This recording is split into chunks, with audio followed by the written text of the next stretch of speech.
Got on just in time.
Sorry.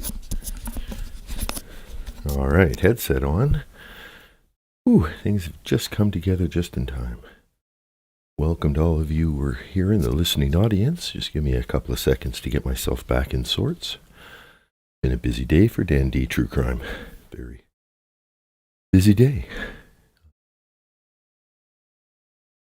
Got a transition screen. Slide to that at the end of the slideshow here. To get in order. Screen up. Good, that looks good.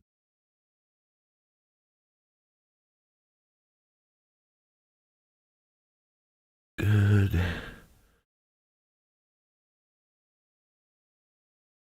All right, that's almost the end of the slideshow. It's the end of the clock widget.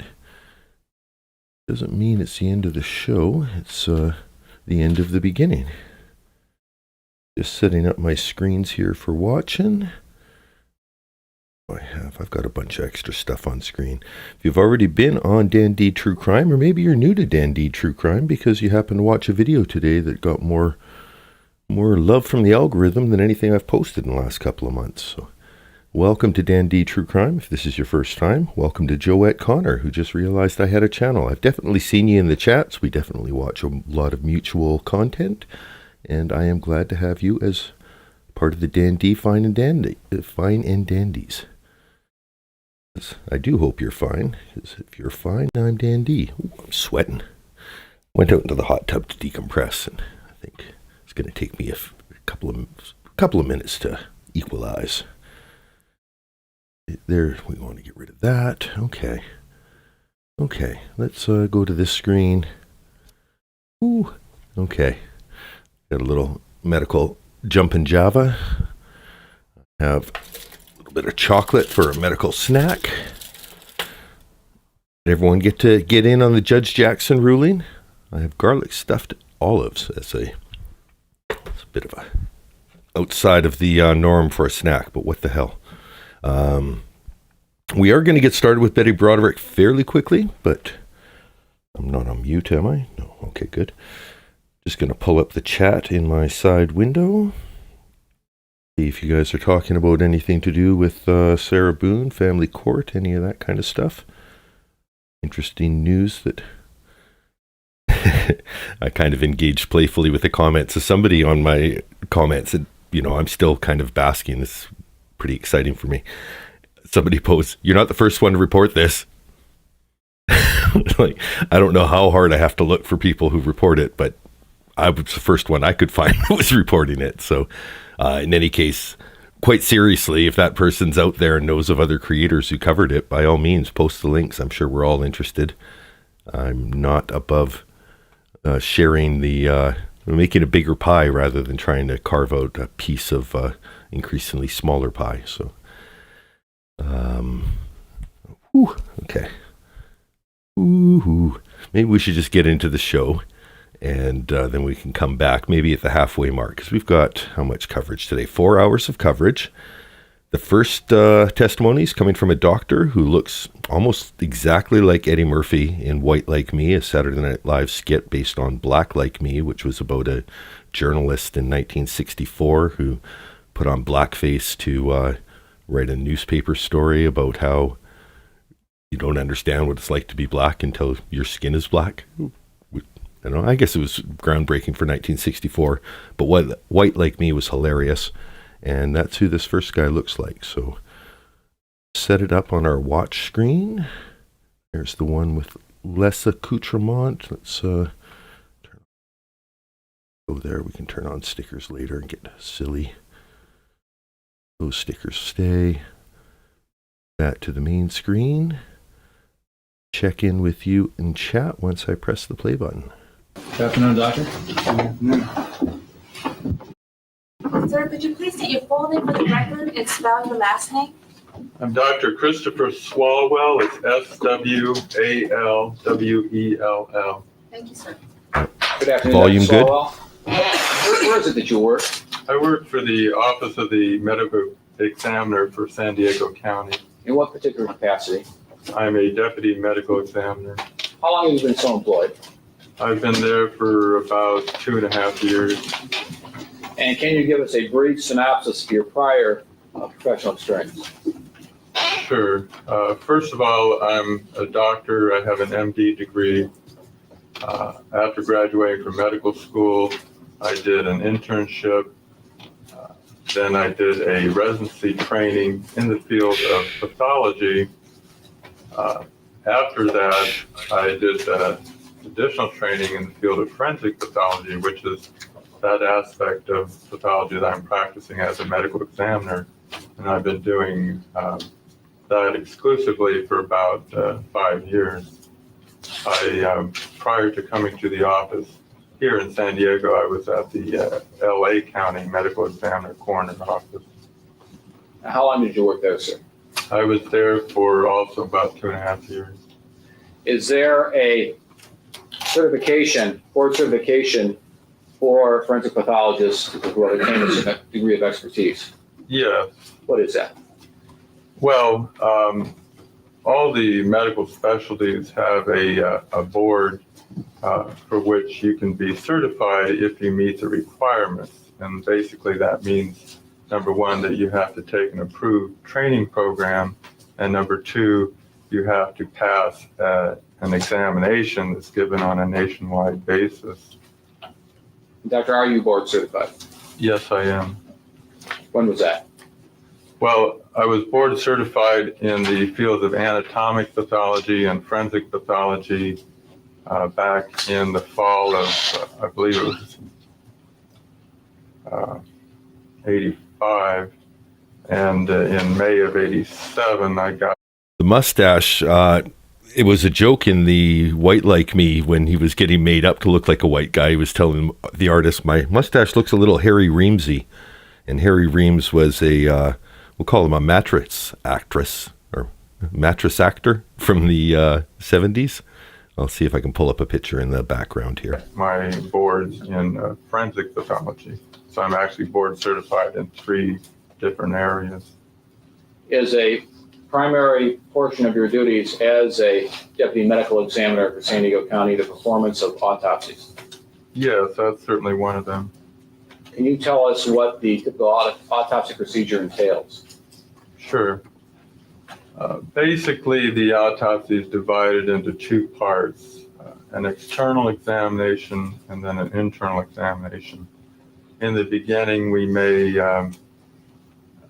photograph the body, x-ray it, do other things that may be necessary, remove clothing and so forth.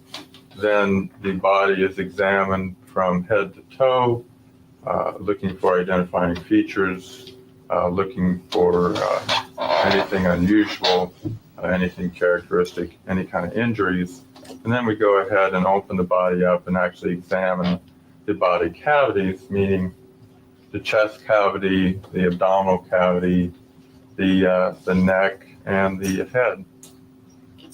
Did you perform such an autopsy on the body of Linda Broderick on or about November 6, 1989?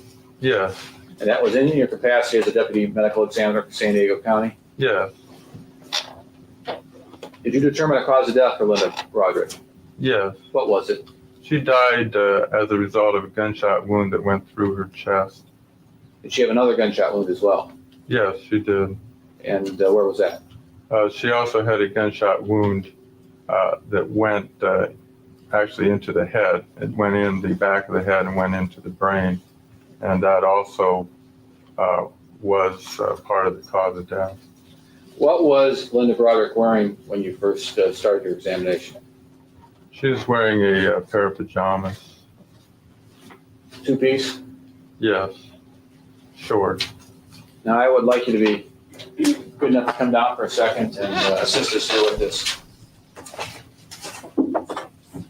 Photographs, Your Honor, we had two 11x14 photographs of appears to be a female body mounted on a single poster board. May that be labeled People's Exhibit 38. So mark. Thank you. Swallwell, I'd like you to stand over to the side so all the jurors can see. I'll give you a pointer here. Now to do,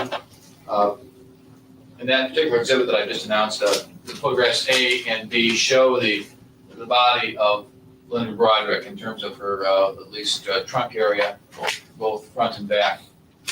Yes. Now, first of all, how do you, does she exhibit any bullet wounds in those particular photographs there? Yes. How can you tell somebody's a bullet? Well, bullet wounds are pretty characteristic. Eddie Murphy, White Like Me. Depending on whether they're an entrance or an exit, they'll have different characteristics. Could you enlighten us on that, please? Well, an entrance wound is generally a small, round, circular, or oval hole. It will show thin abrasions around the edges of the skin, and it may also show other changes, soot or gunpowder if it's close enough between the gun and the body. Going to do a quick fan inventory. There is no longer a desk fan here. The fan in the background is still there. 2 fans on the floor. We're just down to 3 fans today. Maybe one of the fans crapped out after being used all day yesterday in this non-AC San Diego, California courtroom of 1991. Now let's concentrate first on the chest wound that Linda Broderick suffered. Can you point out the entrance wound of the chest wound, chest gunshot wound? Yes, this is the one that's in picture A, and it's the one hole that you see that's on the upper left chest. And was there an entrance wound for that, or exit wound for that particular gunshot? Yes, there was. Where is that depicted? That's depicted in B, and it's this hole that you see that's on her right back. Now, turning back to the entrance wound there as to her chest gunshot wound, was there any powder stippling, tattooing, or other indications of gunshot residue on that entrance wound? No. And what, if anything, does that indicate to you, Doc? Well, it indicates to me that this was not a real close range or contact type wound. If she had been wearing pajamas, as she assumably was, so would that have affected the occurrence of any tattooing, stippling, or powder residue on or about the entrance wound? Possibly, yeah. Based on the fact that she was wearing pajamas when she was shot, and you found no residue, what if anything, does that cause you to conclude regarding how far away the gun was from Linda Broderick's body? Well, what it means is that, as I said before, it's not a close range or contact type wound. can you give us, from what you saw during this autopsy, a minimum distance that the muzzle of the gun barrel would have been from Linda Broderick's body when she was shot in the chest? Well, generally, and this is just kind of generally, it depends on the individual weapon and ammunition. A gun would be expected to deposit soot or powder in the form of stippling up to maybe a foot or two from the barrel, the distance from the barrel to the skin. I did not mean to So, time my smoke in with the absence description of that, smoke from the you'd barrel. see that, Serendipitous. the distance was greater than, say, a foot or two. And let's say if the gun used was a 38 special loaded with plug. I'm just going to interrupt. We're calling this day 3. This is definitely day 3 of the coverage. The stenographer is wearing the same bold blue pantsuit, and B. Arthur is wearing the same periwinkle peacock blue in front of Betty. So if Betty's wearing bright yellow, this is just from the afternoon, but they've split it into a separate show, and there's no way I'm doing 8 hours a day as part of a marathon. So this is day 3, but part 2 of the state's case. P hydroshock hollow points. Would that alter your opinion in any respect? Well, not really, because I'm not a firearms expert. Okay. And you would defer to the opinion of a qualified firearms expert? Right. The best way to determine that would be to actually test fire the weapon. Okay. And you didn't do that, did you? I did not do that. Did you trace the path of this bullet after it entered Linda Broderick's chest, as you've indicated, and as it passed through the body and exited through the shoulder area that you've also indicated? Yes, I did. Could you tell us what path it took? Sure. It went into the body, actually went through a part of the breastbone, and then went into the right side of the chest. It went through the right lung. This doctor has a very halting style of speech. Definitely delivers things deliberately. No ums. Came out the back between the ribs, 6 ribs, as I recall. Never mind, he just did 3 right after I said that. So, but halting And then went through a part of the scapula or shoulder blade bone, and then came out here, as you see, on the back. Now, the rear head wound, can you tell us if there's an entrance wound there for that? I think you already have, actually. Was there any powder stippling or tattooing or residue found in and around that particular entrance wound? No. And now you're referring to the wound that's shown, it's back of her head on photograph B in front of the jury? Yes, the one you can see on B. Does that lead you to the same conclusion that the muzzle of the gun would have been somewhere between a foot or 2 feet away at the minimum? me. Yeah. Now, did you trace the bullet path of the second gunshot wound that entered the back of Linda Broderick's head? Yes. Sweet And feathered what was hair. Well, it went into the skull in the back of the head. It went through the brain stem, which is part of the brain, the lower part of the brain that connects the large part of the brain with the spinal cord. Also went through portions of the rest of the brain, and the bullet came to rest partly embedded in the inner side of the skull in the right frontal region. Did you locate that bullet? Yeah. How was that done? Well, the bullet was recovered once the head is open. We obviously have to open up the head, remove a portion of the skull, remove the brain, and then once that's done, we just pull out the bullet. We usually have a pretty good idea where it is because we take x-rays ahead of time. Was that done in this case? Yes. And did you successfully locate the bullet in Linda Broderick's head? Yes. Or was it removed Yes. and given to the police to process into evidence? Yes. Now I have a dummy here with some dowels that have been inserted into it.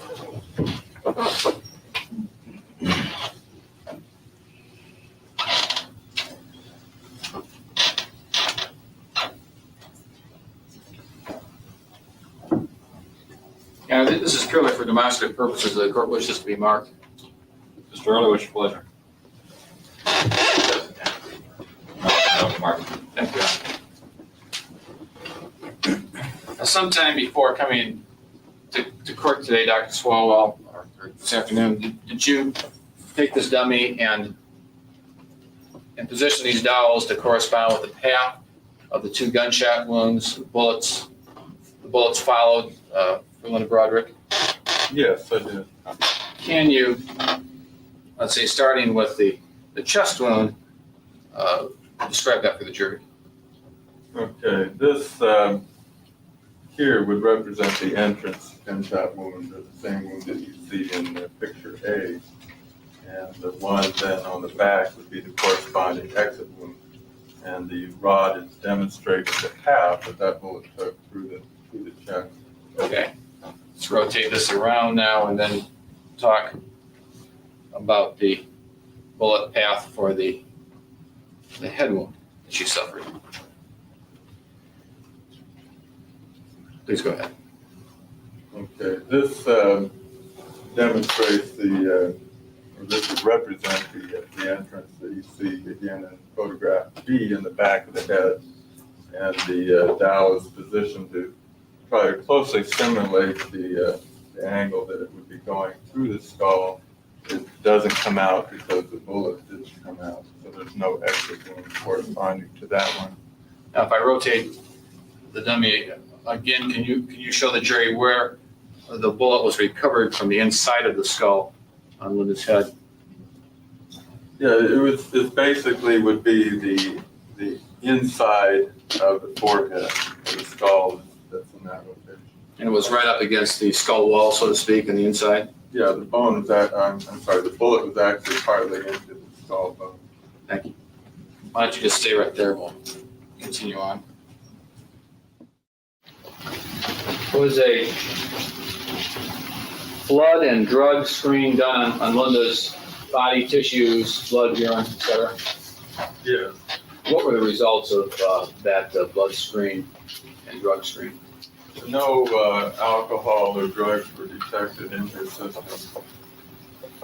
Now, turning now to the fatal nature of the gunshot wounds that Linda suffered, you stated that the chest wound would be fatal? The chest wound could be fatal by itself, yes. Without the additional head wound? Yes. Would that have caused death necessarily immediately? No.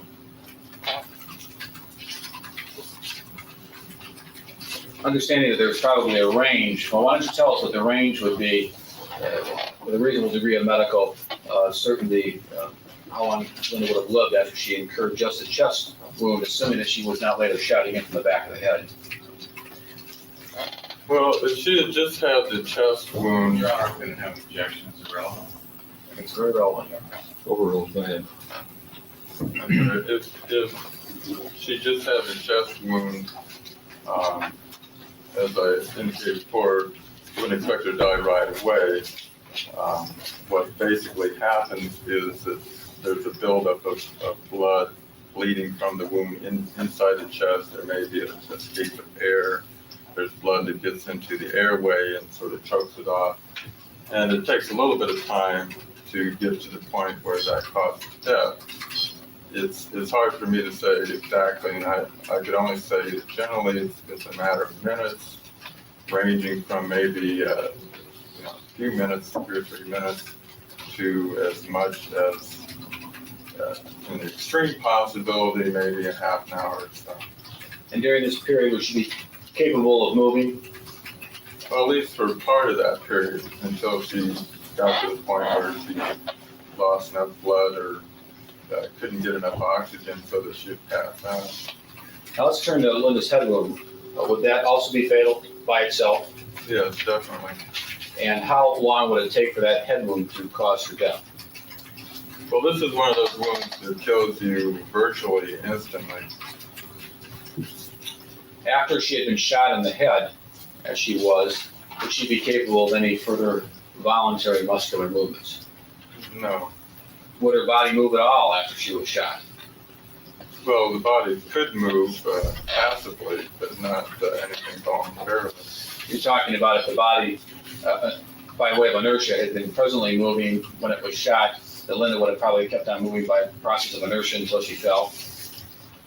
Yeah, by momentum and gravity, whatever movement she might have had would continue until she falls or comes to her final position.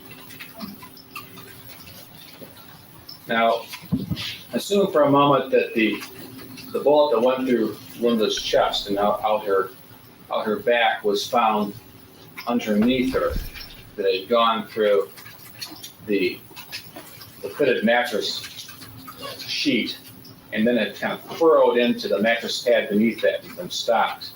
Is that an unusual circumstance in your professional experience? That the bullet would go through somebody's body and then hitting something rather soft or fragile like a mattress pad, it would stop? No, not necessarily. Why would that be? Well, it just depends on how much energy is lost when that bullet as it goes through the body.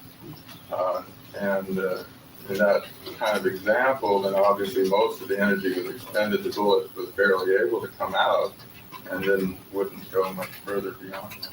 Have you seen that situation in other homicides that you've attended? I believe so, yeah. Now let's turn to the autopsy performed on Daniel Broderick. Was this done the same day Yes, it was. as Linda's? Yes.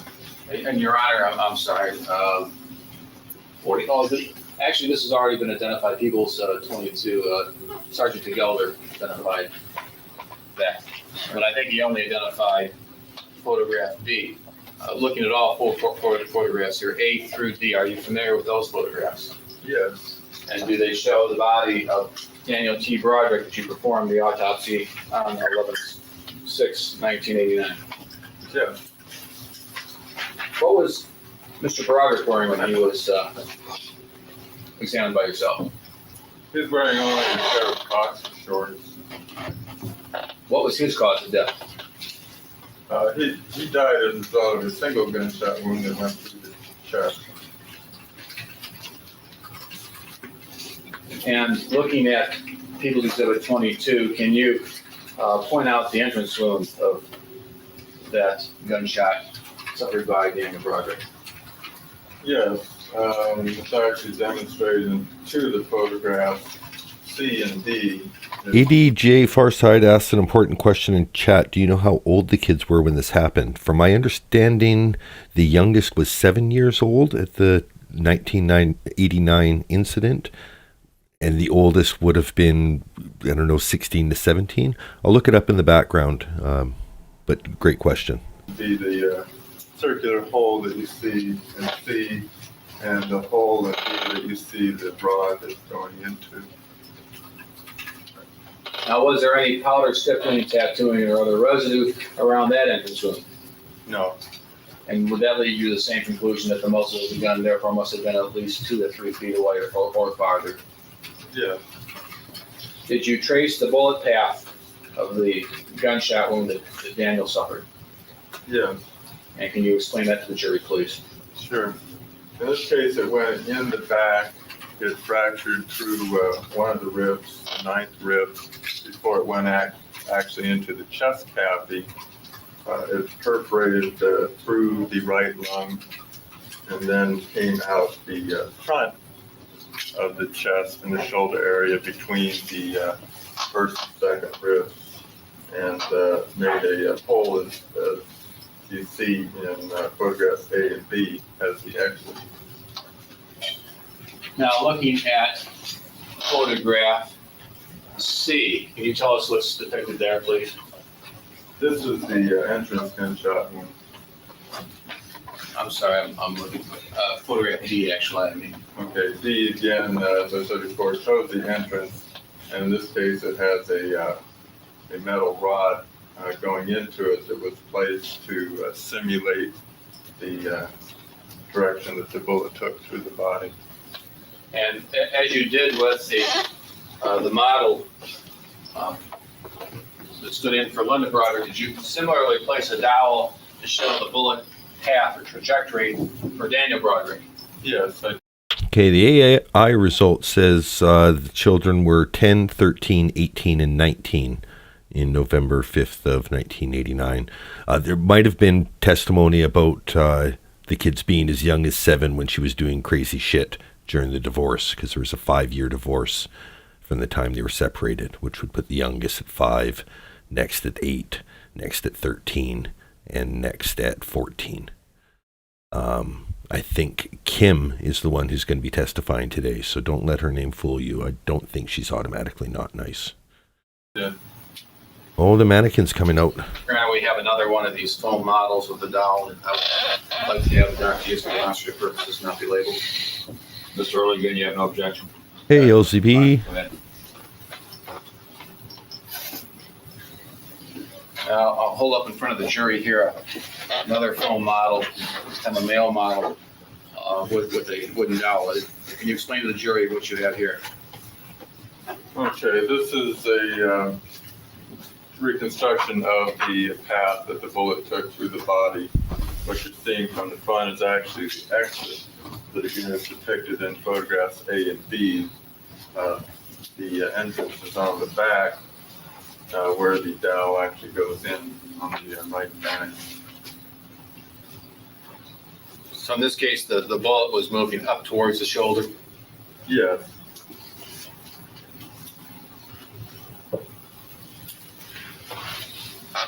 I'm going to put up the same poll I've thrown up for the first couple days of the trial, and we'll watch how the results change.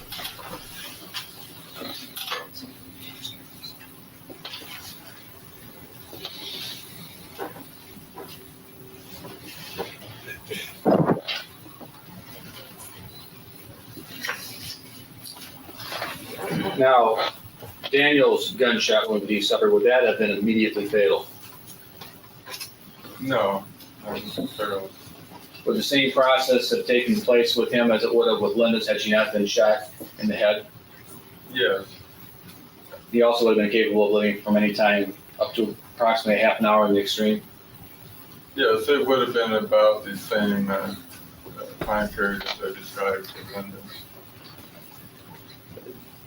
During that time period, if he had medical intervention, could he have possibly been saved? Yes. Can you give us any instances of other, maybe more notable gunshot situations where that's been done? Where somebody has suffered a gunshot wound to the chest? Your Honor, objection. Well, conclusion, speculation. Well, he's an expert in the field. If you can answer that, if you can, doctor. Apologize for the skipping screen. It shouldn't happen too often, but it looks like it will happen occasionally. He was shot in the chest and the bullet went through the lung, but he survived. And of course, he got immediate medical attention. Did your autopsy show that Daniel did indeed live for a period of time after he was shot in the chest? For some time, yeah. Was this due to the fact that he had blood in his airway and he had also some amounts of blood in his stomach? Yes. What does that indicate to you, doctor? Well, he had blood in his airways that actually went down into his lungs, which indicates to me that he was actually breathing that blood in, meaning that he didn't die instantly. He at least took some breaths. Same thing with the blood in the stomach. At least swallowed a small amount of blood into the stomach. That evidence doesn't tell you how long he could have lived, does it? No, it doesn't help. Okay.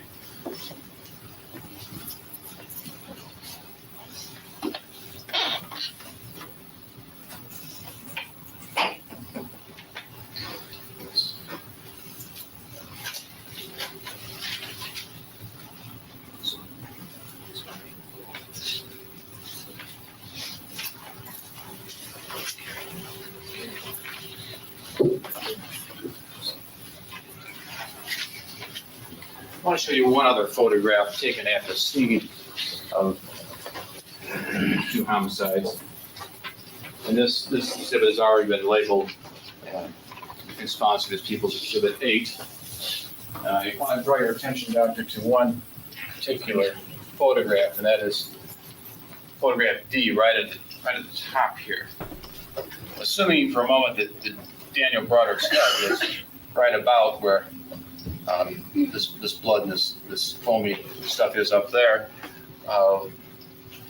does that in any way aid you in showing that he was alive for some period of time? Well, yes, in that there was some foamy liquid here, and foam is a product of air and liquid, and it means that he had liquid in the lungs, but he was also breathing air into that, so it gets mixed together and produces foam. Now, if a witness of the scene testified that there was actually more foam here than appears in the picture when it was first discovered before it was photographed, that indicates to you that he lived even a longer time than what's shown here in this picture? Yes.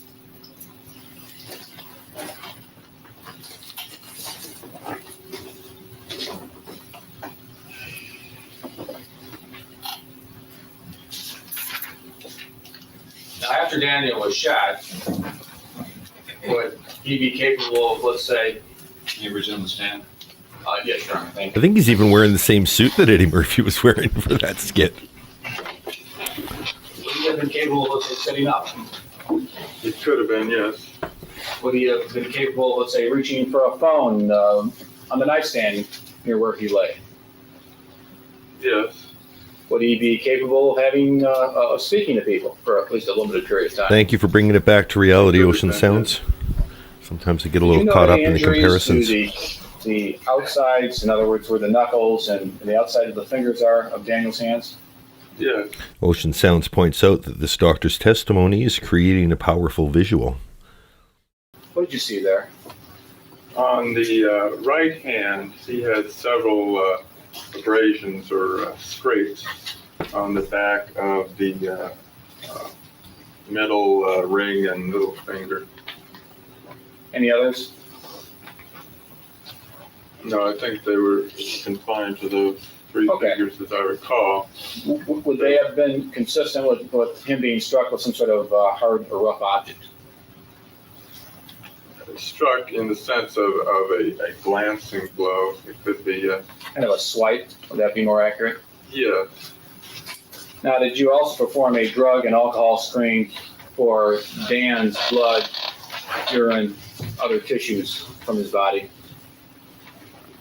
I did send blood and tissue urine to be examined, yes. You didn't personally do it, but there was a lab that did it for you. Yes, the lab within our office. What were the results of that? He had a .04 alcohol level in his postmortem blood. What about in his vitreous humor? There was a .07 level of alcohol in the vitreous. What does that tell you, the difference between those two figures? Well, what it indicates is, first of all, that you have to know that vitreous, the values in the vitreous tend to lag behind the values of the blood because there's a barrier between the blood and the vitreous. So it tends to indicate that at some point in time, his blood alcohol level was higher. And at the time of his death, what would it be? Well, the blood level that I quoted would be the one that's the best representation of what his alcohol was at the time he died. And that would have been 0.04%. Right. When you did you examine Daniel's liver? Yes. And were there any physical abnormalities in it that you could see? No, nothing significant. Was there anything in your entire examination of Daniel Broderick's body that would have indicated that he was either alcoholic or abused alcohol? Your Honor, objection. Parole, can you answer that? No, I mean, other than the fact that he had alcohol in his blood at the time he died, there wasn't any other stigmata of chronic alcohol use. Thank you. Good point, ADJ. Linda, let's go back to Linda for a second. There's something about a combination of an accurate description with a visual. So when, somebody with expert knowledge is testifying, you're able as a layperson to, look at the mannequin, look at the line, and then kind of visualize. You've already seen the pictures of where the bodies were. So it makes it a lot easier for a layperson to extrapolate the understanding from the expert testimony. Good points. Thank you, chat. Linda's chest wound, how many inches from the heart did that bullet pass by? I didn't actually measure it at the time, but going back and reconstructing it, I would estimate it came with... Yeah, A to B, they haven't showed autopsy photos, but they did show crime scene photos. There has been some fairly gruesome photos yesterday. And just as a note, in the entire playlist of 21 videos, yesterday had the lowest view count of all the videos. So people aren't replaying it. Good thing is, I didn't want to mention it. Hey, this is the least popular video we're doing today. Let's have fun. But it's in the past now, so everything else after that is more popular than the gruesome photo day 2. Within a couple inches of the heart. And as to Dan's chest wound, how many inches from the heart did that bullet pass? Oh, Betty's That one, testifying. I would say is about the same. Betty is Maybe a 100% couple testifying. Now bear in mind that we've used some foam models, and we had a picture here. Could you show the jury on my body where where Linda was shot in the back of her head? I'll just stand up here and you can just... Would you like me to point it with my finger or the pointer? Whichever's cleaner. Would you like to use your fingers or the pointer, whichever's cleaner, the guy says. In this area here, where I'm pointing to right now. And would you point to the back of my body Don't point with the shitty end of the stick, is what I think he's trying to say there. where Daniel Broderick was shot in the back? Okay, that would be somewhere in the region of the right back, but in the middle, but very close to the midline. Thank you, Doctor. I have no further questions. Cross examine.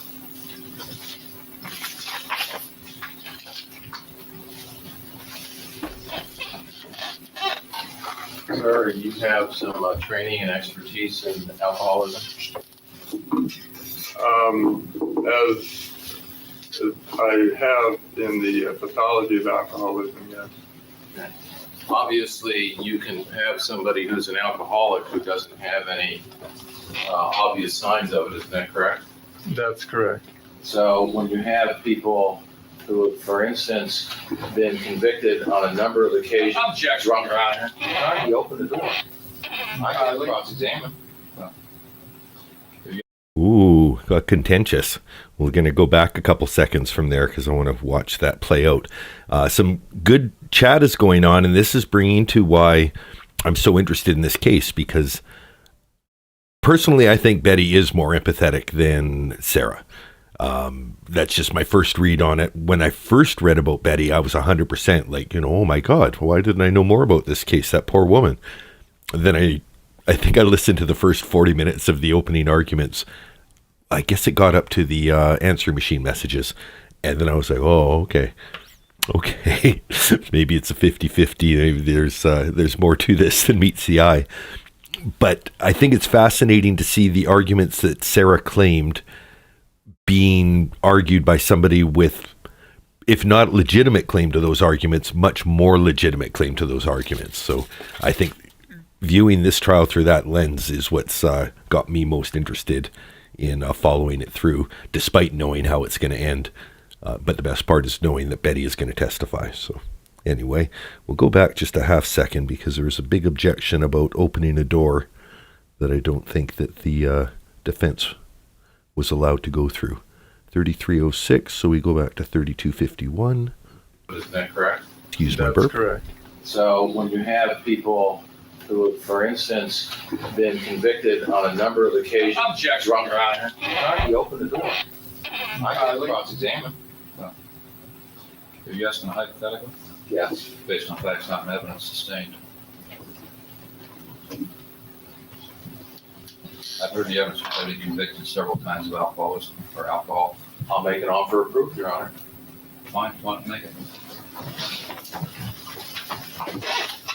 I'll make an offer of proof. Sir, do you have any? That was a through your sidebar. Training and experience in your studies in your field, have you developed any other expertise on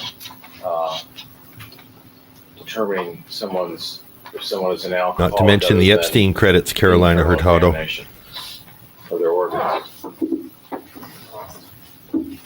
Well, my expertise is confined to the field of pathology, which basically would be, in addition to examination of organs and tissues, laboratory tests. Oh, in the field of pathology, you also, to be able to make some determinations, you also have to do some studies of human nature, do you not? Have to have some knowledge of human nature? Objection argumentative. Sustained. Well, for instance, to be able to determine how someone would move and how far they would move and what they'd be able to do, it's more than just working in a laboratory. You have to have some knowledge of human nature, do you not? Same objection. Sustained. I don't see the relevance to that.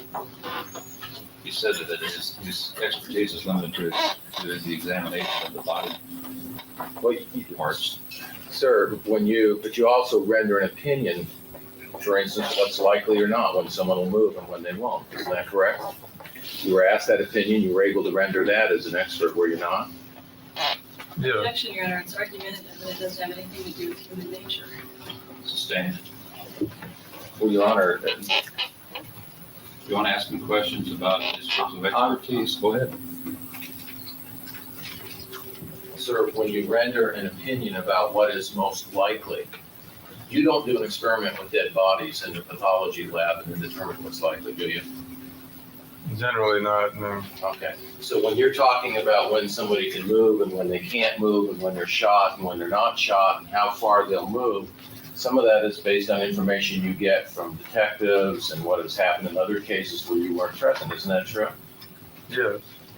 And you've testified before in this case that you have to take into consideration the condition of the person's body, the condition of their health to determine how long they may live or whether they may move or not. Isn't that correct? That certainly could be a factor, yes. And in the area of pathology, it's not just the working with bodies, but you also take into account how human beings respond in different situations to help render your opinion, do you not? We may. And so, for instance, when you say someone may move and may not, that's because depending on the situation. The cross has been weird so far. It's a good point that A to B brought up. I don't understand what they're arguing about. It's almost like he just feels the need to argue, like, that's my job. If you look at her lawyer history, she went through 4 lawyers in the divorce trial. This guy, Jack Early, was her final divorce lawyer. Maybe I should look up to find out if Jack Early even had any criminal law experience, because I think she just trusted him for whatever reason, and stuck with him. So it's almost reverse Sarah, where, trying to get the divorce lawyer to do criminal law as opposed to trying to get James Owens to stick around for the family law case. People will do different things, is that correct? Objection being overruled. Yeah, Meredith Baxter Burney, that's right, Tam Tam Namaste. Well, that's part of it. Namaste. Obviously, there's multiple factors involved, and that may be one of them. Yeah, and that's something that you obviously consider when you render an opinion as to what's most likely or probable, isn't that right? Yeah. Do you go to the scene of homicide generally when you perform in your work, or usually in a laboratory? We try to go to the scene when we can. Okay, did you go to the scene in this case? In this case, I did not. And during the, when you talk about probability of whether someone will move or not, have you ever heard of the term emergency response A to syndrome? B, this guy is Eddie Murphy. Fight, flight. Fight or flight. Yeah. Saturday Night Live. So depending on how the 1980 person is, something. what's going on with them, physiologically and in their mind, you see cases where some people, where you would expect most of the time they wouldn't be able to move, they actually do move. Objection beyond the scope. Overruled. It's possible, yes. I mean, have you heard of cases where people are stabbed in the heart where you would expect them to drop, but you hear about them moving 10, 15, 20 feet? Yes. I've even heard you can cut a chicken's head So off and it'll sometimes run you around have for to 20 get feet. outside information Doesn't really help. to be able to determine what's likely and what's each particular case. Is that correct? To take it out of just a range of probabilities. Right, in order to be more specific about an individual case. So when you indicate that somebody is not doing voluntary movement when they're shot, that doesn't mean that when somebody is shot, for instance, their spinal cord, that they might not continue movements that they were already doing. Is that correct? In other words, if somebody is running, they might get shot in the back of the head or sever their spinal cord, and they might still take a step or two, continue the movements that their body was already doing. If you're talking about momentum in physics, yeah. So while we say voluntary movement is ceased, the movement that the body is already doing may continue. A person may move a few steps, they may be turning over, continue to turn the movement they've already started. Is that correct? Yes, as I indicated earlier, these are more a phenomenon of momentum and gravity, and there may be some reflex actions that. So two schools of thought, ADJ Farside asks Ocean, that's what I'd like to know. Was it just Betty he wanted to get away from? And that's where the evidence kind of vacillates back and forth. Betty definitely had the means and,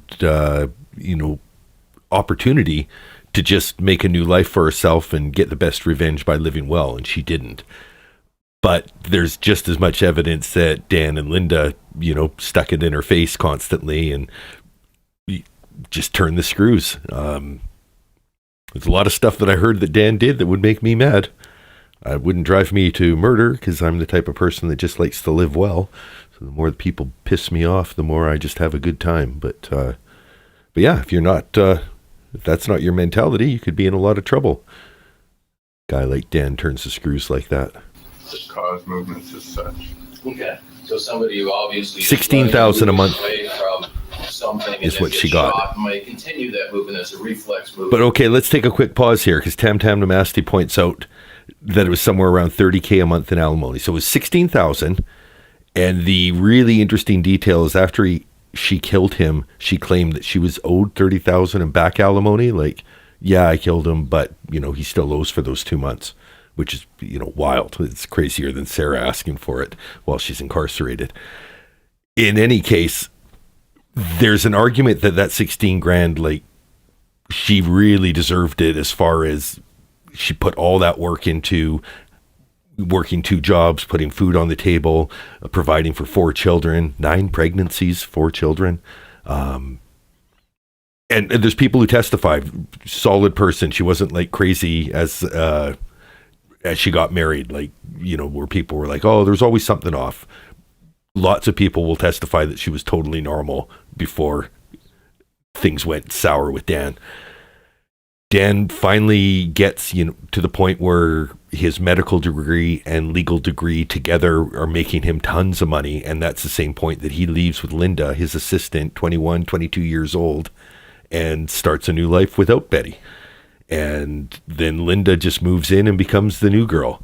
So, that there's a lot of extenuating circumstances that Sarah would love to have in her back pocket, and instead she inflates these, fanciful lies. If she had 1/10 of the reality of Betty Broderick's background, the letters would have been 1,500 pages, let alone 58. Or momentum, is that right? Yes. In this case, you weren't able to determine, there was nothing there that told you 73 in this photo. you're not able to determine whether the person had some of the reflex movement or momentum continue their movement. During the marriage photo. That you had that said that this was, for some reason, a person that could not have done that? In other words, it's capable in everyone with this kind of movement. It's possible, yes. Okay, so in this case, Was there any evidence that told you that that did not happen in this case from your examination of the body? Well, I would have no way of telling just from examining the body. Okay. So it's not that the wound was, if it would have been because of its exact location, you can say that there's never any reflex in these kind of wounds, or never any kind of momentum movement. Well, that's correct, but you have to understand we're talking about something that's going to occur in a very brief period after the shot. Okay. We're not talking about someone running a 100-yard dash, but we're talking about someone running, they might go an extra few feet or continue one more step. That's what you're talking about. Yes. Okay. Now the wound to Daniel Broderick, that was through and through, is that correct? Yes. Now, there are wounds that you see to people that, where the bullet goes, breaks the skin and can fall out. It's not a through and through wound, isn't there? Well, I think if I understand what you're getting at, is there are instances where the bullet may partly break through the skin, maybe just underneath the skin or partly hanging out, and then sometime later fall out. Okay. That's, yes, certainly. Okay, and you can tell there's a difference in the kind of exit wound between those wounds and the one you saw in this case, is that correct? Not necessarily. And what do you mean by not necessarily? Well, once the bullet completely falls out, it's completed the hole, so to speak. Here's And marriage, I Betty. may or may not be able to tell. in a Lovely young particular woman. instance if the bullet came out immediately or sometime thereafter. In,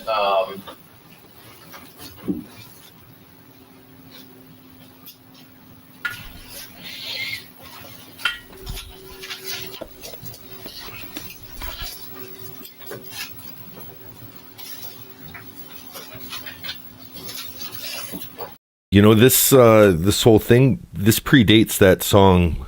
Who's that? The next time that he cheats, you know it won't be on me. I think I might have saved something from the next girl. Something like that. Carved up his leather bucket seats.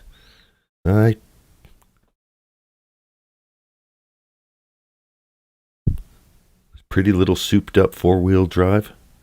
Yeah, getting it in little bits anyway. You guys know the song. Very much, this predates it, but could have been an inspiration. Well, probably a personal cheating story was the inspiration, but similar motivation. Next time that he cheats, you know it won't be on me. I remember testifying in a previous trial in this matter. Yes, I do. And you remember being asked in this trial whether this wound appeared to you to be a wound where the bullet went through the body and kept traveling after it left the body. Yes, And do you remember testifying that that's what it appeared to be to you? that's what I I asked said. counsel, excuse me, I asked counsel for a reference and he could be out, what's the opportunity to use the transcript? It's 112.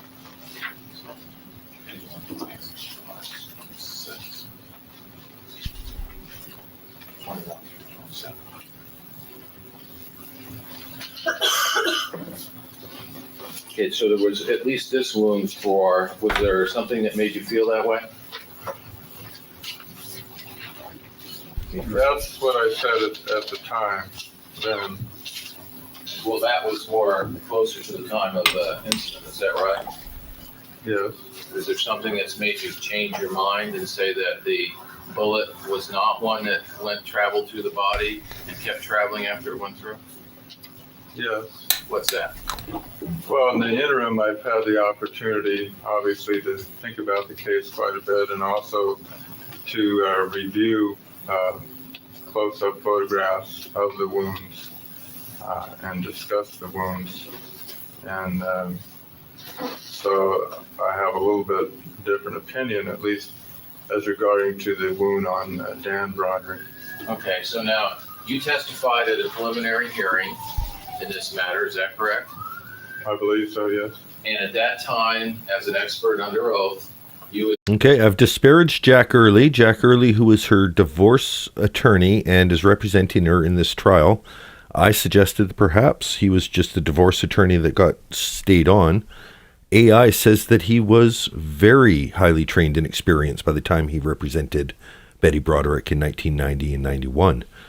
He earned his law degree from La Jolla Law School in Los Angeles in Loyola.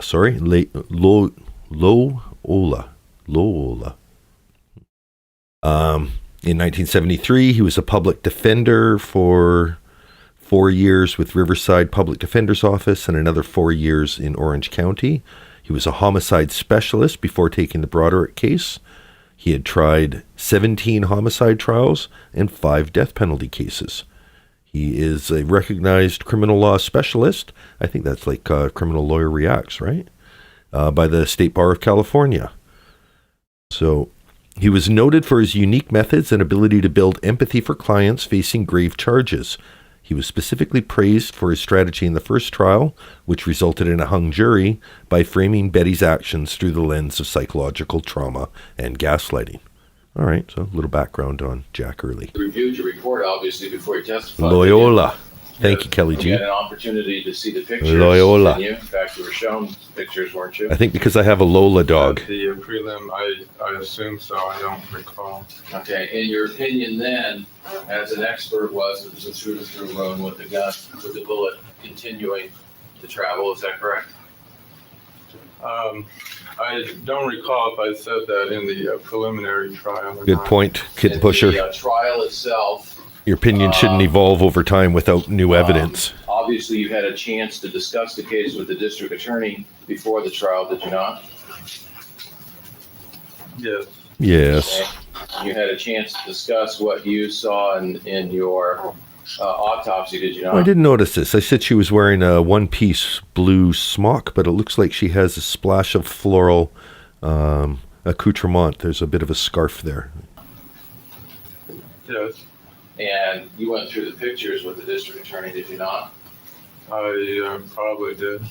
And you saw the pictures when you were in front of the jury, is that correct? Is that correct? I saw at least some of the pictures, yes. And you were testifying as an expert, Yes, and it was your opinion at that time that it was a through and through wound. The bullet kept traveling. yes. Now, you've said that you've looked at the pictures again, and now you have a different opinion, and you've had some discussions. That's San Diego Yes, I've Crime had a Sounds chance to from see 35 years not ago. only the original pictures, but the pictures blown up, as he will, enlarged, which I did not have at the previous trial. Looks like we got about 20 minutes left of his testimony before the daughter takes the stand. I would like to approach the bench and ask the court to take judicial notice. All right, come on up. Sir, is it your testimony? Hold it, mister. Oh, I'm sorry. Hold it, mister. Most important person. Stenographer needs to sit down. Can't just start talking. Go ahead. Is it your testimony that this is the first time that you've seen these pictures blown up? This is pictures of Linda Cofino, number 38. No, I'm not saying that. Okay. You didn't see these the last trial, or you did? I don't recall. I mean, I know I've seen the pictures. I don't recall what size they were. Okay. But you testified that this is your first opportunity to see these pictures blown up, and that's the reason that you changed your mind. Is that correct? Objection that misstates the evidence. Sustained. What is your testimony? What was your testimony about what you saw that changed your mind? These pictures? Yeah. No, I don't believe it was those specific pictures. What I said was that I saw a picture. It's really splitting hairs, ADJ Farside. It seems like this trial is mostly about second degree versus third degree versus justifiable, homicide let her off. So there's a lot of, splitting hairs between second degree and manslaughter. So if the evidence is presented in a certain way, it looks more like fit of rage than cold calculated kill. It's it's an interesting battleground to be spending much time with, because I don't. Well, we know she's going to get second-degree murder, but I don't think any battles that are one way or the other over this testimony change the outcome of the trial at all. Of the exit wound, and the lawyers meant. Same defense team as the first trial. Yes, she went through 4 lawyers as a divorce lawyer. Jack Early, the guy. Is that Jack Early? Yes, it was her lawyer at her final divorce hearing, where she got screwed over with Epstein credits, but did get $16,000 a month in alimony. So, screwed over, lucked out, bonused out, whatever. But he did help get her to a hung jury in the first case, which I think really raised his stature, even though he lost on the second case. Picture of that wound. Well, And I don't believe that is the Burn picture the that page. I recall. you've seen a different enlargement of this than this? Yes, I believe so. Where did you see that? It was something shown to me by the district attorney. Your Honor, I would ask if I could, before I finish my cross. Sure. Just for the record, will you identify what the photo board you've just been showing? 22. Fine. Can I get they were larger than these pictures? To tell you the truth, I don't specifically recall how big it was. I'm only referring to the exit wound. So you're referring to either A or B? Right. And so these pictures you weren't able to see. There was another picture that showed you a better picture of the exit wound than these? At least a different picture. I'm not sure. Better. Blown up to this size? I don't know. I don't recall specifically how big it was. I would like to be able to request that we have a picture now, so. That's not a problem, Your Honor. We give them a full set of, I think that's a It's the full set of same- autopsy same- photographs. same photographs. No, I want to see the blown up one. There's no blown up one. There's no blown up one. Go ahead. There's no blown up one. There's no blown up one. Uh, Do you have a full set of the autopsy photos? Well, Oh. I'm trying to find out where this blown up one he's talking about, we saw that was different than here. Assuming that these are the only blown up pictures. Are you saying there's different ones than this, or these are the ones? Your Honor, there are other photographs. They are of the same thing. They may be different sizes. We have no objection to. We have showing one 8 by 10. We have an 11 by There's 3 14. 5, There's blown up to 8 by 10. There's blown up to 11 by 14, and there may be some others that are blown up even more. Same It's the photograph. Can make those available to Mr. Earl? Oh, okay, it's the same photograph, that's fine, All right. that's fine. So there's no, you believe, are you saying that you saw a different photograph than these? No, no. I'm not saying that I saw different photographs. I'm just saying I saw the photographs at different magnification, if you will. And I've seen other photographs in addition to these of the same injury. Are these the You're saying wine that bottles there you was drank one from? that's even bigger Well, these than look this like the one wine we saw. bottles that I drink, but I don't know if I'm that's the saying I wine. don't recall. Way to parse the argument, that Sarah. specifically is the one How'd that help? that I examined or Have not. you seen any that were bigger than this, That were bigger. that were blown up more than these were? I Could you couldn't show me say on the for label sure. how much was drank? Oh, goodness, no. But you agree that the last time at trial you saw, when you testified under oath, you saw these pictures, is that correct? I believe so. Okay. And you're saying that from these pictures, you weren't able to make the determination? No, I'm not saying that. But something changed your testimony? Changed my opinion. And can you tell me what that was? Yes, as I said before, well, let me just indicate that to the best of my recollection, that was the first time that I was ever asked that question, meaning when you asked me at the trial.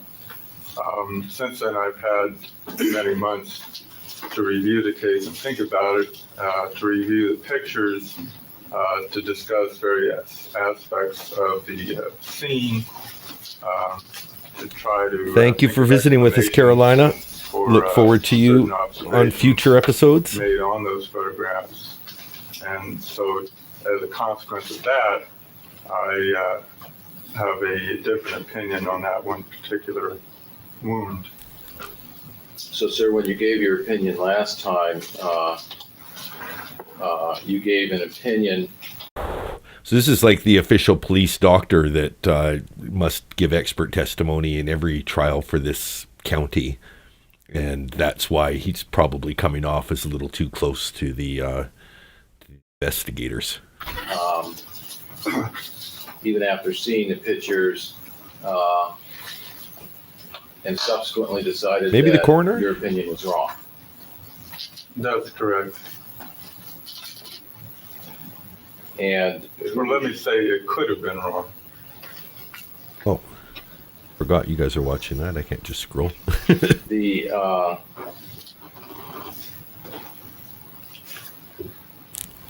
now, when you gave the estimate to when you gave the estimate in this case about the wounds, how long someone might have lived, you've indicated that a couple minutes is the most probable that you could give. I mean, that's the range that's most probable.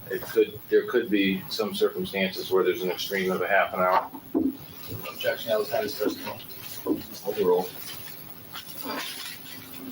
No, I didn't say that a couple minutes was the most probable. I said it ranged from a couple minutes to the extreme of maybe a half hour.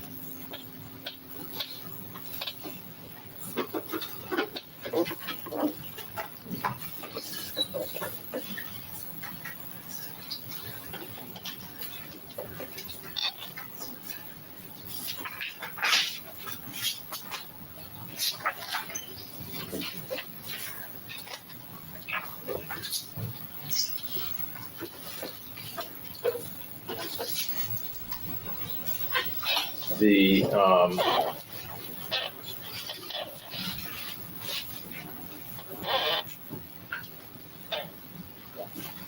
I do have a cat, So- ADJ. ADJ Farside asks if I have a cat and remember seeing it. When I first started streaming, I was mostly streaming vertical and just kind of cruising around on my phone, freewheeling around the house, because my laptop was, well, still is, almost as old as the Betty Broderick trial, about half as old. Anyway, that's how I would do all my streams, was just on the back of my phone, talking to the phone, holding it out. And so I spent a lot of time downstairs where I have kind of my lair for, I work a night shift, so I sleep during the day, and it's the walls are painted black. The cat loves it. It's like 24/7 nighttime, so it's a night creature. But you saw the cat a lot more in the vertical streams because I was hanging out down there.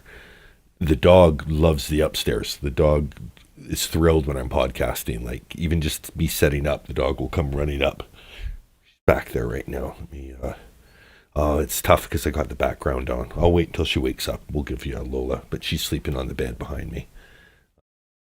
We'll let it play. you can't say your answer, you would not be able to answer that question. We're probably talking about a matter of a few minutes. I mean, at least a minute or two. It could have been longer. You can't answer like that. You have to say that it's between a minute and a half an hour. I'm sorry, I don't understand the question. Well, when you're asked a question, how long would a person live? Would your answer, would you start by saying that it could matter a few minutes, at least a minute or two, and it could have been longer? Or are you saying that that's not really true? It's between 1 minute and a half hour? Well, in my own mind, I don't quite understand the difference. When someone asks you how long something can happen, if the range is for 1 minute to 30 minutes, normally people say 1 to 30 rather than it's probably 1 or 2, but maybe longer. Isn't that right?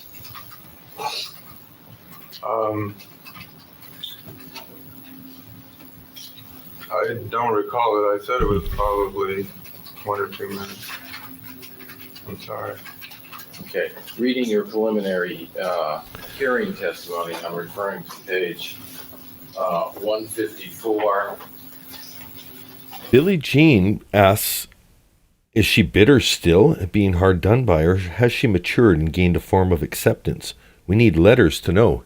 Funny you say that, because here in my playlist, or not this playlist, but a playlist I have, there is letters from Betty to Brad Wright, her boyfriend, that were uncovered in a storage locker well after the trial. Perhaps, as a special bonus for you guys who are here in the stream, well, the replay people will get it too, but maybe what I'll do is take a break after his testimony and before the daughter starts to play that. Page 154, a question that was asked, the range of time, and then your answer is on page 155. Read it yourself. Don. Yeah, you can read it to yourself.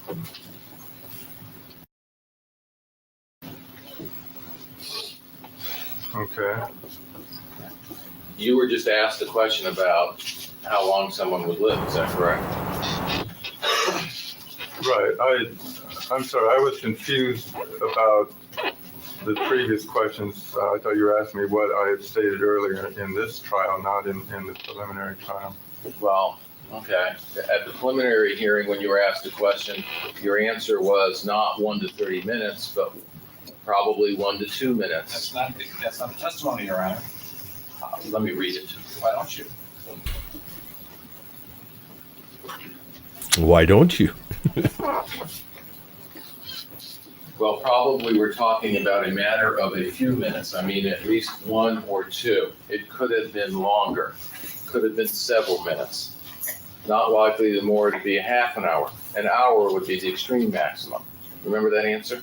Yes. So you started out by saying probably a minute or 2, is that correct? Or a That's few not minutes? what he said. Yes. The answer speaks for itself. Can I read the answer again? That wasn't what he said.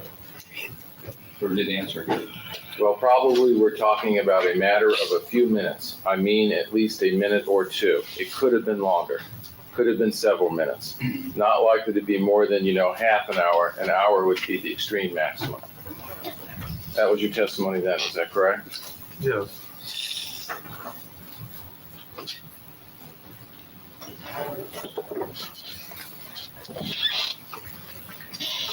There was. Yeah, Betty had there way was more a, opportunity to leave small than amount Sarah. of That's definitely blood that one was where in the Sarah's actually more stomach. sympathetic because she wasn't even getting Mr. enough to pay Dan for her Broderick. townhome. Yes. Okay.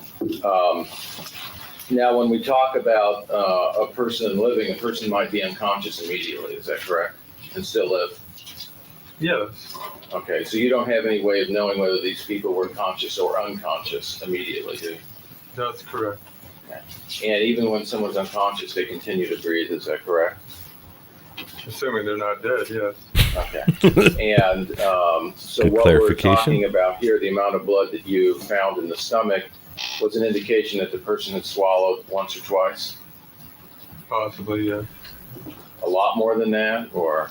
Well, no, it didn't appear to be a lot. And the breathing that the person did as far as mixing the amount of blood, something that could happen in a very short period of time, within a minute or 2, is that correct? Yes. Even the amount that you saw in the photo, even assuming there could be 10 or 20% more foam, we're still talking that can happen in a minute or 2, isn't that right? Yes.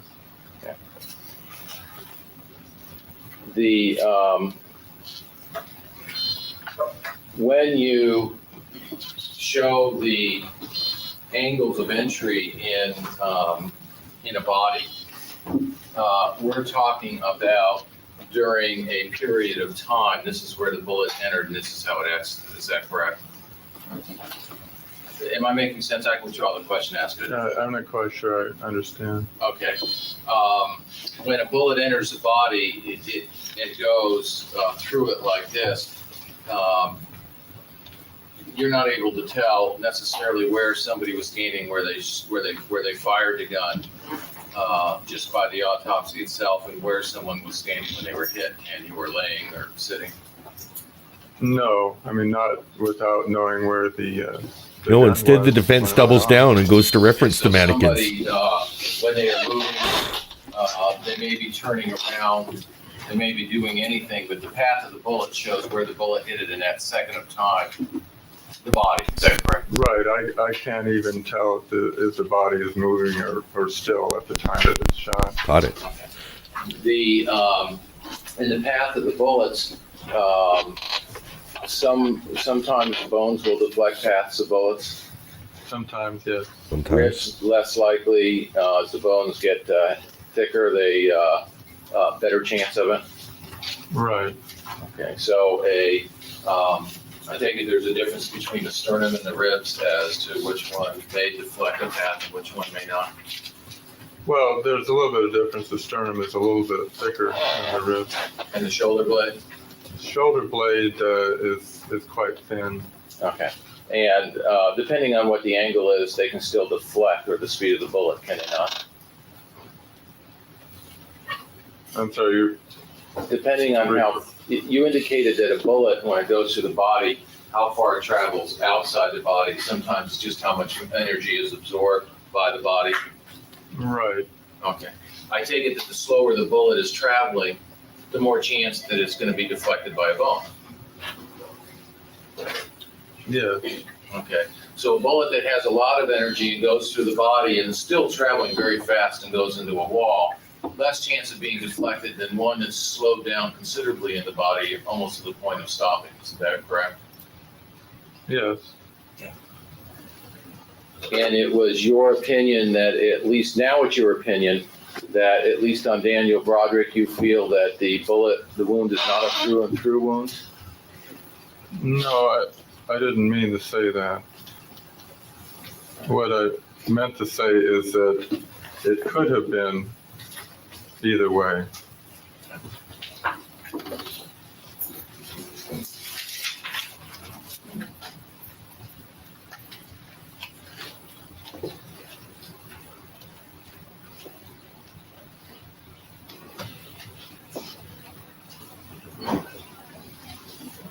I have no further questions at this time. How long are you going to be, Mr. Burkoff? It might be a little bit, this might be a good time.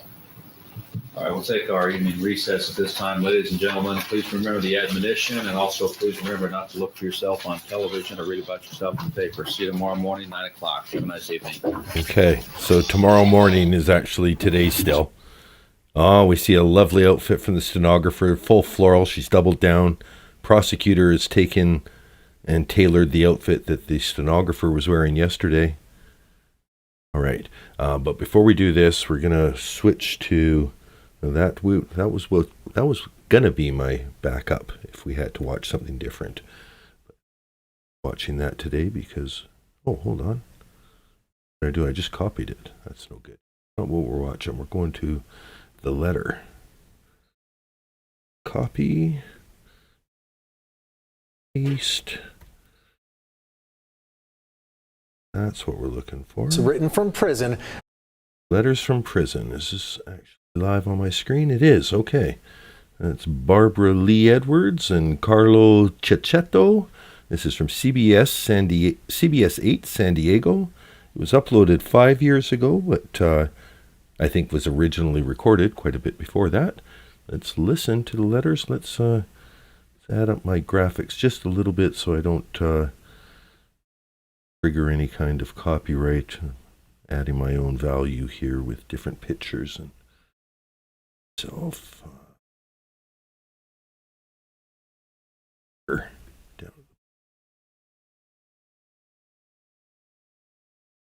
All right, let's hear what she has to say.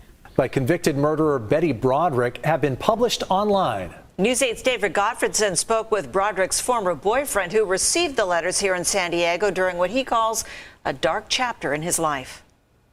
I don't condone what happened. That was a horrible event.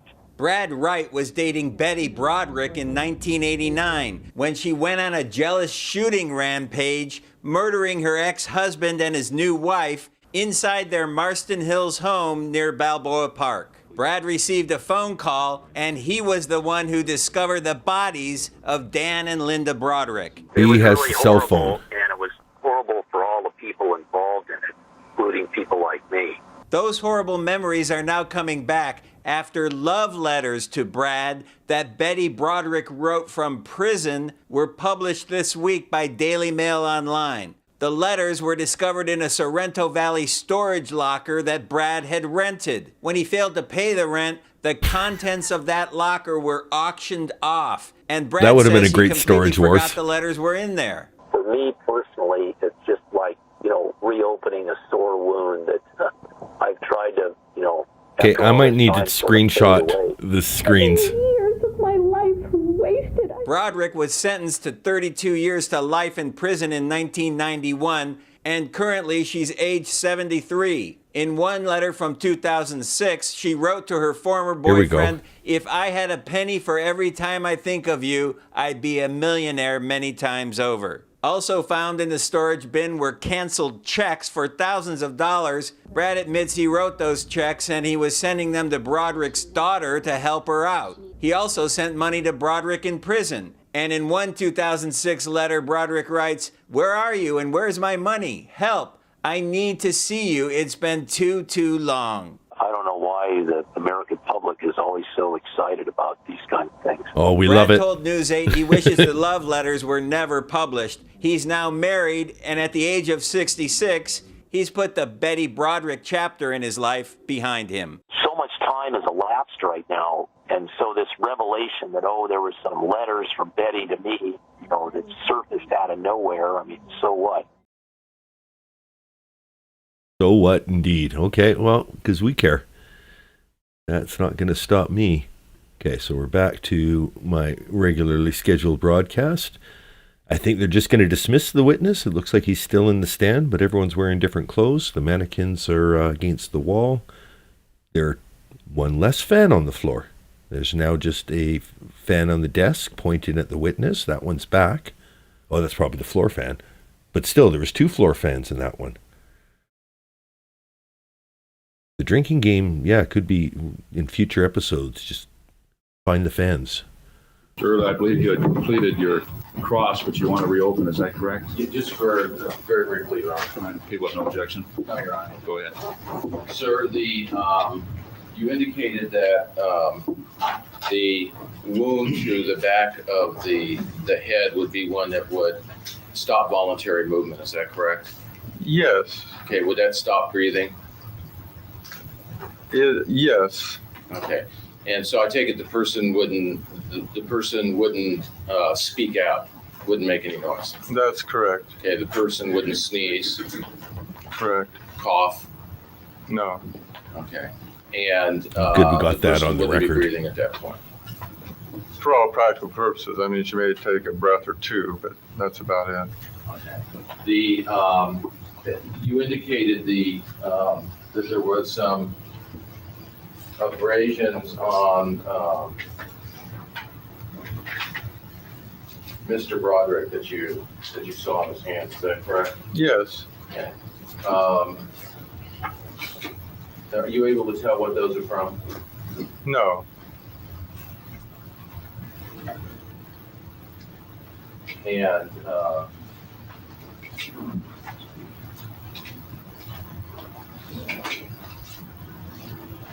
I have no further questions.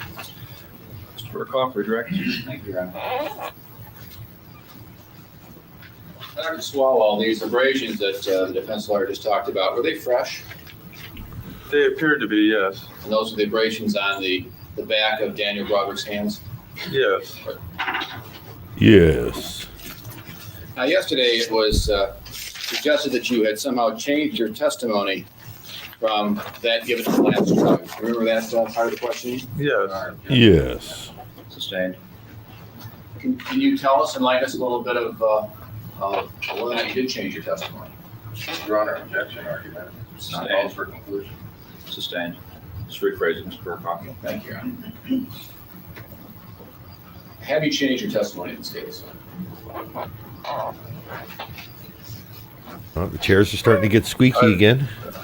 I'm not sure if I've changed my testimony. I said that I changed my opinion. What is that, sir?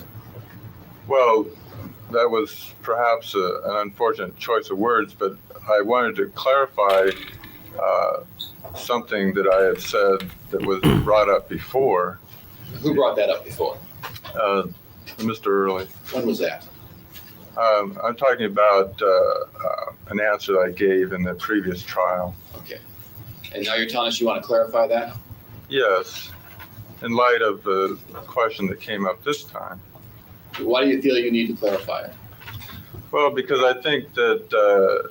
I think I've got more interesting commentary than him, so I'm going to jump in right now. Billie Jean says to A to B, yeah, I'm trying to be fair, but I'm quickly losing patience with how greedy she seems and how highly she thought of her own character. And I think, for me, it seems to be more a question of entitlement. And again, a much more legitimate claim to that entitlement, but it's that same entitlement that Sarah has with, everything that she expected. Instead of just accepting like, hey, this is pretty good. I can live off of this. I can make do. I can get by even, 16 grand a month, right? In 1989. Well, I guess even 5 years before it. So it would have been 1984. Well, no, because the divorce took at least 2.5 years. Anyway, she has much more legitimate claims to entitlement just for all the work she did to put him through law school. They pointed out that med school his parents paid for, sure. But then instead of, just coming home with his med school diploma and making money for the family, he went to Harvard for another 8 years and then spent another 4 years building up a practice.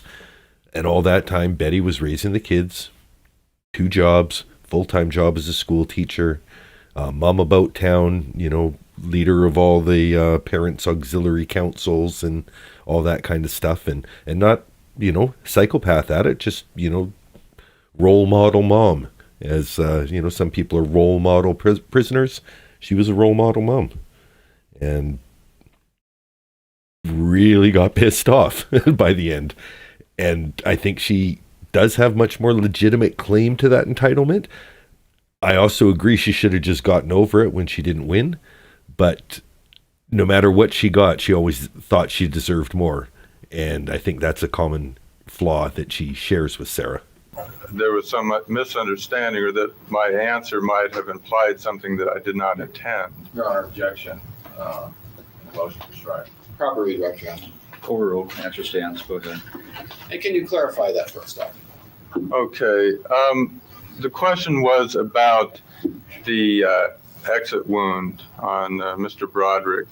And the original question was one of whether it was a through and through kind of injury where the bullet continued on out through the body, or whether it was a situation where the bullet might have caused a small tear and then later came out at a later time.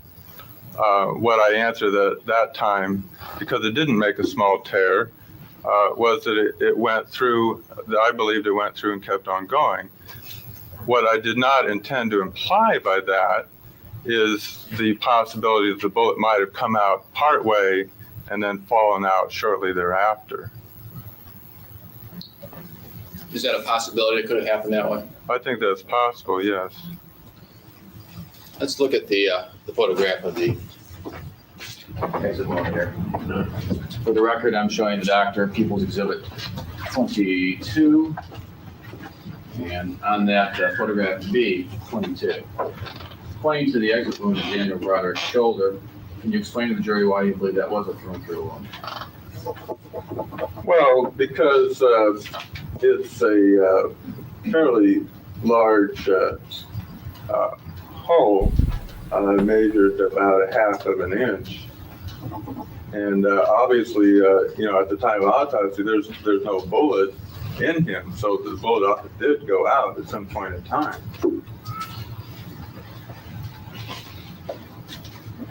But you're saying it would be possible for the bullet to have adhered to the margins of the exit wound and come out at a later time? Yes, I've seen instances where bullets partially exit. I mean, they're halfway sticking out of the skin, and they may or may not fall out all the way at some later point. You have no way of knowing what happened in this particular case, is that correct? That's correct.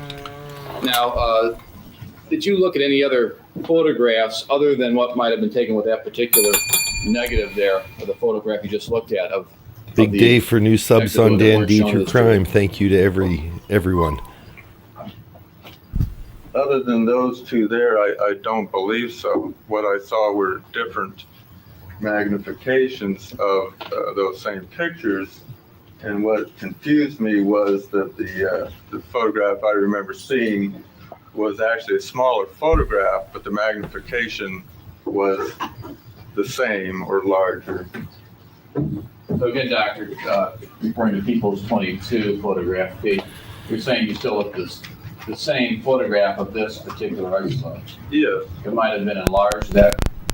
Well, it might have been larger, but the actual photograph itself was small, and that's why I was confused about when you say bigger or smaller, you're talking about the size of the photograph or the size of the magnification. In other words, the photograph might have been cropped down to cut out the rest of the body and just keep the wound itself. Is that what we're talking about? Exactly, that's what I'm trying to say. Okay. Enhance. There is no enhance.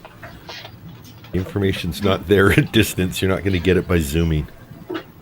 Does this possibility that the bullet might have adhered to the margins of the exit wound, Daniel Broderick's shoulder, change in any regard your testimony about the path of the bullet? No. Or its fatal nature? No. Or anything else you testified about that particular bullet wound? No. No. Is that still the exit wound, the wound that appears in his shoulder? Absolutely. And has anybody at any time requested or suggested that you might want to change your opinion in this case? No. Now, counsel talked about the emergency response or the flight or fight syndrome. Do you remember that? Yes, I think so. Applying that to Linda Broderick after she was shot in the back of the head, would she have been capable of any flight or fight response? No, she would have become unconscious, so she would not be capable of that. There would be no emergency response? Well, in the sense of her doing something, no. And when counsel talked about some reflexive... I feel like if it's a nature versus nurture discussion on Betty, she was one that was nurtured into a psychopath rather than it being in her nature. I think she probably could have gotten by in life without being one. But with this unique set of circumstances, things unfolded the way they unfolded. It's easy to have that kind of retroactive understanding of it, but that's what makes it so fascinating. Movement, I think, were his words. Can you comment on whether or not, after Linda Broderick was shot in the back of the head, whether she would be capable of any major muscular movements that would have changed her body position? No. When I'm talking about reflexes, I'm talking about like muscular reflexes, twitches, that kind of thing, but that would not be sufficient enough to actually move the position of the body. Counsel also talked about somebody running, being shot, and then continuing to run. Remember that scenario? Yes. But was there any running that you could see what was done in this particular homicide? Not to my knowledge. Not at least these two victims. Would that be correct? Right. And indeed, if somebody was running and they were shot, they would drop to the ground, wouldn't they? Yes. Would they continue to run and then like this a little bit? Well, what we're talking about is they may take another step or two before they fall. And that would just be the momentum, just carrying them forward. Would that be Right. correct? Yes. Could be the brain already sent the information to the legs on what to do, and the legs are just carrying out the command. Now, when it was brought up, there was a little amount of blood in Daniel Broderick's stomach. Does that indicate how long or how quickly he died after he was shot in the back? No. And the amount of foam that was found under his mouth, does that indicate how long or quickly he died? How long he might have lived or how quickly he died? No, not specifically. We don't do a foam test. Now, the bullet paths that counsel talked about, you examined all three bullet paths, the two through Linda Broderick and the one through Daniel Broderick, did you not? Yes. And you testified that it's possible that bone may deflect bullets, is that correct? Yes. In this particular case, was there any indication whatsoever that any bone deflected these three bullets from their normal path? No. Why is that, sir? Well, First of all, bullet deflection usually occurs only in the heavier bone. Maximum of 10 more minutes of this guy, or maybe less. when the bullet is at a severe angle to the bone, so that it doesn't actually penetrate it, it deflects off of it. In this case, I traced the path of the bullets in all three cases, from the entrance to the exit, through the organs and tissues that the bullet went through. There's no indication that it went other than a straight line through the body. And the bones that were perforated, ribs and sternum, were not the kind of bones usually associated with bullet deflection. There's no indication that they were deflected, they just went straight through the bone. And that would be the same for the scapula or the shoulder blade that was penetrated? Yes, the scapula is actually very thin in that area that it went through. Thank you. I have no further questions. Recross.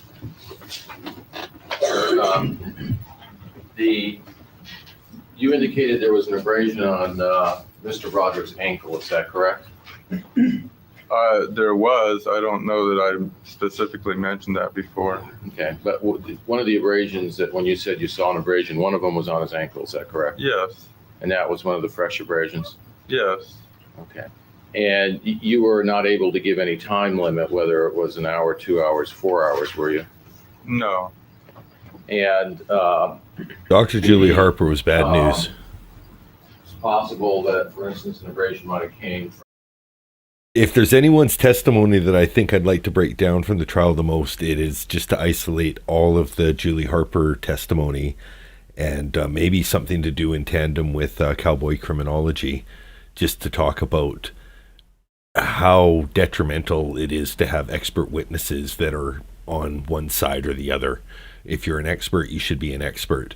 And perhaps as a contrast, I think it was Dr. Brennan, the part-time wrestler, forensic pathologist. Anyway, he gave testimony that supported, what they wanted as a defense, but he was just as forthcoming when Mr. J and Cacciatore questioned him about, could this also be applied to Sarah? And you really need impartial experts to be experts in these cases. You can't have, I'm being hired by these guys to come in and say that she has battered spouse syndrome, so write me a journal that helps me support it, and that'll be enough for me. It's fucking garbage. From hitting the nightstand when he fell off the bed. It's possible, sure. Now, also, you testified that you are a medical doctor, is that correct? Yes. Okay. So terms to you are fairly specific, aren't they? I mean, generally speaking, yes. Okay. So there's a difference between somebody falling in momentum and just all of a sudden falling and moving their legs and taking a couple of steps, isn't there? I mean, that's muscular movement. It takes a fair amount of muscular movements, muscles pulling and muscles going, for a foot to go from front to back, doesn't it? Yes. Okay.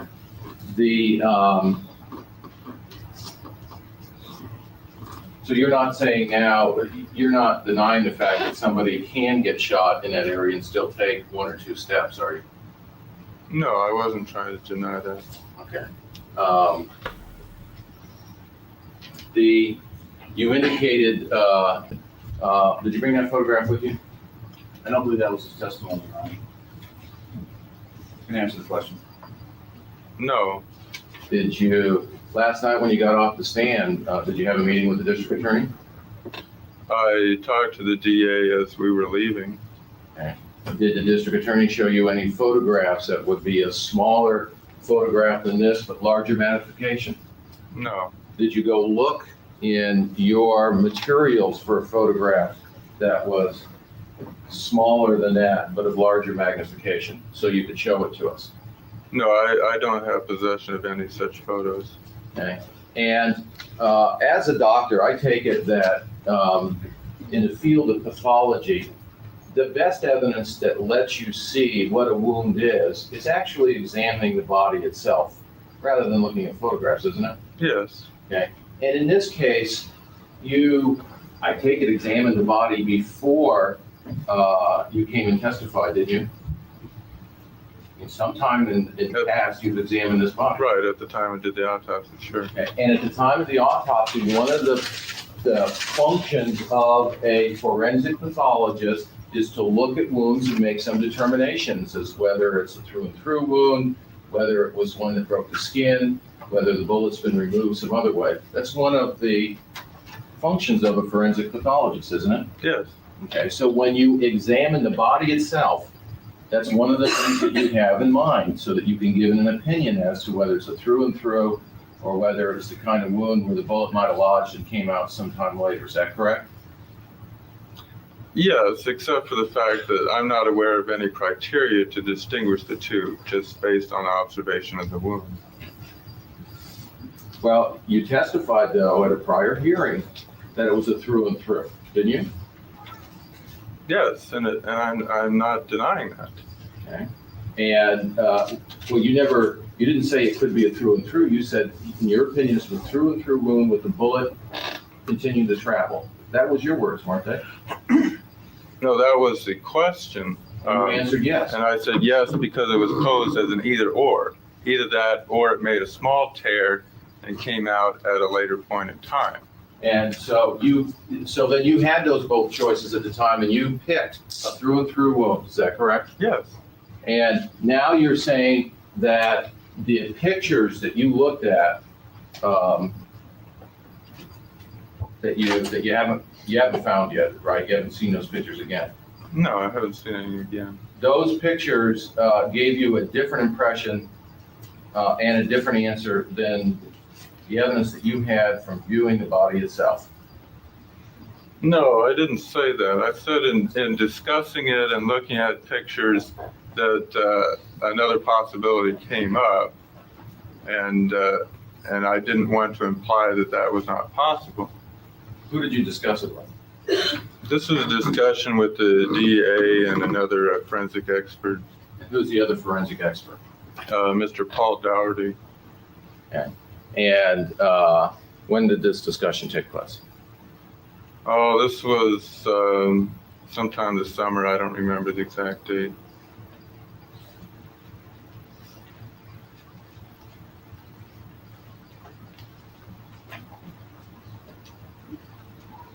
Your Honor, again, I would ask if we could have the picture produced so that I can ask him about it. Your Honor, he has the picture. There's no different picture. He's testified that there's a different picture. Yes. We can have a sidebar. Sure. We're willing to give any pictures that counsel. Now, again, Dr. Swallwell, I hate to belabor this point, but photograph, again, is what's shown here in People's 22 that you saw, right? Yes. And it might have been trimmed down and it might have been somewhat larger, but we're not talking about a different view, different angle, different wound. We're talking about this particular negative. Is that correct?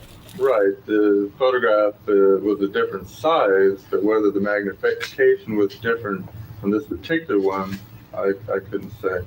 Now, in the last hearing that we had in this matter, when the defense lawyer asked you an either-or question, he gave you two possible responses. Did that cause some difficulty for you? At the time, At any time? well, as I said later on, I realized that might have been misleading. Why would it be misleading? Well, because it's an either-or question and didn't consider all the possibilities of what might have happened. Okay, can you answer his question now fully and completely? Well, I'll just reiterate what I said earlier. It's obvious that the bullet came out at some point in time. This is an exit wound. It's not a small wound as far as gunshot wounds go. It is most likely that the bullet went through and it continued on, but it's also a possibility that the bullet hung up on the skin as it was coming out and didn't come out right away, that it may have come out a short time thereafter. And as a forensic pathologist, you've seen it happen in small percentage of cases? Yes, we're talking, this is a rather fairly rare phenomenon. I mean, gunshot wounds, they either go all the way through or they stay in the body. And the choice they gave you in the last hearing that it either came all the way through and kept on going or caused only a small tear and came out at a later time. Why would that second alternative not be a good one? Well, I mean, the reason why I responded that way is because I don't consider this a small tear. So obviously that wasn't correct. So you looked at photograph B and this does not appear to be a small tear. No, it's a half an inch long. I don't consider that small, although it's narrow. Thank you.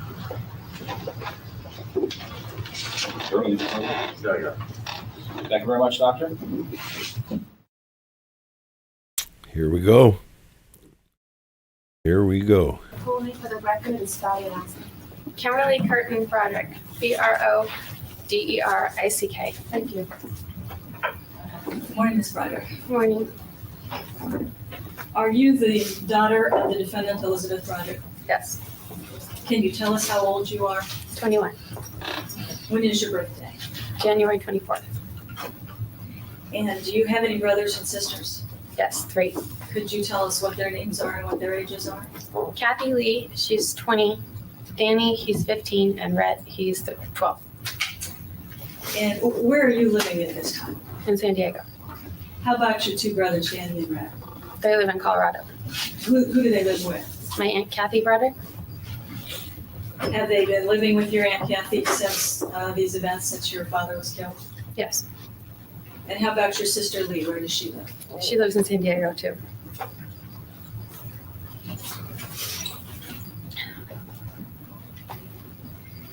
Can you tell us, if you can, at this point, how you feel about your mother? Well, I love her, but I'm mad at her Why is it that you're mad at her? because I don't like things that she's done. Do you feel at all that you have some sort of obligation to take sides in this case? No. You understand that your only obligation as a witness is to tell the truth? Your Honor, objection. Overruled, you can answer that. Excuse me? Do you understand that your only obligation as a witness in this case is to simply tell the truth? Yes. And that's, no matter which way your answer cuts or you think it cuts, you just tell the truth. Right. How do you feel about your father right now? Your Honor, objection. Overruled, you can answer that. Well, I still love him and miss him. Did you basically grow up here in San Diego in La Jolla? Yes. And what school did you go to? To Francis Parker. Where is Francis Parker located? It's in Linda Vista, on top of the hill by University of San Diego. Is that a grade school all the way up through high school? That's where the high school is. The lower school is in Mission Hills. Okay, so there's a grade school that goes up through what grade? 6th. And that's in Mission Hills? Right. And then once you get graduate to the 7th grade, you move to a different campus of Francis Parker? Right. Did your brothers also go to Francis Parker? Yes. And how about your sister? For a while she did. Then she went to Bishop's. And Bishop's is another school that's in La Jolla? Yes. When you first lived in La Jolla, did you live in a house on a street called Coral Reef? Yes, we did. What was the address there? 5555 Coral Reef. And you lived there with all your brothers and sisters and both of your parents, is that correct? Yes. My brothers were born when we moved there. Do you remember when you first moved there?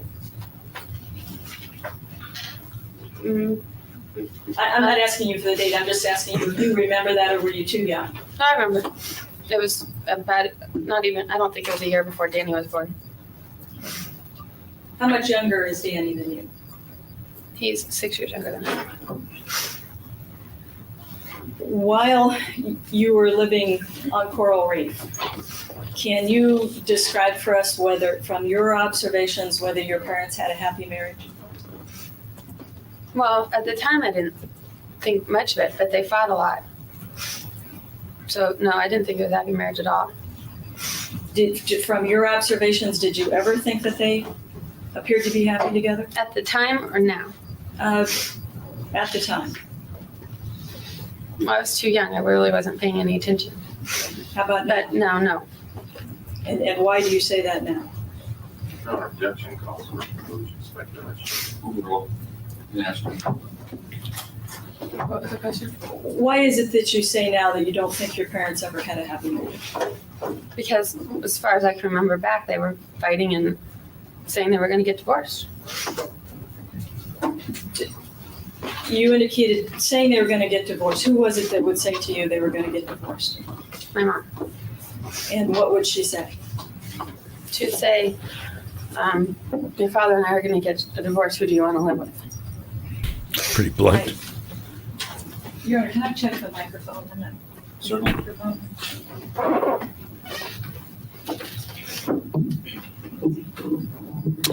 A lot of people for first-degree murder in the poll.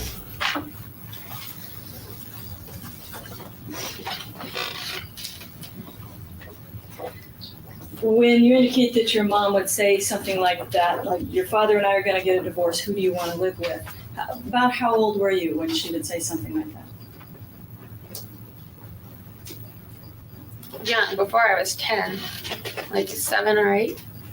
Oh, yeah, about 7 or 8, and then from then on. And was that something that she just said once, or was it something that she said? No, repeatedly. Would your father ever be there when she would say something like that? Not often. It was usually just Mom and I. But he'd hear about it, or maybe he was there once or twice. And what was his reaction to that? He'd just say, oh, no, we're not going to get divorced, and you don't have to decide anything, and you don't have to answer that. You indicated that your mom and dad seemed to fight a lot or argue a lot. Do you recall what they were arguing about? Well, a lot about him not spending enough time at home and him going out with his friends. But that's the only main thing that I can remember them arguing about. They would, sorry. When they would argue in front of you, or would they go off to another room? Both. I mean, I'm sure they argued when we weren't around, but they argued in front of us too. Did your mother ever tell you why she married your dad? No. I know she said she didn't want to. He just kept bugging her. Did she say anything about pitying him? She felt sorry for him that he asked her so many times, so then she finally gave in. That's so romantic. How about, were there ever situations when your mother locked your father out of the house? Yes. Can you describe that? That usually happened if Dad would go out after work, and then Mom would lock the door. And then he would either, they had a balcony outside their bedroom, so he would either go up there and somehow get in, or one time I think he knocked the door down. And then another time he slept in the garage. So this was something that happened on more than one occasion? Yeah, it happened quite a few times. Would he ever call up to you to have you let him in the house? Yes. Do you remember ever a time when your mother actually kicked him out of the house for an extended period of time? Yes, he moved out into a hotel in La Jolla for a while. Not more than a month, but I think like a week or so. Was this, do you recall, was this when he was still working for the firm of Gray Carey? Yes. And do you recall what his reaction was when your mother told him to leave? He didn't want to go. What did he say? He said he'd be back soon and it'll be okay. And no, he didn't want to go at all. Were you allowed to see him or talk to him when he left? Stenographer positioned that fan that way after the fart incident in day 2. Day 1. No, day 2. I don't really remember how long he was gone, but I know we didn't see him a lot. But he wasn't gone that long. He was only gone like a week or two. Did he say anything to your mom about, please don't make me go? Yes, and then Mom was playing the song "You Don't Bring Me Flowers" on the radio. She was playing the record, and then everyone was crying. He just said he'd be back soon. When they were talking Hey, in front of Candace. us, he was mostly just talking to us. He wasn't talking to Mom anymore. He was telling us goodbye. And that he'd be back soon. Right. And this would have been, if he was still working at Great Carey, it would have been before 1979. Right.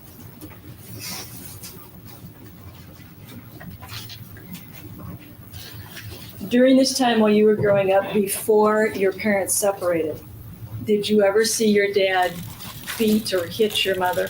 No. Did you Never at all. ever see him hit her, slap her, do anything physical towards her? Never? Never at all. Did you ever see him threaten her, threaten to hit her or No. act violently? Not at all. Was there any violence between the two of them? Well, but at each other. Yes. Did your mother ever do anything violent towards your father? I never saw her hit him, but she would scratch him and stick her fingernails in his arm. Yeah, she'd come at me with her claws. I didn't see her hit him. Was that when she would? Candace, I made a you short. indicated You sticking can her catch it from fingernails the in his short. arm. Was that something that happened just on occasion, or did it happen often? It happened pretty often when we were young, and I know Might be able that to she bring it up. scratched his back once. I saw that. That's all. Were there ever any incidents where she threw anything at you? Yes. Can you describe? One night at dinner, he came in late, and well, I don't know if that was the whole issue, but she threw a ketchup bottle at him across the table. And then one time The we ketchup went incident. to dinner and we got back and, well, we went out for pizza and we got back and she threw a stereo and then she threw this thing, this marble thing that has little, I think you grind something in it or something. She threw that. You're pointing to a And black There it is. flag That was- oh, she threw. and that placard. The incident where she just threw the to ketchup bottle. The placard. Sorry. How do you recall how he responded to that? Did he throw anything back at her? or You're was there pointing fight? to a No, it just smashed the wall. black placard. That was a fart. Number 3 in the picture and to Sorry. the right side of that placard. And the time that you went out just- for pizza with your dad, who else was at this pizza? Dave Monahan and his children. Not as smooth there. Can you tell us who David Monahan is? He's a friend of my father's. So your dad, you and your, Okay, so there's foreshadowed in the background, so I'll just bring it to the foreground here. This is the fart incident from day 2. It's a 15-second short on my page. You're pointing to a black placard. That was a fart. Number 3 in the picture and to the right side of that placard, just adjacent to the This placard. would be right after 11:11:11. All right, so that was that. Oops. To the main screen. Sorry, that one wasn't quite as smooth. Different orientations and videos and Sister. stuff. sister and David Monahan and his children, you all went out for pizza together. Right. And then what happened when you got home? We were late. And then she threw a stereo. When we walked in the door, she threw the stereo and then she threw the marble thing. Do you recall? No, that's wrong. The stereo was already thrown. It was like right when we walked in, the stereo was already thrown, and then she threw the marble thing when we were in there. So the stereo was already on the ground. They walk in, the stereo's on the ground. What the hell happened here? Boom! Oh, I see what happened here. Crazy. And remember, she's 19 now, but she's recalling this stuff would have been from during the divorce. She would have been as young as 14 for the start of it, and a 5-year divorce leading up to. Well, hold on. If she's 19 now, she would have been 17 when it happened and 12 at the time of the divorce. When I walked in the house. Was she throwing it at your dad? Well, he walked in first, and then the stereo was thrown, and then I walked in, the stereo was on the ground. She didn't hit him. How about with the marble thing? It didn't hit him. I mean, she threw it at him, though. Do you recall what his reaction was? No, he didn't really have a reaction. Just they all sent us up to bed and so, oh geez. Was it clear Another that your night mother in was angry at the paradise. time? Yeah, Oh, but we didn't know that before we got home. think twice. But once we got home, yeah, it was pretty obvious that she was angry. So this was something that once he opened the door, it was obvious that she was angry when she threw this. Right. Very angry. Was there a time that you recall when your mother burned your father's clothes? Yes.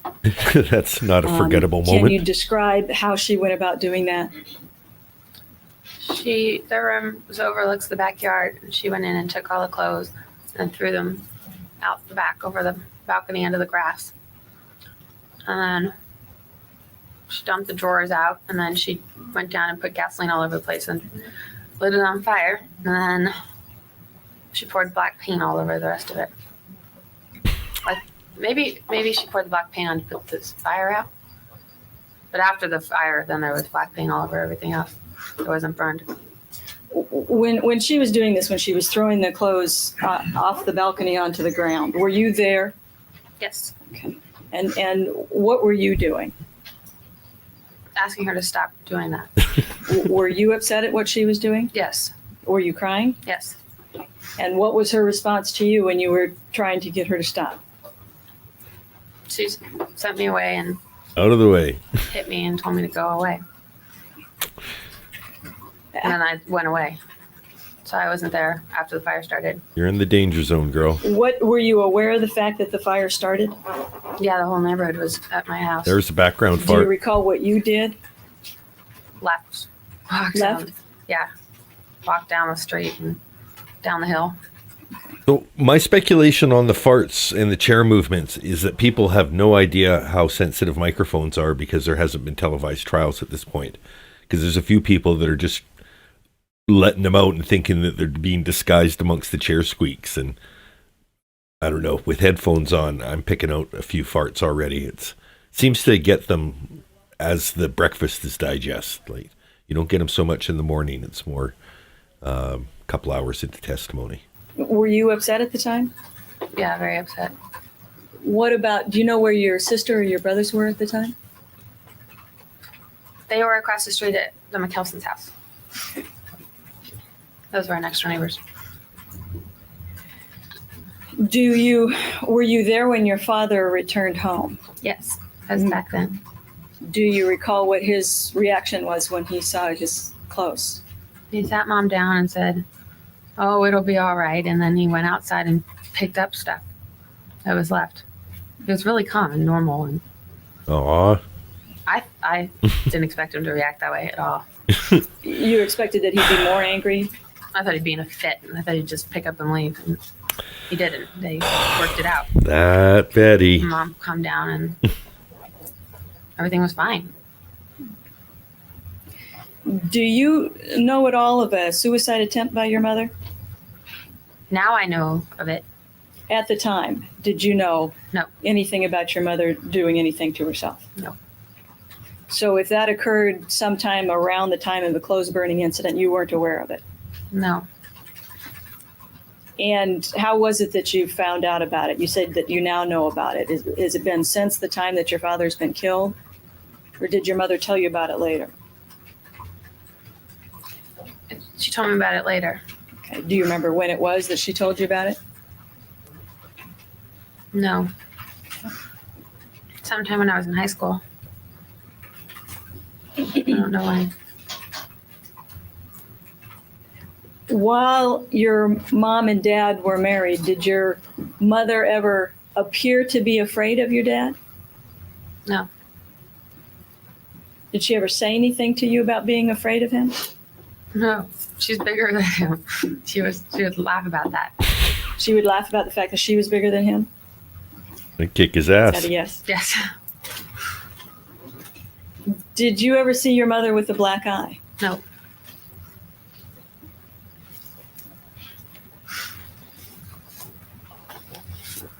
Yeah, I gotta be right back. How, did your father work a lot while they were married? Yes, an awful lot. He was an attorney, is that correct? Yes. And he worked long hours. Yes. And from the time, say that Danny and Rhett were born, what did your mother do basically during the day while your father was at work? Took care of us. Okay. Did she socialize at all? How would you describe? Did she have maybe just one friend? Did she have a lot of friends? Oh, she had lots of friends. I'm sorry. She had a lot of friends. Did she give parties? Yeah. Did she often have people over to the house? We had people over most Sunday nights for dinner. Did it appear at all as though she was isolated from people, or was she free to have friends and go out and do what she wanted? Oh yeah, she was free to go out and do what she wanted.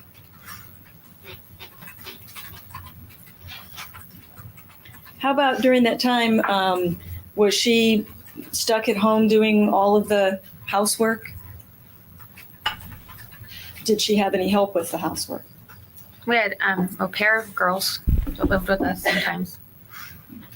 We had a maid. At some point you hired a maid named Maria Montez? Yeah.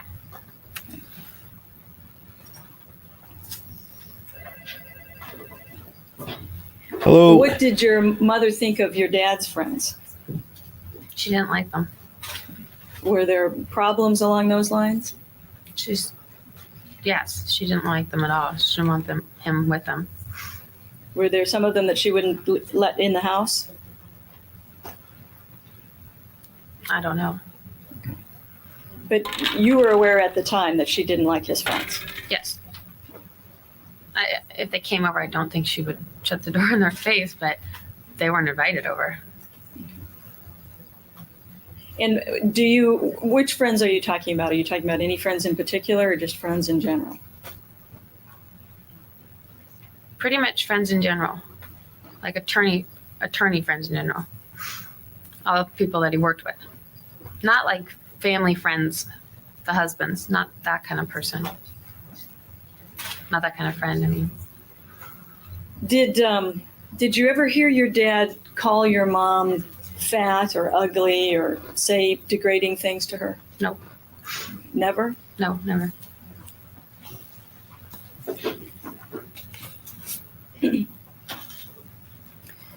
Do you recall Great Point Ocean in sounds. 1985 when your parents separated? Yes. Where were you living at the time that they separated? We were in a rental house in La Shores. And was there a particular reason why you had moved to the rental house? Because our house is under construction. Because half of it was sinking, kind of. And that was the Coral Reef house. There was a problem with the house at Coral Reef. Right. Did all of you move into the rental? You, your mom and dad, and all your brothers and sisters? Yes. Do you recall anything unusual happening when you moved in? Special shout out to Satori Hisasu. Yes, it's not Hisatusu because that's how Sarah would say it. Satori Hisasu was updating us on the docket yesterday, and I believe posted something on our on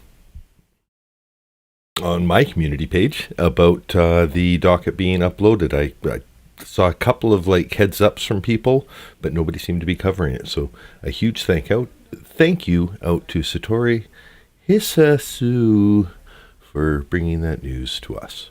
Into the house. Did your mother leave for a period of time? Yes. It is a good day for a good day. Well, I don't know if the day we're moving in, that's when Mom disappeared. But I don't remember if we had a moving van or what. But we were all at the house, and then Mom never showed up. Okay, when you say we were all at the rented house, and Mom didn't come there. And you said she disappeared. What happened? She just didn't show up? Right. And how long was she gone for? A few days. A while. Do you recall what your reaction or what the boys' reaction was? We just figured she wasn't ever coming back. We just moved everything in, or tried. I mean, we didn't get too far, and just assumed that she wasn't coming back. Was there a time? There was a time then, obviously, when she came back. Right. Do you know why she just disappeared? No, I don't. But she never explained it to you. No, Or she never told you that she was leaving before she left. no.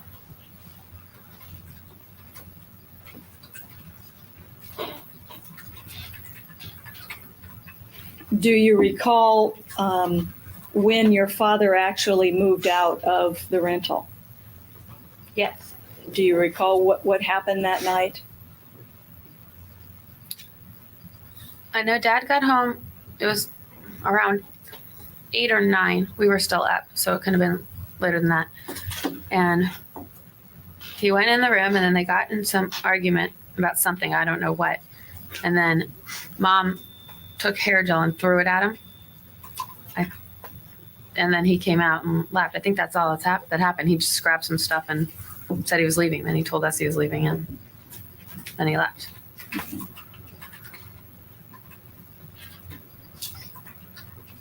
Do you know where he went when he left?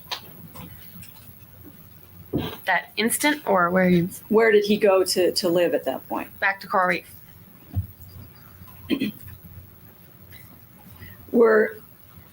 Excuse me.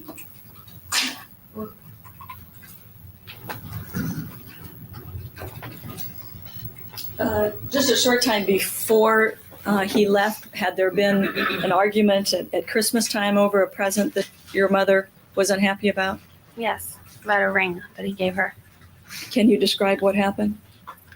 She wanted this emerald ring that she's been eyeing for a long time. She really wanted it. And then he went and got her a ring, but it wasn't the ring that she wanted. So she said it was a disgrace and that she wasn't going to wear this, and it was like a child's ring, and then she threw it. When you say she threw it, what did she do with it? She opened it, and then she got mad about it, and then she threw the ring. What did you see the ring? What kind of ring was it that he gave to her? Was it an emerald ring? It wasn't the one that she had requested? Right. When he moved out and he moved back into the Coral Reef house, what was the state of the Coral Reef house at the time? It was still under construction, but almost done. I don't think there were very many workmen. I think we were in the process of putting it back together. Was there any furniture in the house? No. What was your dad sleeping on? On the floor.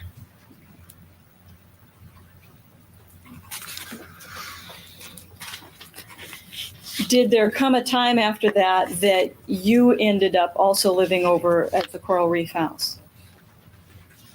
Yes. Can you describe how it was that you ended up over there? Well, it was on Easter, it was the night before Easter, and Mom and I got in an argument because I had this friend over that I wanted her to take home. And we had just been at Warden Springs, and she didn't want to take her home. She was tired, so she said no.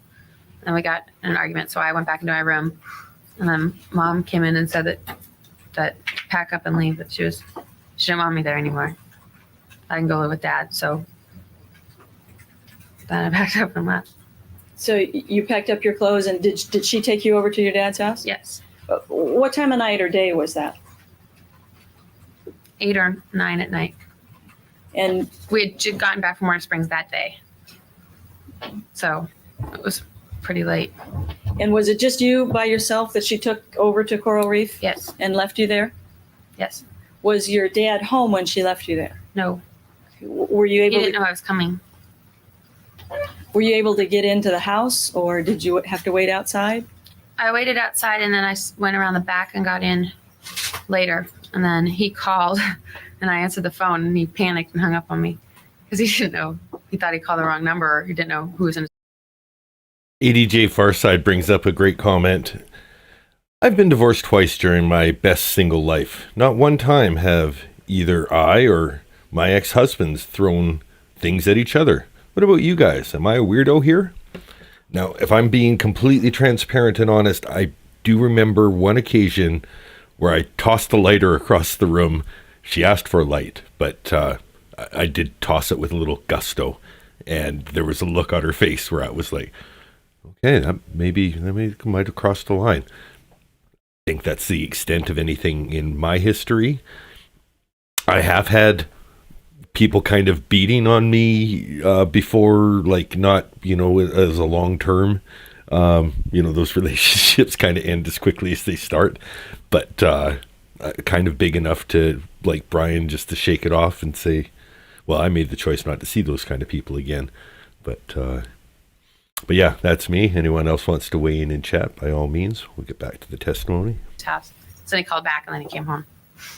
So then he called back, and when you realized that you were at home, he came home. Right. Was there any furniture in the house at that time? No. At some later point, did either of your brothers or sister come over to Coral Reef? My brother, Danny, came over the next day on Easter. And then my sister, Lee and Rhett, came over a month or two later. How was it that Danny was brought over? He was fighting with Rhett, and Mom had enough of it, so she told him to pack up and move with me. Did she actually bring him over? Yes. What was his emotional state when he was brought over? He was really upset. He didn't want to come over there. Was he crying? Yes. And then you indicated some couple weeks, month later, both Lee and Rhett were brought at the same time? Yes, they were. And again, what was the circumstances of them being brought over? They were hysterically crying. They were very upset. Dad wasn't home. It was late at night, and I don't know what had occurred at that house that made her bring them over, but she brought them over and dropped them off in the living room. And did she say anything about why she was dropping them off in the living room? Thanks for joining the chat, Victoria. Victoria Carmen says she asked for a very specific ring and he just chose another. Why not just get the one she asked for? Now, it does sound like it was a pretty fantastic ring, but at the same time, for me, a ring 2 months salary would still be a pretty shitty ring for what he was earning. It sounds like a ring of, $10,000 in value would have just been, like buying something out of the vending machine where you get your luck at the costume jewelry. So, yeah, it's a good point, Victoria. And I think it shows that he was definitely playing his own power games and control. Like, I'll get you what you asked for, but not quite what you asked for because I'm the one with the money. She said, let him try and deal with 4 kids. She didn't give us much of a reason. She just said she wasn't going to be left here with 4 kids, so he could have us. I'm not going to be left here with 4 kids. And again, this was at nighttime and your father wasn't home? Right. Well, he was coming home soon, though. He was. I don't know where Surprise. he was. It wasn't. All the kids live with you now. It was after dinner. I don't know. It was late at night. He must have been somewhere that he was coming back soon, though. When all 4 of you were there, then with your dad, did you have any furniture in the house, or was there still a period of time when there was no furniture? We had beds by then, but there wasn't furniture in the rest of the house. Okay. Once all 4 of you were ultimately brought over to the Coral Reef house, did you then basically live there with your father? Yes. Did your dad ever pack you guys all up and try and take you back to your mother? No. What? How was your dad handling having all 4 of you there at the house? At first, not very well. He didn't really know what to do with us because when we were growing up, he was around like at night and on the weekends and stuff, but he had no idea what to do with us. So not very well at first. But then he got better at it. And then he rearranged his schedule and spent more time at home. Not that much more, but more than before. And then he hired somebody to help around the house. So he ultimately hired a maid or a housekeeper, Right. Babysitter, combined person. Yes, and they made dinner and picked us up from school and stuff like that. Hey, it's a great point. It's coming up in the chat. People are talking about the made-for-TV movie. From what I could see, it's available for free on YouTube complete. I think it's called Her Final Fury. It stars Meredith Baxter Birney, and it looks like it's about 2 hours long. So like TV miniseries length that probably would have been stretched over, 4 half-hour episodes on a week or something like that. But yeah, look for that if you're wanting to get a little refresher, see a very specific take on the case. But it definitely fills in, like, to kind of put you back in the moment, because it wasn't that far removed from the events of the day. It was like a very contemporary TV movie building off of the popularity of these first court TV cases. So, yeah, maybe I'll throw the link to that in the description for today's episode too. So anyone who wants to come back to this can find it that way. It's pretty easy to find, though, in any case. Thank you for bringing that up, chat. You guys are so fine. It's so perfect that I'm Dan D. Was there a period of time there where he was on his own as Hell far as yeah. getting dinner together for you guys, and as well as going to work? And Yes. When we first were there. And then after that, then he hired somebody to help him.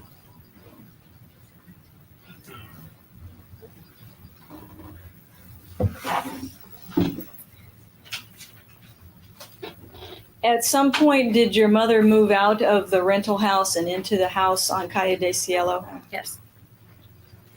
And when she moved into the house on Calle de Cielo, the four of you still stayed at Coral Reef with your dad. Is that correct? Right. Was there any time in there where she took any of the kids to live with her at Calle de Cielo? We lived there for a little while, and the rest of us never really lived there, just visited. All right, we've got Victoria Carmen coming in, a little support for Betty in the chat. Good to get both sides of this, and it's definitely the side I was leaning the more as I was learning more about the case. Like the first indications, I was like, "Holy fuck, poor Betty." I think there is still. I'm glad to have you in the chat here, Victoria. This is just going to get more interesting as the trial goes on. It's good to have somebody with some perspective from both, or to have people with perspective from both views on this one, because I think there's a lot more gray area than there is to the Sarah Boone case, where it's pretty damn clear. And there's a lot of things that are clear about Betty, but I think there's a lot of things that are opaque and nuanced as well. So, while you were living at Coral Reef with your dad and your mother had moved into Calle de Cielo, were there any times when she came over to Coral Reef and did anything to the house? Mm-hmm. Yes. Can you describe, for example? She came over one time and hit an umbrella to the front door. The glass, I guess it wasn't. It was the front window, I'm sorry, front window. And she spray painted the house once. And then another time she smeared lipstick on the bathroom mirror saying something, but I don't remember what it said. And then another time she smeared this Boston cream pie all over my dad's bed. And better than the Johnny Depp treatment. You said she wrote something. Boston cream pie elevates to a couple full-size human poops, but back in the day when you could just get a Boston cream pie in the bed as a revenge story, or a lemon pound cake in the case of Officer Pound Cake. In lipstick on the mirrors, was it anything vulgar? yeah, I think it was a bad word or something. I don't remember. Lipstick on the mirror told the tale on you. Well, it wasn't nice. I don't remember exactly what it said though. How about when she spray painted? Was it just spray painting or was it spray painting words? Do you recall? It was just spray painting. I don't remember any words. And was there ever a time where she smashed a stereo, threw a stereo to the ground? Then? Yes. Which broken No, stereo? not that I remember. That was earlier during the marriage? That was after we went out to dinner with Dave Monahan. Were on any of these times when she was coming over to the house and doing these things, were you or the other children at home, or was it times when you guys would be gone? Both. When we would be there, when we would be gone. Then coming home. What, did your dad ever talk to her about stopping doing that? Yes, repeatedly. I'm sorry, Yes, repeatedly. repeatedly? Yes. And what was her reaction? She wasn't going to stop doing that. Okay, did she say why? Hmm. No. No, I don't think she gave a reason why. She just wasn't going to stop doing that. I don't know what she wanted then. I don't remember what she was mad about. That almost hits the nail on the head with Betty too, is that point she's just mad because that's who she's being, and she redefined herself as being angry, and then just was angry whether it suited her best interests or not. Yeah, even to her detriment. Exactly. I mean, I know in general, but I just don't know exactly what the issue was going on then.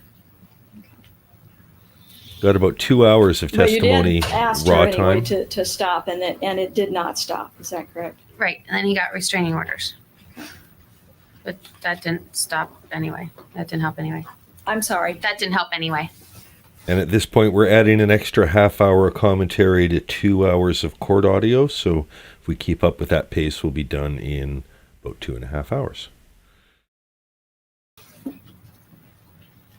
Was there a time then when you and your father and the rest of the kids moved out of La Jolla?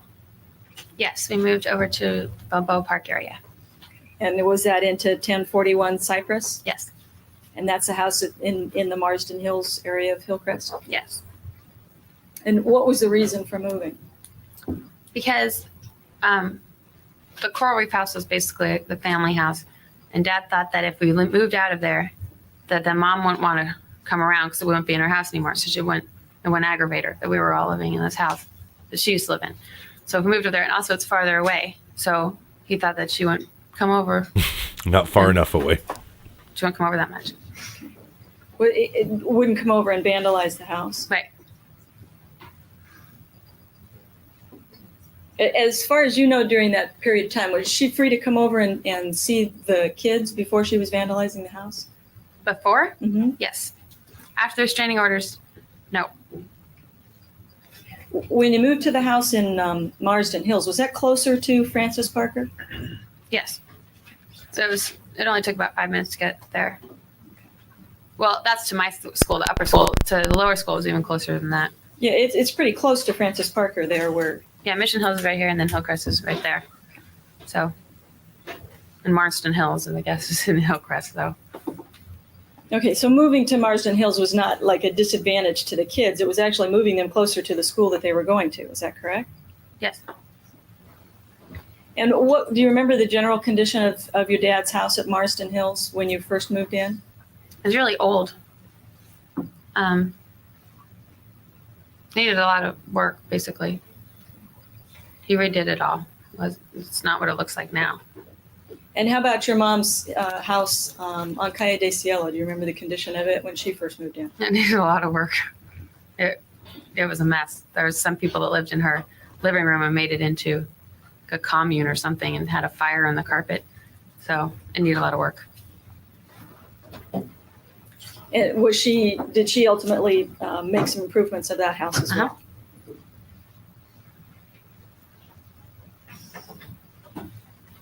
While you were living at Cypress with your dad, do you recall an incident where when your mother smashed the car through the front door? Yes. Can you describe that, what happened? They were going to court about the sale of the Coral Reef house because no one lived there anymore. So they were going back and forth about that, and then they couldn't agree, and so I'd just like you, if you could, to describe what happened when she came over to the house. the first time she came over, she said, "I'm not leaving till I talk to him," and she wasn't supposed to be there. So I was asking her to leave, and she said, "He's going to be sorry. I'm not leaving until he gets here. I'm talking to him." So I called Dad. I'm like, "You better come home. Mom's here. She wants to talk to you." So he rushed home, and then she told me that she was going to burn down Coral Reef house, that she'd burn it before he'd sell it, and he can't do that. So then he came home and they argued, and he said, I'm not going to talk to you. You have to get out of here. You can't barge into my house and make demands. So you have to leave. And so eventually she left, and Dad called the police and said, she's going to burn down the other house. Go over there and watch it. So I guess the police did that. And while we were talking about this in the kitchen, then the car came through the front door. So before she had left, she had told you she was going to go burn down Coral Reef. Right. And that's why your dad knew about that. Right. Okay. And then after she left, you were still there in the house with you and your dad, and was anybody else there? Lee. And what were you doing when the car came through the front door? Muted. Making dinner. Said the funniest stuff And, ever. and what was it that made you realize that the car was coming through the front door? There's a really, the sound, it sounded like a chainsaw. And then I just heard that, and then everything started shaking, and then I left. So I didn't know it was a car at the time. I didn't know until I came back up into the house. When you say you left, where did you go? Down the canyon. Okay, your dad's house was on a canyon? Yes. And why did you go down in the canyon?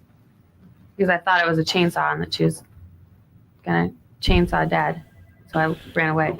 You thought your mom was going to chainsaw your I'm going to address the chat. Victoria's adding facts. She said every time she tried to talk, she cursed and got fined by losing chunks of her child support funds. So even though the number started big, it kept getting whittled down. And again, just insult to injury. You don't need to put a swear jar on an adult human being. Like, fuck you. You fucking deduct my money because I'm swearing. Like, that's fucking bullshit. Fucking A. I believe you. I'm on your side there, Betty. What was the other point I was going to bring up? Every time she tried to talk, she cursed. Oh, the Epstein credits. So let's just, we should weigh in on the Epstein credits at least once an episode, as long as that's a trending topic. Epstein credits, in the context of the Betty Broderick case, it basically allowed, if you incurred debt as a couple, that's shared debt, just like shared income. So all of his law school loans were money that they earned negatively together. Everything he earned after they broke up was his, because they'd broken up. The divorce was, it was still being finalized, but it was his after that point. So he only had a couple years of big income, which is why her alimony is so high. Their net assets at that time were at just over $1.5 million US. Betty's share was $780,000. Her share was reduced to $33,000 because of Epstein credits, which basically meant that Dan, after they'd broken up, went back and paid debt on the houses they owned, debt on the loans that he had, and charged her for her half. So she put him through half of law school. She put him, built up half of those assets. But because she didn't have the money to pay for it, well, I guess she had some money to pay for it. In any case, she got screwed out of her half of what should have been the lump sum settlement. And I'm sure that was fuel to the fire. And it was a 5-year fight to get 2 years or 2 months of alimony in exchange for your half of your belongings. So if you defer to the fact that she put in all that work in the early years just to get by, they're obviously not building assets in those years, but she's the one that's working super hard while he's at law school. I heard that's a good time if you're a lawyer and you like that kind of thing. You're surrounded by people who enjoy what you're doing. Maybe you get yourself a cute little secretary when you get yourself a practice. Who knows? Yeah. Yes. Because I could hear Mom and I couldn't hear Dad. Dad wasn't saying anything. And so I assumed he was dead. So you were afraid. Is that why you ran down into the canyon? Yes. And was there a point then when you came back up out of the canyon? Yes. And where was your mother at that point? In the police car. Okay. And did she do anything to you when she saw you? She spit her tongue out at me. I'm sorry? She spit her tongue out at me. She spit her tongue out, stuck her tongue? Yeah. She spit it out. Do you know why she did that? No.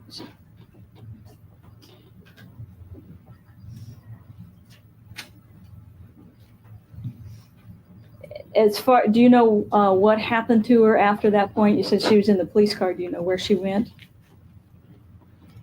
She went to jail first, and then she went to like a hospital. Did you visit her when she was at the hospital? Yes.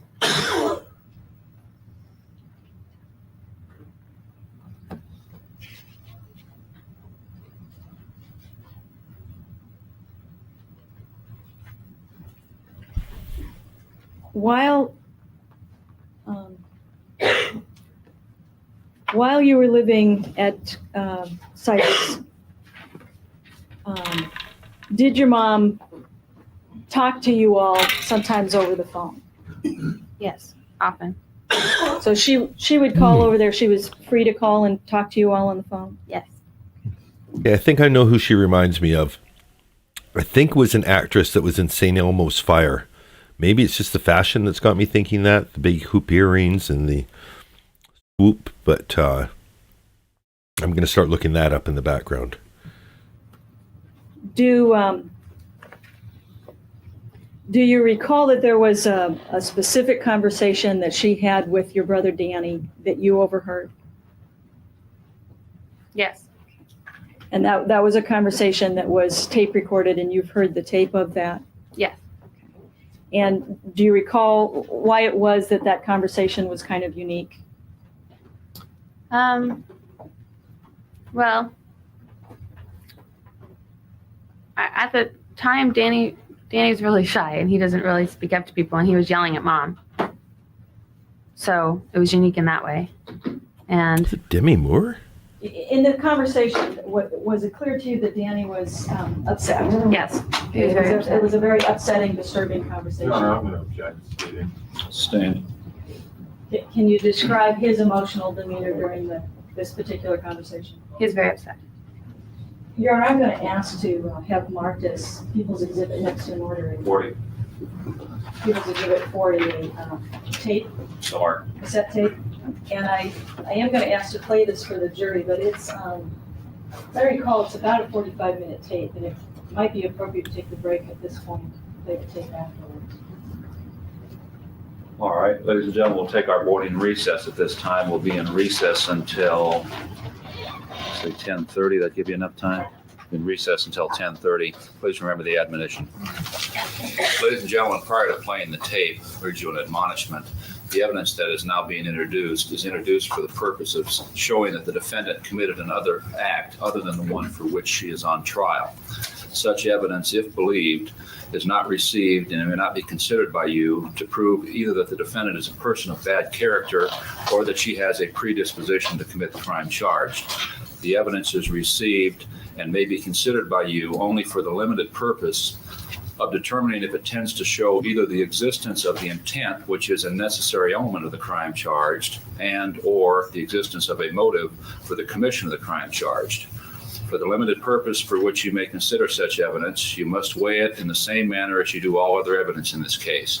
You are not permitted to consider such evidence for any other purpose. We're about to get a recording.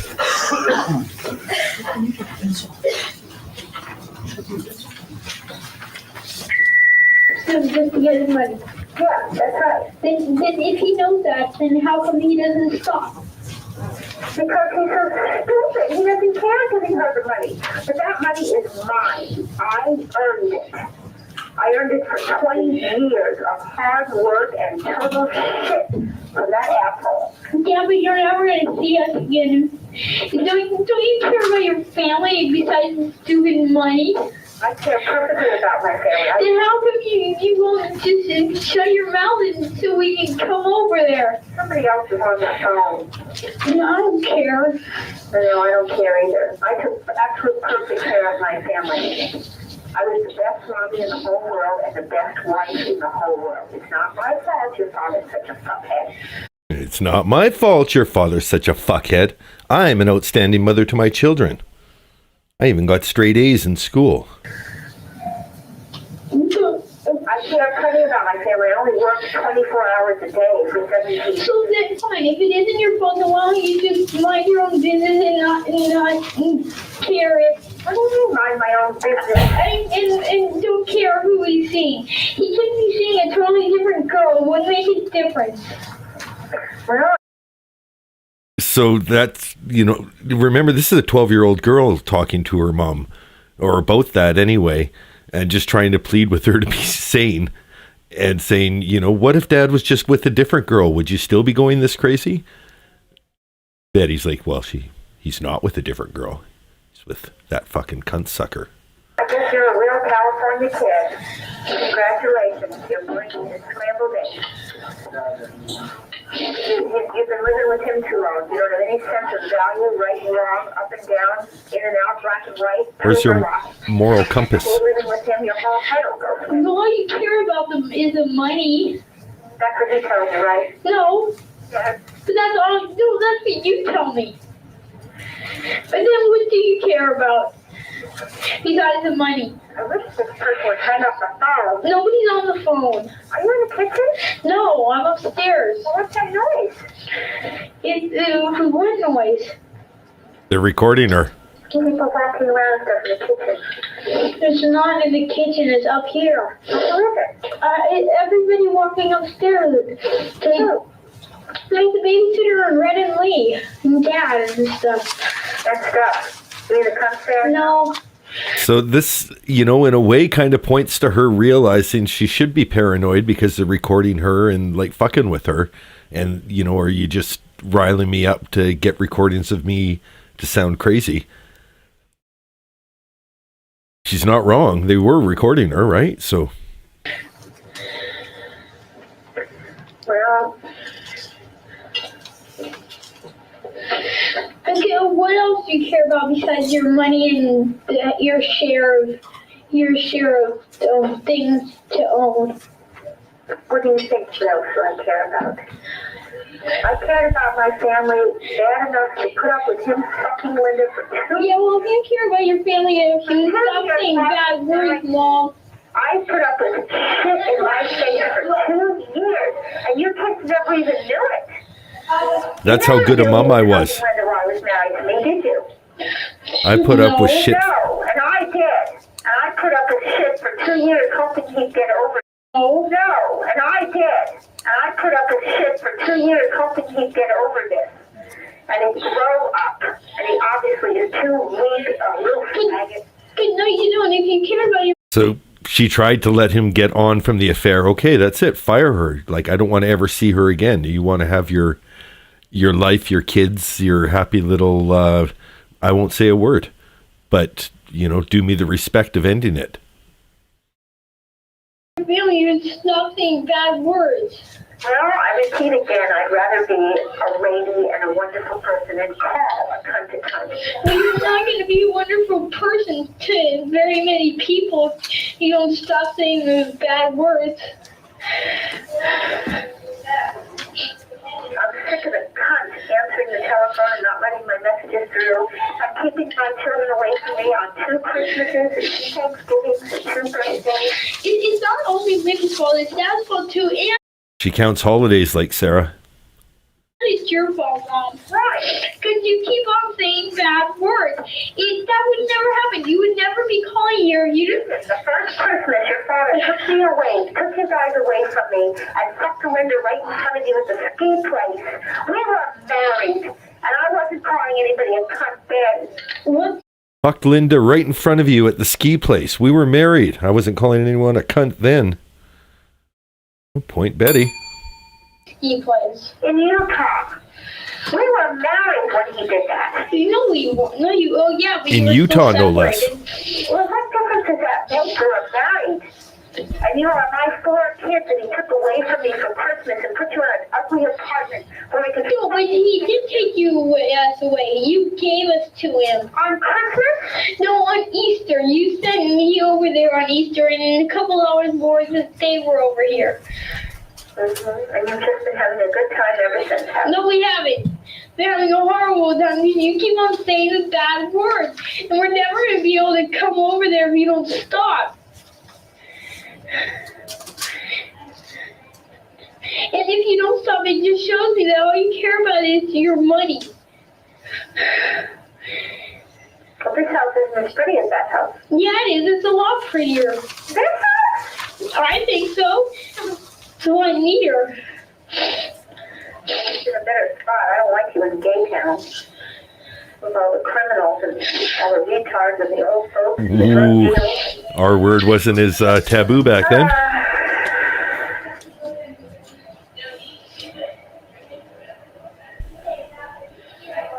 Because if you don't stop saying bad words, we're never going to be able to see you again.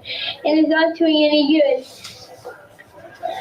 Yeah, well, as soon as I get a fair settlement from Daddy. See, that's what I mean. All you care about is your money and your fair settlement. I will get a fair settlement, and then I'll discuss custody.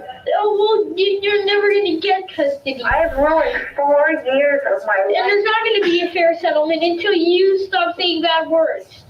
That has nothing to do with anything. Yes, it does. No, it doesn't. We aren't allowed to be around you if you're saying bad words, Mom. Well, and the cunt's allowed to be around you? What's wrong with that? Because you guys are divorced. Dad can be with anybody he wants to. I didn't get a divorce. Daddy got the divorce. I'm still married. I know. No, That sounded exactly like you. Sarah. I didn't get a divorce. George got the divorce. Oh my God, that was like pitch perfect. We're going to go back 20 seconds? I guess that's my only choice. Pitch perfect. Let's listen for that. This sounds like, I don't know, I'm again in my headset, but it sounds exactly like Sarah. I'm allowed to be around you if you're saying bad words, Mom. Well, and the cunt's allowed to be around you? What's wrong with that? Because you guys are divorced. Dad can be with anybody he wants to. I didn't get a divorce. Daddy got the divorce. I'm still married. I know. No, you aren't. Because you get divorced, you both are separated, Mom. And he likes somebody else now. He doesn't like you anymore. And I mean, if you gotta stop saying the bad words. Why doesn't he like me anymore? Because he's sick of you because you guys get in all these fights. Why are we getting fights? I don't know. What he was fucking his secretary. Even before that, you got in fights, Mom. I don't think so, Danny. See, you didn't know he was fucking his secretary for the last 2 years we were married. I didn't tell anybody. I was too embarrassed for everyone. And I thought he'd cut it out and grow up. And he didn't. So we did. We fought like crazy because he was a flaming fuckhead bastard. Yeah, that was the only 2 years ago. But before that, you were still getting in fights all the time. Danny, every married couple in the whole world fights sometimes. We weren't getting in fights all the time. Not all the time, but you go in fights a lot. Oh, poor little Dan Jr. About lots of stuff. About houses and everything. I don't know about everything. Oh, I hear little Rich. Satori Hasu has made the point in chat. A child shouldn't be burdened with all of this. Is that the babysitter reading them the story or something? No, he's talking to Kim. I think. Kim was at my house. Kim's not home yet. Kim? Is Kim there? Oh, she's home. Oh, that was quick.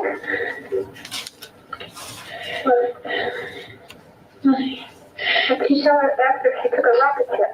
Did you take a rocket ship here? Then how did you get here so fast? Oh, one of those kids in the back row must be Danny. Anyway, I don't want you to be mad at me. Because I didn't do anything. Well, I'm going to be if you don't stop saying those bad That's words. the other daughter. Because nothing ever is going to happen. It's just going to get worse. They're going to get a lot better if you don't stop.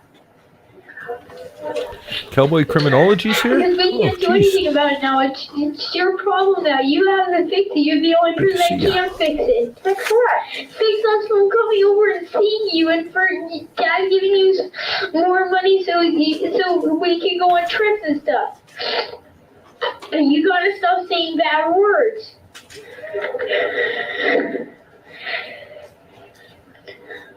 Bad words is really an emphasis of this call. I mean, if you're hoping in anything, you might as well forget it if you're going to keep on saying bad words. If I'm doing what? If you're hoping on getting anything, you better stop saying bad words. I never used to say bad words until I got fucked on for 4 years. Okay, you said that 5 times, but it's not going to do any good to keep on saying bad words. Just going to make it a lot worse. Somebody called up Daddy and said dickhead and hung up the phone and he thought it was me. It wasn't me. Who was it? I don't know. Let's call him dickhead. I call him fuckhead. See what I mean, Mom? You keep on. See, it must have been somebody else calling him. They called him dickhead. I call him fuckhead. Not really appropriate conversation to be having. And this is probably younger than 12. 12 would have been the age of Kim, the oldest. So Danny, I think, is a couple years younger than Kim. So this would be a 10-year-old boy litigating on his father's behalf, or also acting as a private investigator, recording the call on his father's behalf. Calling him bad words, and it's just gonna make things a lot worse. And you won't stop, will you? Until you get your share of money. He's scum, Danny. He's absolute scum.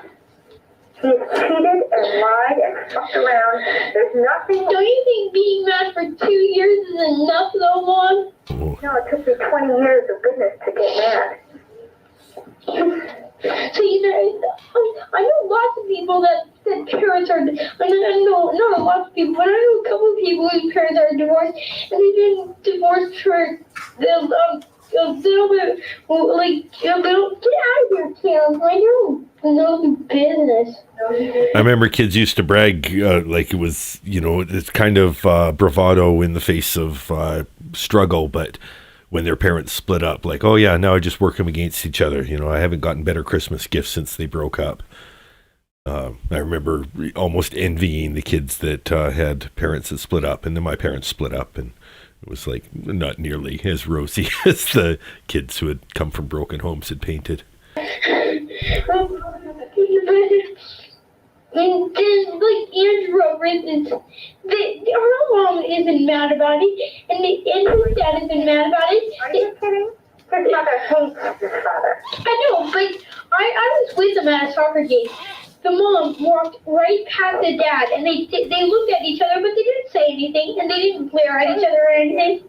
Aw, that is pretty authentic. That is the kids seeing how humans should act towards one another and seeing it role modeled and going, wow, why can't my family be like that? That is actually, that kind of makes me a little sad. Because she got her money. How do you think she's able to live? Well, she works too, though, Mom. She got a settlement out of him. But she works, though, too. Yeah, I should work too. Why don't you? And why don't you stop saying bad words and you'll get your stupid share? You will, though. You'll get more than your share. Who said that stupid share? I did. Who said that? I have a friend, Mary Williams, whose husband divorced her, and they got divorced within 3 days.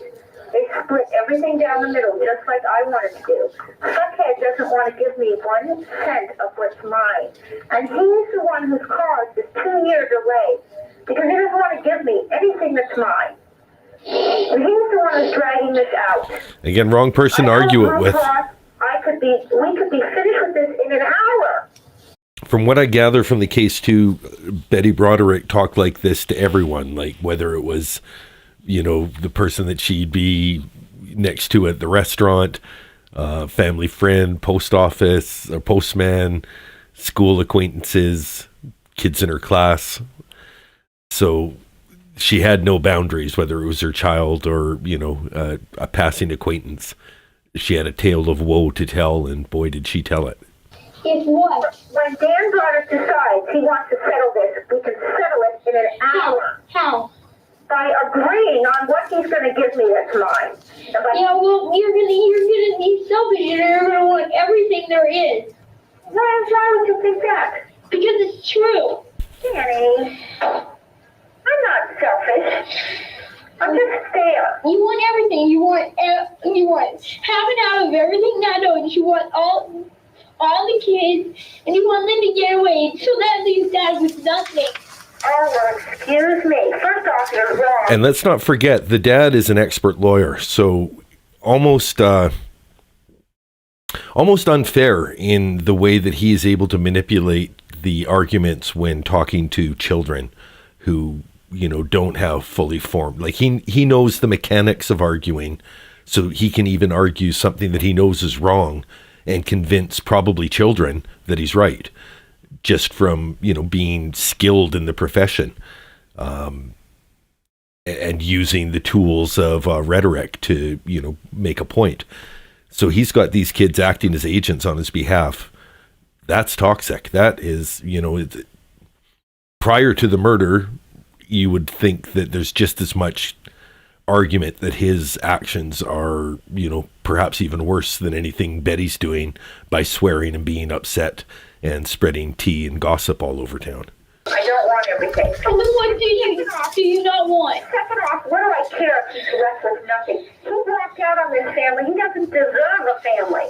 Well, okay, what does he care that you're left with nothing? It's the same exact thing, Mom. How do you feel with nobody living there? Not very good, huh? Ooh. Not getting your money or anything. And all you ever care about is your stupid money. Well, if you say that one more time, I'm going to tickle torture you for 25 minutes when I tell you. That is not true. I'm going to tickle torture But I you. want what's mine out of that bucket. He refuses to settle. Yeah, well, if you stop saying bad words, it won't happen. No, it won't. For 2 years, I didn't say bad words and nothing happened. Right. Well, yeah, you did, because you stayed together and you got your share of money and everything. You got more than your share of money. You got almost all of it. I don't know what you're talking about.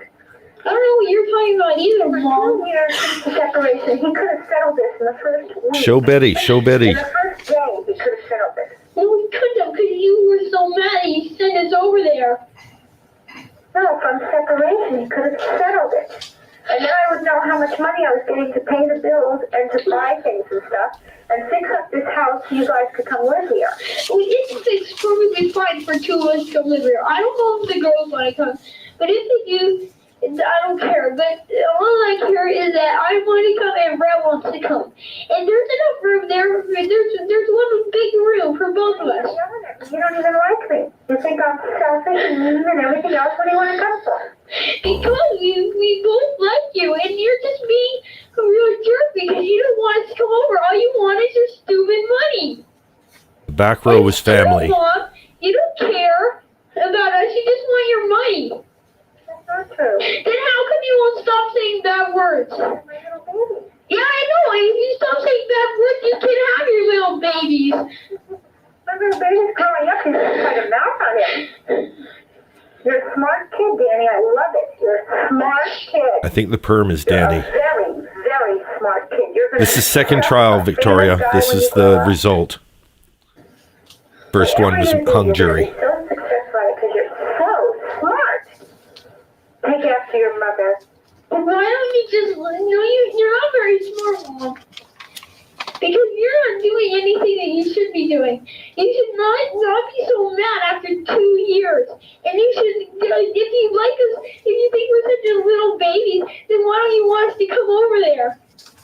Why don't you stop saying bad words?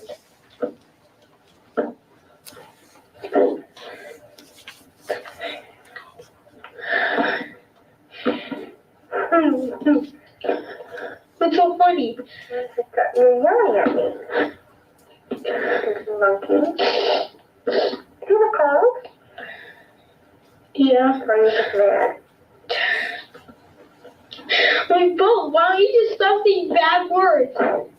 This whole thing could be settled a lot quicker. Because if you keep on saying bad words, it will never be settled, Mom.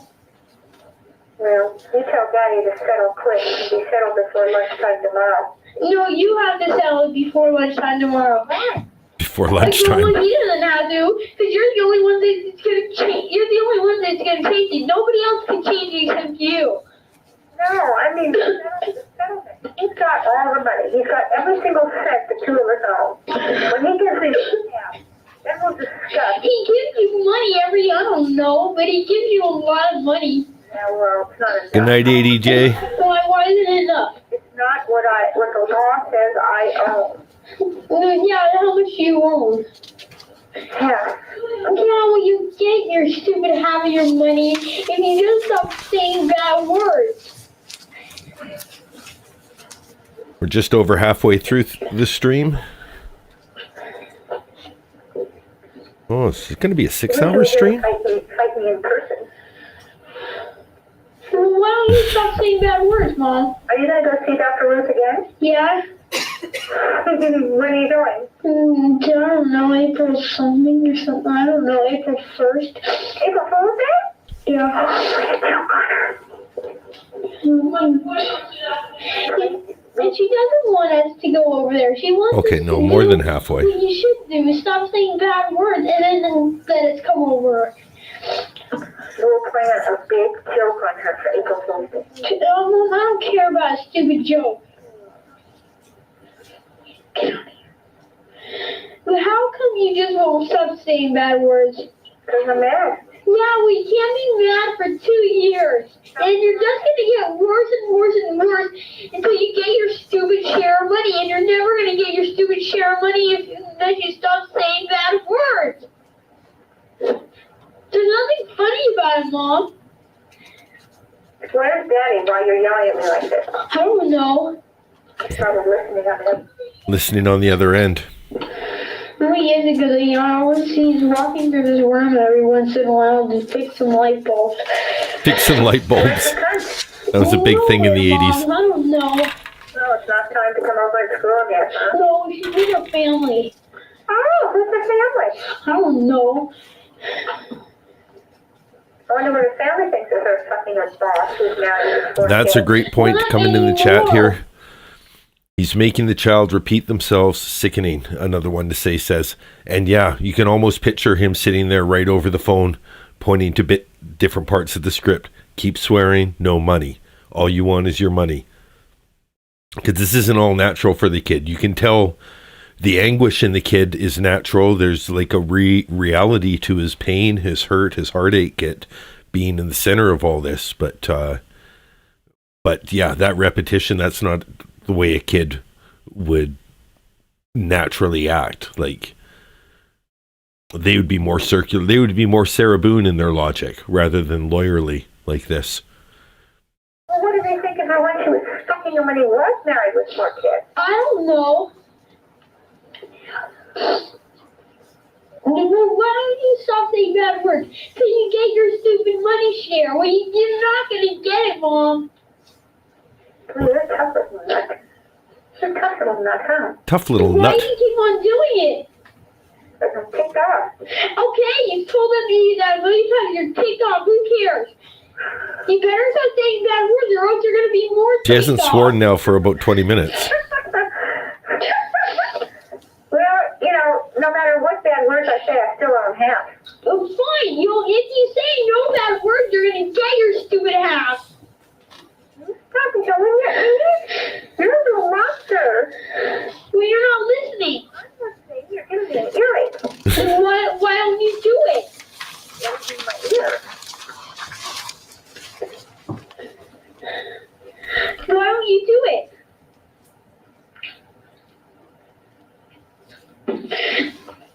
Because you're being selfish and you want to do everything. You want to get all the kids, you want to get all the money, you want to get rid of Linda, and you want to still say bad words. And Missed it's one of not the going C's. to work, Mom.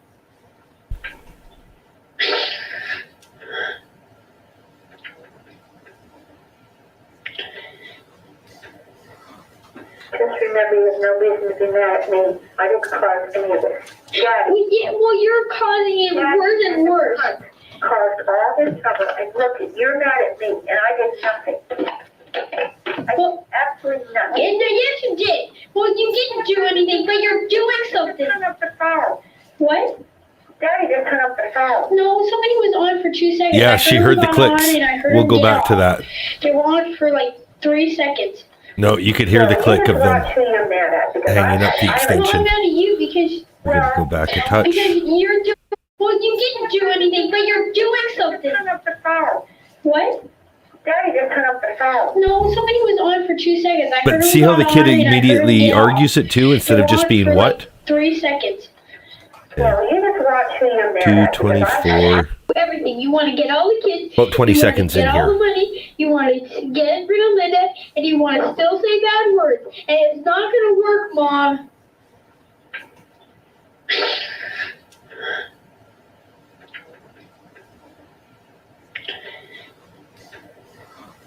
Just remember, you have no reason to be mad at me. I didn't cause any of this. Daddy. Well, you're causing it worse and worse. Caused all this trouble. And look, you're mad at me, and I did nothing.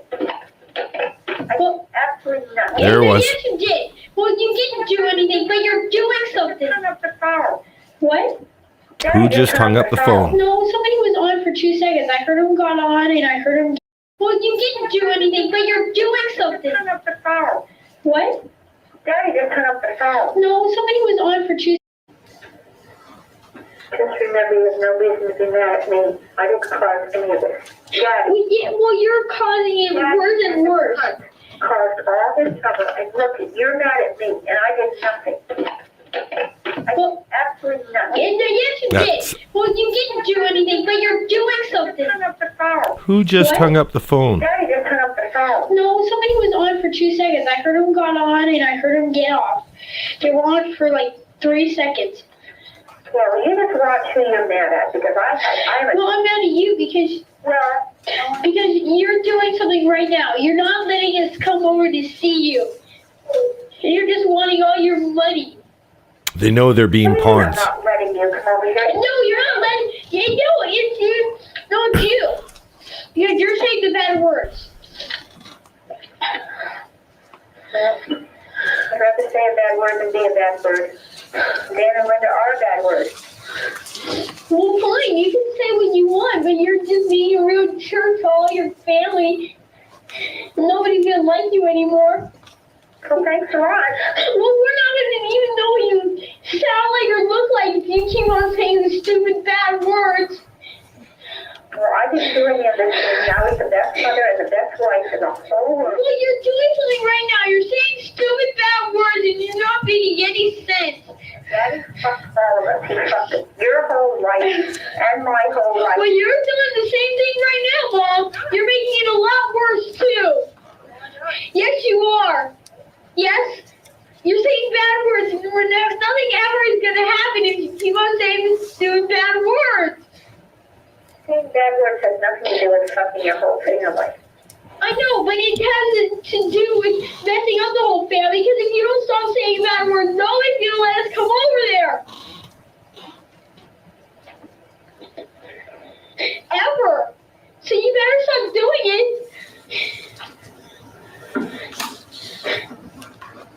Because you're just going to make your whole family mad at you, or everybody that wants to come over there. You need a hug. Is it hard? Why would you just do it, Mom? You need a hug. A big hug. A big rocking hug on a minute. Why wouldn't you just do it? You're making everything 10 times worse. And it's just going to get worse and worse until you start saying the bad words. Why wouldn't you stop?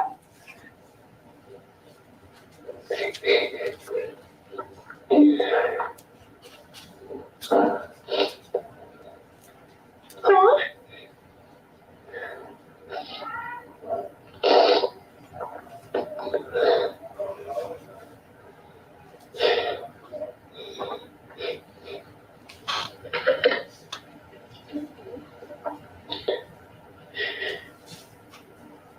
You always say that you're not doing anything, but you are, Mom. Get off the phone. Who are you talking to? Mom, get off the phone. Don't yell at me. No, I am going to yell at you. Get off the phone.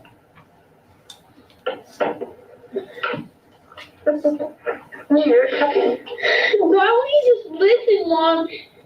You're going to make it life a lot easier for everybody in this family if you just stop saying bad words. Done a Sam up for parole. You're gonna get your stupid share if you stop saying your words. You're gonna get some of the kids that want to come over to your house, and forever if you just stop saying the stupid bad words.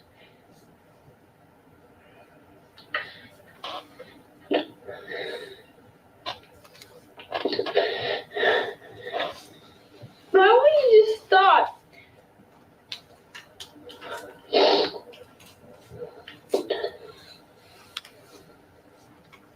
So you know it's the daughter's testimony for the rest of today after the tape stops playing.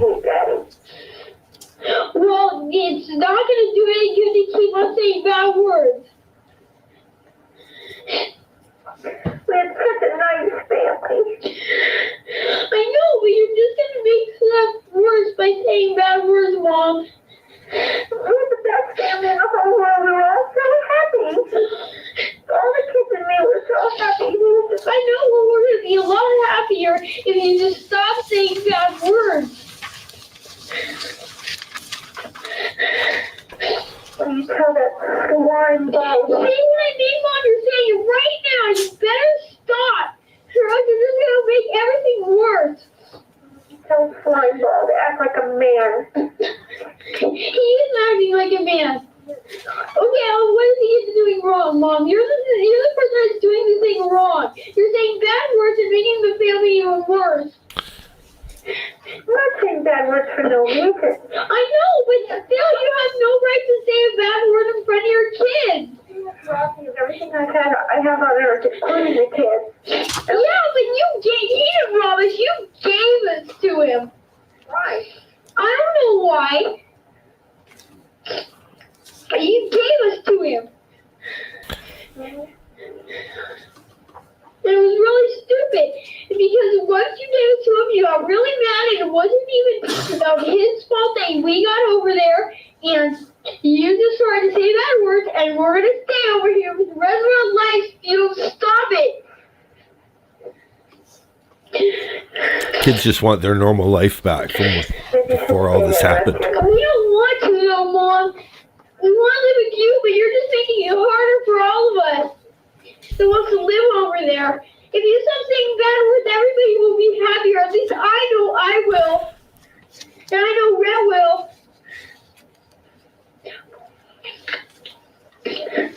I mean, you probably don't care because all you want is your money.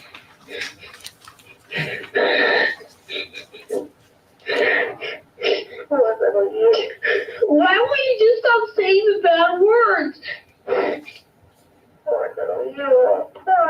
I'm crying. Well, why won't you just stop saying them? You've said them a million of times. You don't need to say them anymore. You've been mad for 2 years now. That's long enough, Mom. You should have been done after 2 months of it instead of 2 years. I would have been done after 2 hours of it if we had a settlement. And Daddy did this like a gentleman. Yeah, well, you could have done that because you sent us over here. Like a fucking slug. Throwing me in jail and stealing my house out from under me. Oh, yeah, you know why he threw you in jail? Because you came and ran through his house. After he stole my house from me. Yeah, he didn't steal your house. That was a rented house. No, I was Coral Reef. The day he sold Coral Reef and kept... And also because you poured gasoline all over it.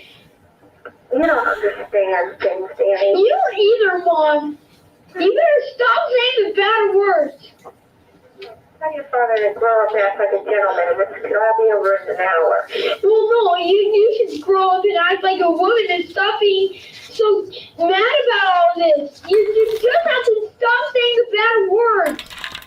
And you won't.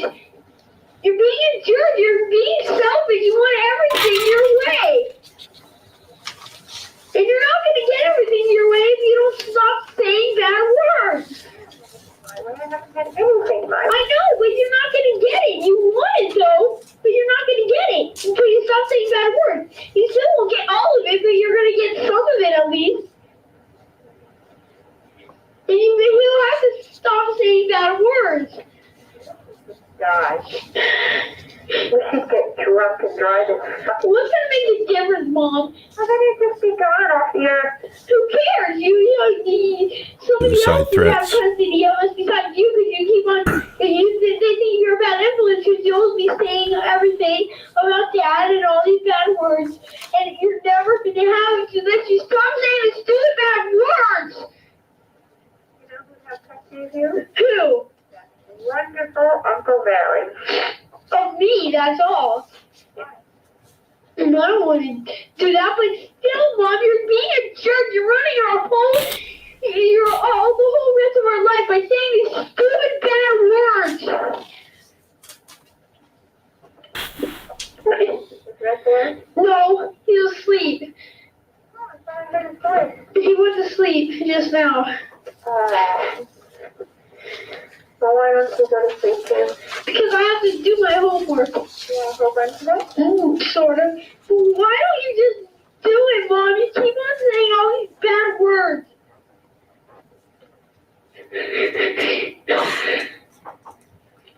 Your father act like a gentleman. Yeah, I know. Well, you should tell you to act like a woman too, and stop saying the bad words. You've been mad enough long.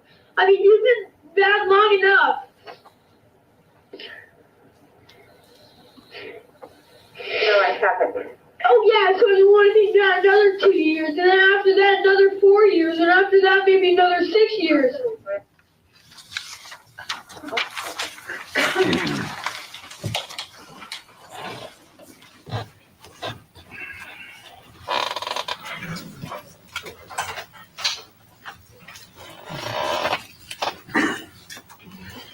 Your Honor, do you want to collect the transcript?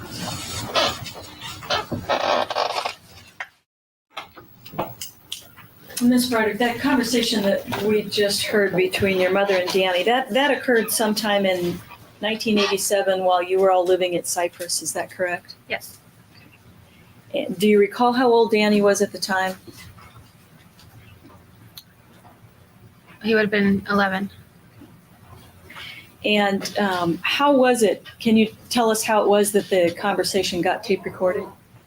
My dad tape recorded it. He was in his room when the conversation started, and then he went down and we had a button on our answer machine that could tape the conversation. So there was an answering machine already on the phone, and you just need to push a button to record conversations on it? Right.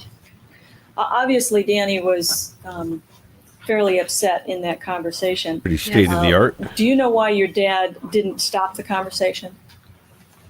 Well, it wasn't like Danny to act like that. Danny doesn't talk to people like that. So he's obviously very upset. So probably Danny. Objection calls for speculation. Sustained. Did your dad ever get into trouble or have problems with your mother when he would stop conversations between her and you kids? Yes. Can you describe that? Because then he was interfering with our contact with Mom, and she was supposed to be able to contact us and call us. And so then in court, and that would raise problems for him that he was interfering in our contact with my mom. So if she called and he would prevent conversations. Objection asked and answered. Sustained. I hadn't even gotten the question out there. You got enough about that. I know what it was to rephrase it if you want. Okay. Would your mother get angry if he would in any way interfere with the children talking to her on the phone? Yes, very angry. In court. Interesting to ask about two-party consent. I think this is another thing that we're looking into the history. This may have been why two-party consent laws originated, because there was definitely the means of recording a phone call by putting like a physical tap device on it. But it was with the advent of answering machines and consumer electronics that made for simple recording that turned it from being like, is it legal for an investigator to record a call without telling you, to is it legal for Joe Blow down the street to record a call or record all of his calls for that matter. She would go to court, and then he wasn't supposed to do that. Okay. The things that your mother was saying in that conversation that we just heard, the names that she was using to refer to your father, the names she was using to refer to Linda, were those kinds of things unusual for her to say? No, that's what she called them. Did she talk that way often? Yes, that's what she called them all the time. So as far as her part of that conversation, that was not an unusual way for her to talk or for her to refer to your dad or Linda? No. Do you recall when she started referring to them like that? No, not really. Not specifically. Was she, as far as you know, was she angry immediately after the separation? Yes. And did she continue to be angry ever after? Yes. Were there things that she would say to you or to your brothers that would influence how they felt about their father? Yes. Can you give us an example? Well, she really hated Dad, and she wouldn't want us to like him either. So she would say things like, we just weren't supposed to tell her that if anything good about Dad or Linda. We're not supposed to talk about them. And How would she react if you happened to say something nice about them? She'd have a fit. And what do you mean by having a fit?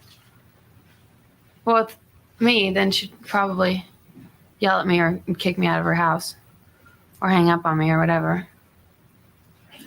With Danny and Rhett, I don't know if she'd kick them out of the house, but she'd yell at them. And it would ruin the entire day. Then she'd be in a bad mood and angry. Like if you're over there and you call them or something like that.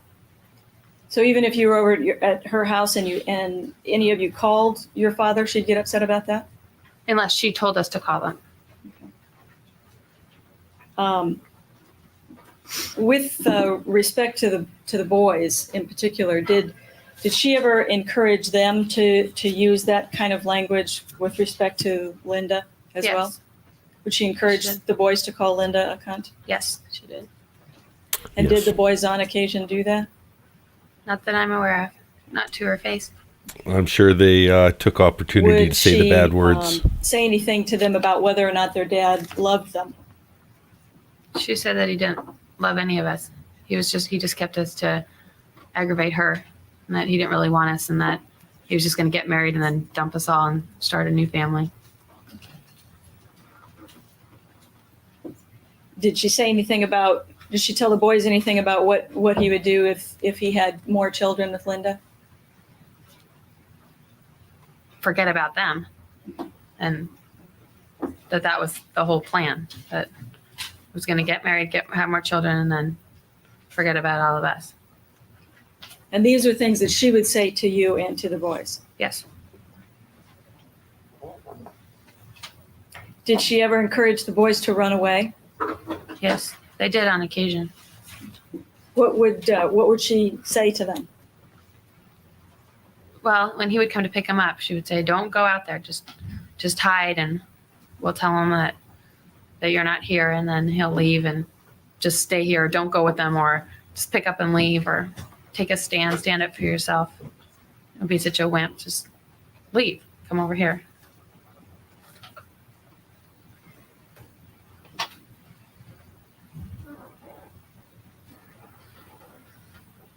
Do you recall an incident of her encouraging Danny to run away on Father's Day?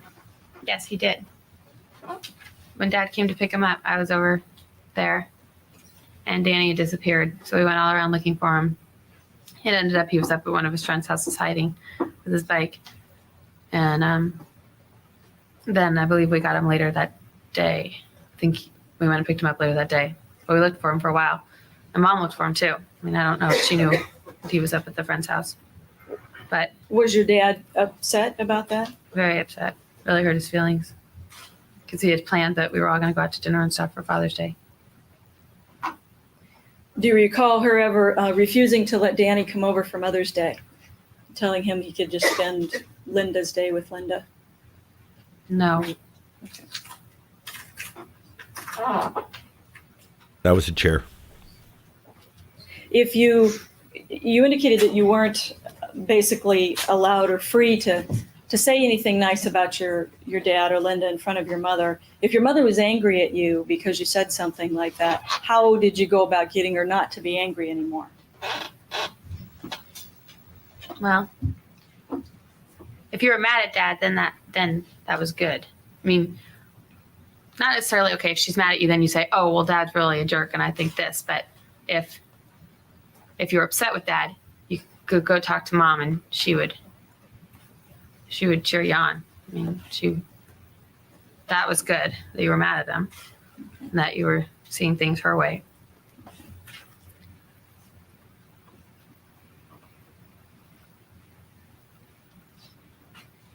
Were there some specific instances that she got angry at you because you did something, for example, with your dad or with Linda Yeah.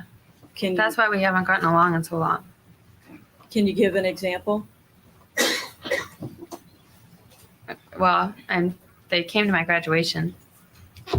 That was a big deal. And I went out to lunch with Linda and stuff. And if I wore Linda's clothes or anything like that, I'm an expert in gutter sounds. pretty much anything. When you indicate they came to your graduation, you're talking about high school graduation? Yes. Okay, and you invited your dad and Linda to come? Yes. And what was your mother's reaction? She was enraged with me. That That- Linda wasn't supposed to be there, I guess. At the graduation, Then- yeah. Because you think Then Dad said that she took pictures, followed him around, took pictures of that's an in-your-face kind of moment. Like, there's no reason to bring, as much as the new wife wants to be part of the new family, you've got to have some respect for the fact that you were the cheater that broke it up. And, the parents both deserve to be able to go to a function without having the new young hussy thrown in your face in public like that. Especially, she's probably a school teacher. They probably were going to school at the same school she taught at or taught at before. him, and then he left early. Humiliating. Your mom followed them around at the graduation and took pictures of them? Yes. And you indicated if you went out to lunch with Linda, for example, what was your mother's reaction? Usually I didn't tell her. But if she found out, then she was really mad. Okay. And when you say really mad, what would she do? Just yell at me and tell me not to come to her house and that she didn't want to see me anymore and stuff like that. Was there an incident when you had invited her to come over and look at your apartment that you were living in? Yeah, that was after I moved out. That was a little over 2 years ago. Can you describe what happened? Well, she hadn't seen it yet. I don't know why. And so she called up and said she wanted to come over. Or we hadn't been getting along. So then we were going to go out to lunch because we hadn't seen each other in a long time.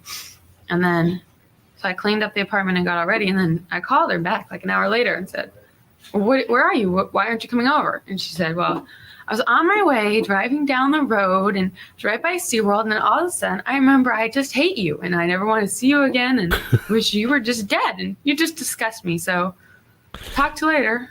And then hung up like everything was just dandy. And she called later. Everything was dandy. Never mentioned it again. Oh my God. But what she was mad about was about graduation. Sorry, this which is a little self-indulgent, but I'm going to have to mark this down as a secondary. Sarah and Betty's daughter now has endorsed the channel. 2:45:39. Dandy. That 2:45:27. We're just dead and you just disgust me. So talk to you later. And then hung up like everything was just dandy. And she called later and never mentioned it again. But what Everything's she was just mad about was dandy. about graduation, which was 3 years earlier. So what you're saying is that particular day when she called you and told you she decided not to come over and she was angry, she was still angry about graduation that She had said happened. she remembered about the graduation deal.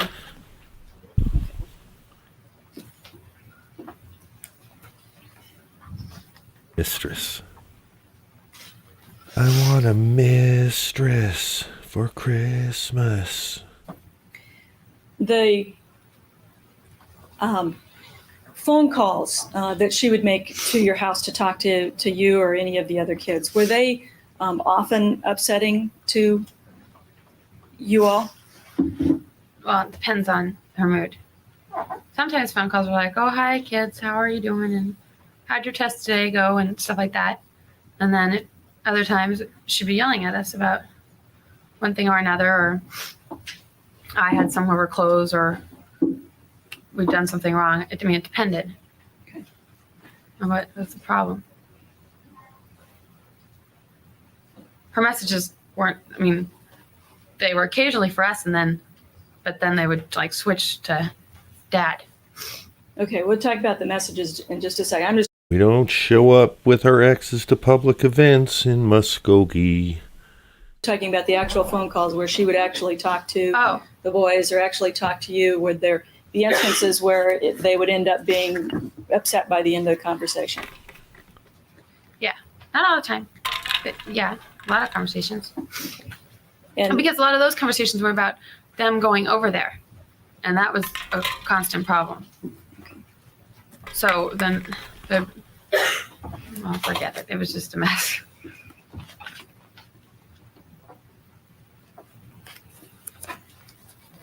Hour and a let half me of ask you testimony about remaining.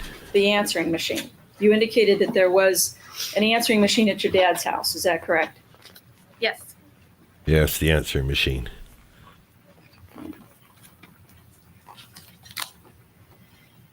And that's the basic kind of answering machine that takes incoming messages when somebody calls and they can leave a message on the phone. Is that correct? Yes. Were there times that your mother would leave messages on the answering machine? Yes. Okay. And was that fairly common? Yes. Very common. Would she leave messages on the answering machine that you would describe as either upsetting or vulgar? Yes. Okay. Was that very common? Yes. When would you hear these messages? Yes. Okay. The answer machine was in my room for a lot of the time. And then his dad didn't want it hooked up anymore. So then it was in my room so that they wouldn't have to hear it. But yeah, we heard I think we heard all of them. Okay. I was the only person, my sister and myself were the people that checked the messages. So. But you indicated there was a time when your dad just wanted to take the answering machine out. He did take it out on And a was few that- occasions. Was that because of the messages that were being left by your mother? Yes. And so rather than allow that to continue, he wanted to just take the machine out. Right. Okay. Why did he put it back in? Because Lee and I wanted it there for our friends and stuff. So you basically encouraged him to put it back. Yeah, I think actually I just went and found it and put it back anyway. Okay. One time, I don't know, I only think that happened once. That's when I put it in my room. But yeah, the rest of the time, I guess we talked him back into it. And was there more than one phone that came into the house? Yes, his line and our line. Well, the line, for example, if you wanted to call the Broderick house and you looked up the Broderick number, Mr. Broderick in the phone book. Right, that was the main line. Okay. And then just in his office in his bedroom, then he had his own line, but not very many people called that at all. So he had just a private line for a few friends that he had in his like own office and us. Okay. And that's basically all. No, actually, it was mostly him because we didn't have double lines. So if he wanted to call us when he was at work or something, then he would call on that line and we would know that was him. So mostly he's the only one that called that line, on that line, and his friends, but that wasn't often. Did your mother have that number? No. He didn't want her to have that number. Right. But if your friends would call or other people would call to talk to your father, they'd call the main line. Is that correct? Yes, we weren't allowed to give up that number to anybody. Okay. Did you ever talk to your mother about not leaving the messages, not leaving vulgar messages like that? Ask her not to do it? Yes. Okay. And what would her response be? Forget it. She's going to leave the messages if she wants to. It's because they didn't communicate anymore. So, I mean, that was her way to tell him what she wanted to tell him that day. And to tell us what she needed to tell us. And that was her way of communicating. That was what I was going to ask. Were the messages that were vulgar, were they always just directed to your dad or were they sometimes directed to you kids? Anybody. They weren't always dad. So if she was angry at you, she'd call and she'd leave an angry, vulgar message for you. Right. And if she was angry at Danny or Rhett or Lee, she'd do the same thing. Yeah. If she was angry at your dad, she'd do the same thing. Right. Or sometimes I don't even think she called up angry and then she somehow got angry. So they could start out fine and then she would get angry. Okay. Now, whose voice was on the answering machine?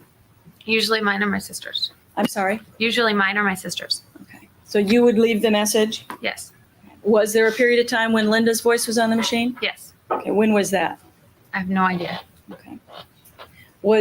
Do you know why it was that Linda's voice was on the machine? One time her voice was on the machine because Lee and I made up this long song kind of message. I think Dad was out of town. And so we left it on there and he had a fit. And then she put her voice on the machine. Then another time that happened, and Dad put his voice on the machine. And then after they got married, her voice was on the machine. Before they got married, there was just the one time that Linda had her voice on the machine. That's the only time that I know it was on there. When I was living there, and I lived there until I left for college. And so the other times when you had your voice on it, or your dad had his voice on it, or Lee had her voice on it, would your mother still leave these same types of messages? Yes. Belinda's voice wasn't on it that long then. Okay. I think they were ordered to get it off anyway. And I take it that as far as the messages on the answering machine, she didn't just talk that way when she left messages on the machine. She also talked that way when she talked to you all in person. Yeah. As far as the words that she would use to refer to your dad, the things that she would say about him. Yes. Did she talk about your dad and Linda with sexually explicit terms? Yes. Would she do that with the boys? Yes. Did you ever talk to She did her? that with the boys more than with me. More with the boys than with you? Yeah. Did you ever talk to her about not doing that? That she shouldn't? Yeah, but I mean, she wasn't going to listen to me. Okay. Did you ever talk to her about the fact that it was upsetting to the boys? Yes. Well, obviously. I mean, they talked to her about it, and she wouldn't stop doing it. Okay. Did you ever erase any of the messages yourself so that others in the family wouldn't hear them? Yes. Why did you do Whenever I would get them, I would erase them. So a lot because of it caused so many problems. Then Dad would be all in uproar, then he would take the phone out, and then we couldn't talk on the phone, and then Danny and Rhett would be all upset, and then they wouldn't be able to go over for the weekend, and then they'd all have to go to court and fight. So if you just erased them, then no one had to know about it at all. And then maybe if there wasn't such a commotion, then maybe she just would stop doing it. Did that ever Stop happen? doing No. it. Just stop saying the bad words, Mom. Everything will stop. Oh, Lola's ready for an appearance. You coming up? Come here. Here we go. Did your mother often want to talk to your dad? Maybe we'll She tried to talk to him? go full screen for a And second. were there times when he would talk with her? Yes. And what? Not very many. I mean,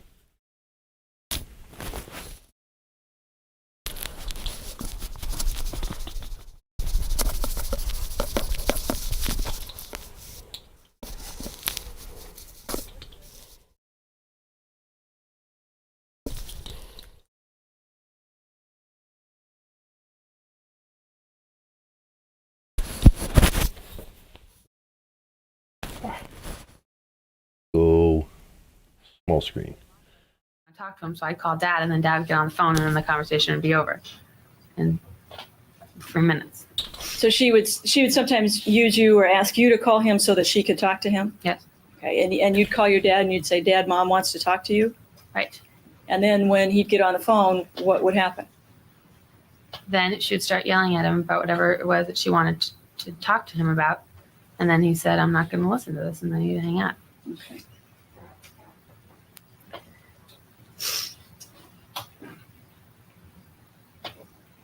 Was your dad afraid of your mother? Yes. Afraid of what she might do? Yes. Did he put in a security system, as far as you know, in his house? Yes. When we moved in, there was a system, and I think then he got it updated. So there was a security system. And how about gates up in the front of the Yes. That was after the car incident. After car your mother incident. drove the car through the front door? Right. Then he put gates up on the outside. And you had to know an access code so you could get in. Okay. That might Were have been there a ever fart. times that you knew of that he I hired don't know security that I have to guards? identify At his all wedding. of them now, but Oh, yeah. Actually, he hired security guards a lot. When he would go, and you had to know an access code so you could get in. Okay. Were there ever times that you knew of that he hired security guards? At his wedding. Oh, yeah. Actually, he hired security guards a lot. When he would go out of town or when there was something going on, then they would park down the street and spy on our house all night. Okay. And you also indicated at his wedding he hired security Yeah. guards? Did your mother ever threaten to kill your dad? Yes. Can you tell us about that? Well, She would say it so that you really didn't believe her, though. She'd like say, well, I'm going to kill the son of a bitch. That kind of stuff. And then, but I never really took her seriously. She didn't really elaborate on it, like Just kind of the way that you normally when she was say going it. to do this or how she was going to do this. Oh, But kill him. She said that she was going to kill him. And then she'd also just say things like that she wished he would just die, that she wasn't going to kill him, but she really wanted him gone. Did she ever The say world. anything about shooting him? Yes. What did she say? I'm She gonna said shoot she was him. going to shoot him. That was around the wedding time that she said she was going to shoot him. And she was going to shoot him in the head. And then she said some number, but I don't remember what the number was. It's like, I'm going to shoot him so many times in the head.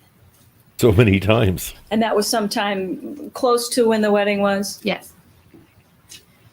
Did she ever say anything about how other people would react if she killed him? That the world would be a better place. That everyone would thank her and that everything would be just wonderful then. And the world would be a better place. And the world would be a better place. I'm sorry, you talk For fast and I me. can't I'm hear. sorry, that everything would be just wonderful then. That the world would thank her, is that what you said? That the world would be a better place and everybody would thank her. Did you ever talk to her about, if you do something like that, you go to jail, Mom, or Very leading right anything there. like that? I never really Victoria calls it out, says leading, and yeah, the thank you wasn't there until the prosecutor threw it in at the end, right? Like you meant to say that she said everyone would thank her, right? Yeah. The world would be a better place and everyone would thank her. sat down and had the conversation like, okay, so let's think about what's going to happen if you do this. But, I mean, like, if she'd say, it's like, yeah, sure, Mom. Just Spend the over rest an- of your life in jail, that kind of stuff. And how would she respond to that? No, I won't. No one will send me to jail. No one will believe what's happening to me, and No jury in the world would convict me. just on and on about that.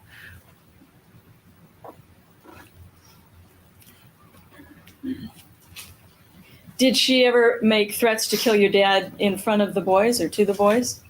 Yes. She would say the same things to Yeah. them? In front of me. I don't know what else she said to them when I wasn't around, but in front of me, she'd say the same things, just that she was going to kill him. In front of you and in front of the boys, is that what you're saying? Okay. Victoria Carmen coming in with a lot of mod level extra info. Were there Welcome any to the threats mods. that she made in relation to an insurance policy or money? What would happen with the money after she killed him? That we'd all be rich because Dad had this new insurance policy. That was. I don't know exactly when that was. That was after he got this new insurance policy, and then she said that after. What did she say? We'll all be rich and we'll have a wonderful life. We can all live together and we'll have all this money. If she killed him? Yes. Okay.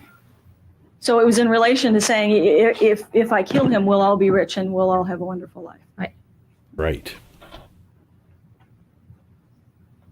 Did she talk about killing Linda? No. No, I don't think so. What were her feelings towards Linda? She hated Linda, but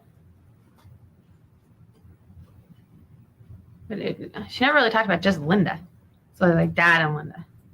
So no, I don't think I ever heard her say that she was going to kill Linda.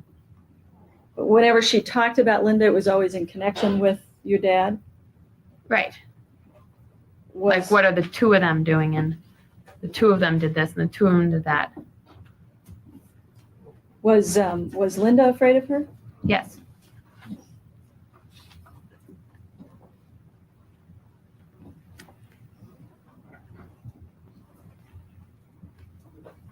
You indicated that she would ask things like, what are the two of them doing? Did she express interest in what was going on in their life? Very much interest. She wanted to know everything they were doing. I'm sorry. She wanted to know everything they were doing. Okay, can you elaborate on that? Yeah, like they went out to dinner. She wanted to know who they went with, where they went, and if we went on a trip, they wanted to know what we did and who we were with and what we saw, and she just wanted to know everything that went on. Okay. Was this something that was fairly constant? Yeah. She always wants to know everything that went on. About Dan and Linda. Yes, alone and with us. Okay.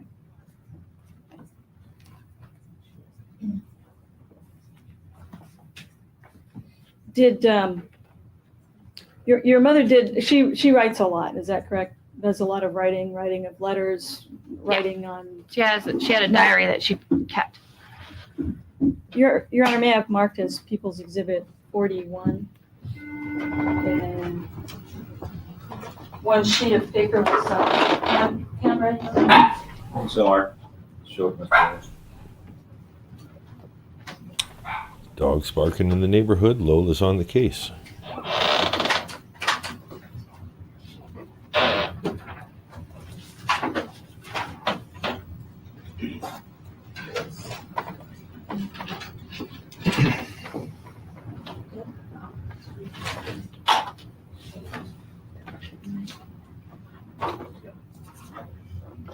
Linda just pops in from time to time, you know.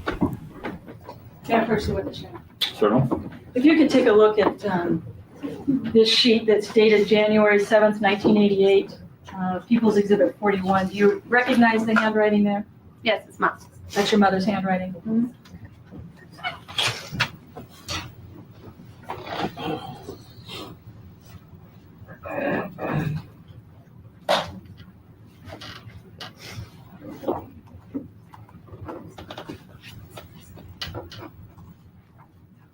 Your Honor, we have also agreed to a stipulation at this point, defense counsel and I, that People's Exhibit 41 is a true and correct copy of an original that is in the defendant's diary. Pause for a second. I've made a lot of comparisons to the Sarah Boone case, but the other case I know well is the Afro-Man case.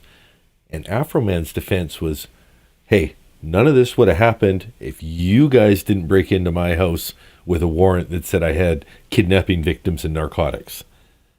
All of this happened because you guys made a mistake. Applying that logic to this case, Betty's got a strong case. Now, that said, Betty would have had a great case if she just stuck to making diss tracks about Dan and Linda. Could have made a lot of money just selling stories, and, you know, there were other ways to express. And that kind of shows exactly why Afro-Man needs to be defended, because freedom of expression allows you to kick a can around in your backyard after you've been unfairly treated by the government, and the freedom to not suffer consequences for being a little loose-lipped about Randy Walters and whether his mom was a bitch or not, because he seems like a son of a bitch.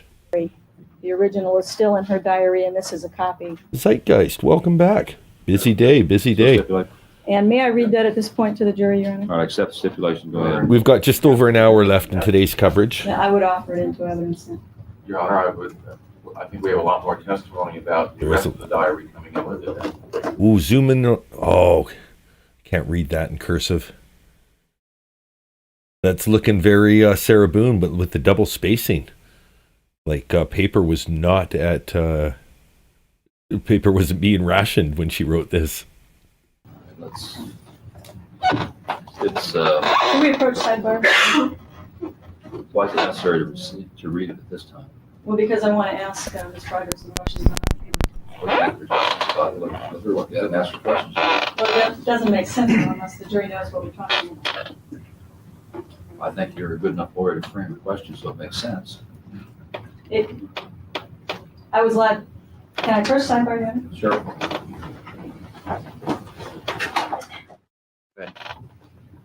Okay, I may read this page of the diary, is that correct, Your Honor? Yes, People's 41 is received in evidence.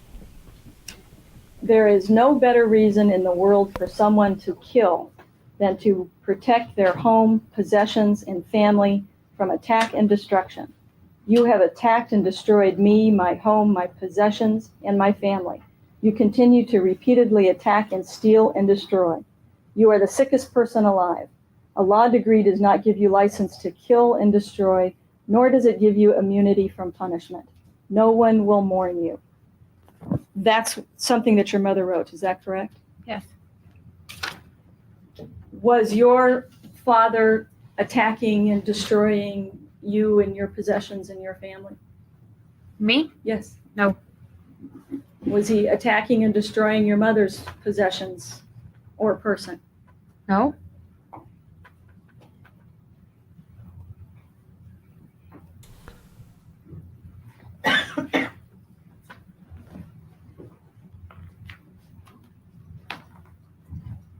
Let me ask you a little bit about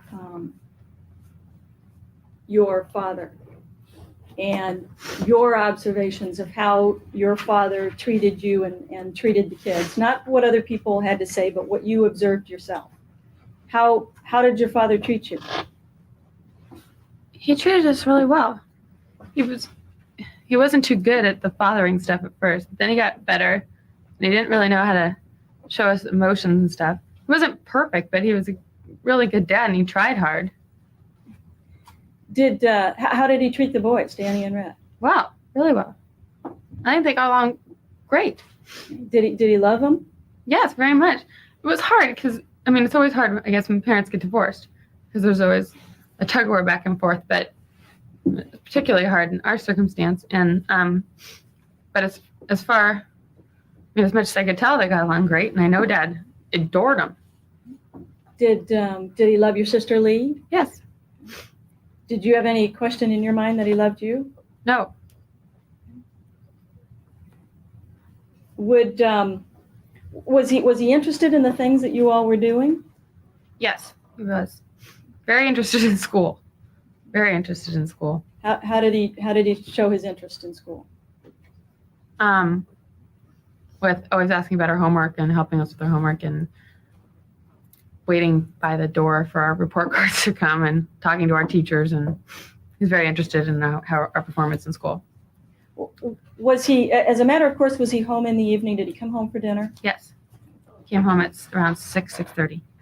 And would you have dinner as a family? I mean, the kids and your father? Yes. And then what would happen after dinner? Then we would go do our homework, and Dad would do his work, and then when we were done, we'd all, I guess what normal people do, nothing. We just ate dinner, and then we all did our stuff. Did your dad help the boys with their homework if they needed it, type stuff? Yeah. Was what kind of disciplinarian would you say he was? He was strict, very strict. I mean, if we had problems, that's why we had problems, because he was really strict. Hey, Zeitgeist, I'll quickly address it. Quick comment from Zeitgeist Dabs is, sorry, I've been mostly AWOL, busy day. And right at the beginning of the stream, I let people know, hey, busy news day, by all means, enjoy those chats. A lot of the community is covering the recent news. We're going 35 years into the past. I'm just as happy to have people here on the replay cruise. This is going to be 21 days, so I'm sure there's going to be some days where there's busier news days, but I'm going to stay on schedule. If there's something else going on, by all means, go. It'll be more intimate for the few of us that are here, and then on the days that there's a bigger crowd, that'll be cool too. So, if you can only pop in from time to time, if you're watching replays on double speed to catch up, every bit of interest that you're building for this and letting people know about, it's appreciated. So thank you for being here. And he didn't know really what to do with a teenage girl. So, I mean, while all my friends would go to slumber parties, I'm not allowed to go. And he was just very strict. But it was, I mean, you could work with them if it was something reasonable, but not slumber parties. Okay. Did he have like a special curfew that he wanted you home? Yeah, we had to be home at 11 and then midnight and then 1. It was changed as we grew up. And I mean, and then on school nights we weren't allowed to go out, and we had to be off the phone by a certain time. For a while we had phone hours. We had to be on the phone. We could only be on the phone during those hours. And what about physically? Would he ever beat you or Lee or the boys when he'd get angry? No. He never beat you guys up? No. No, when he would get mad. One time Lee and I were arguing, and he said, if you're going to act like babies, I'll treat you like babies. And then he put us over his knee and spanked us. That's the only time that I can remember that he hit me. I had this conversation when I was younger, but with my mom, and she was a little offended, but whatever. I'm not taking her to Zenith 1, 2, 3, 4 over this or anything. But I feel like I was among the last generation of kids to get beat by their parents. And, I wasn't abused, but I definitely got spankings, and it wasn't frowned upon. It was just like, oh, yeah, well, what happened to you because of that? Got your ass fucking spanked. Looking back on it, we're not proud, but 1991, that was just as I was growing out of it, and was just as it was becoming probably shouldn't do that.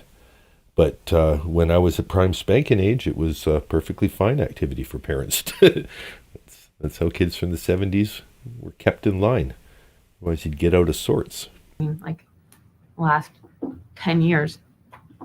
How about the boys? How did he discipline the boys if they were? He spanked them. I've seen him do that, but I never saw him beat them up or hurt them or anything. This hurts me more than it hurts you. Ever a situation that you thought the spanking was inappropriate, for example? No. They were all deserved. There were reasons where he was disciplining them. But Exactly. one time they were fighting and he pulled them apart and he like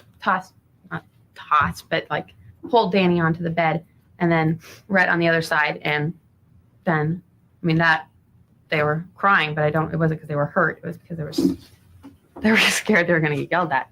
But that's the only time I saw him that he was more than spanking them. Were you or Danny or Rhett or Lee, were you afraid of your dad? Because of his temper? No. Yeah, just generally afraid, like you had to walk around on pins and needles when you were around him? No. It's walk on eggshells, right? Because they make a sound and then they'll react. Pins and needles. That sounds uncomfortable. I got in trouble a lot then. I was bad stage, I guess, and got in trouble a lot. But I didn't want him to yell at me. But I wasn't afraid he was going to punch me or anything. You just didn't want to get into trouble, right? And I'm assuming you indicated as a teenager you had some disagreements with your dad. Yes. What was there a difference between, for example, at your dad's house that there were rules and you had to do your homework and that kind of stuff? Was there a difference between that and how it was over at your mother's house? Well, for me, I was visiting at Mom's house. So then we'd go out to lunch and go shopping and do fun stuff. So you didn't have to study and do all that just normal routine stuff you do at home. So that was different. We didn't live there, so she didn't have rules for us, but Mom wasn't nearly as strict as Dad. How about if you would have a disagreement with your dad, would it be something that lasted forever, or would you patch it up within a Forever, ever? No, he'd take me in his office and then tell me what he thought and give me his little lecture, and then he'd be mad for a while. See if I can find out for you, Dabs for Dummies. Were the boys dressed in tatters? Welcome to the chat. When they lived with your dad? No. What's this about that the boys were dressed with holes in their shoes and? They might have had holes in their shoes from normal wear and tear. I don't know. I didn't look at those shoes. They always look fine to me. When they got up to go to school, did they wear what? They were clean and brushed their teeth and combed their hair and put on normal. You couldn't really wear tatters to our school. You had to wear collared shirts. You can't wear t-shirts. Girls had to wear skirts. So, no, they weren't dressed in tatters. I never noticed it. Doesn't seem to be a public person now. What you indicated that your dad sometimes would get angry if he Few pictures of her showed his looks temper. like How would 5 he to show 10 it? years older, but With us or? Yeah, with or anybody. different? Did he hit people or did he No. hit things? Or? No, he would raise his voice, but he was very methodical. Okay, this is what I'm mad about. Now this is what we're going to do about it. And he didn't fly off the handle. He knew what he was talking about. He'd get mad and then sit down and say, "All right, I want to talk to you now." And then since you're late, Debs for Dummy, you can see my earlier speculation. No, but he didn't yell and scream and carry on. Your Honor, would this be appropriate time for a break? Yeah, we'll take our noon recess. Ladies and gentlemen, we'll be in recess until 1:30. Please remember the admonition not to discuss the case among yourselves, not allow anyone else to discuss it with you, no form any opinions on it until it's finally submitted to you. See you at 1:30. Have a nice lunch. Don't be fooled. I have a few more questions, Ms. Broderick. I recognize that it's difficult to remember specifics of something that was said to you a couple of years ago. Do you recall that you gave an interview only a few days after your father was killed about the conversations that you had with your mother? Lorraine Yeah. Bracco, Sopranos. And would it refresh your recollection, do you think, to see a transcript of that conversation? Yes. I think Your Honor, if I could Sopranos. approach the witness. and- Or no, that's the wife from Goodfellas. To an interview dated November 9th, transcript page 4. Certainly. If you could take a look at the first paragraph there and just read it to your side. Does that help refresh your recollection about what your mother said to you in that first conversation the morning of November the 5th? Yes. Could you tell us what she said? Your Honor, I'd ask that if she has, that she's now reading, it appears, document. Do you have to read from the document to remember, or do you remember after looking at the document? I still don't remember it word for word except one line of it. All right, well, why don't you tell us the one line you remember without looking at the document? What I remember it now is that she said, I had no choice. I had to do it. I couldn't let him win. Can you remember that without looking at the document? Right. There's some other things said that you'd have to look at the document to remember? Well, It's okay if you do, just let me know. well, exactly like that. My choice was to kill them or kill myself. Yeah, that I'd have to look at the document to remember. Do you want her to keep going as well? No, that's okay. What you indicated the part that you do remember. Is it fair to say that your recollection obviously was better on November 9th when you gave that interview? Yes. Okay. And when you gave that interview, were you telling the truth about what your mother had said? Yes. And that interview was tape recorded, is that correct? Right.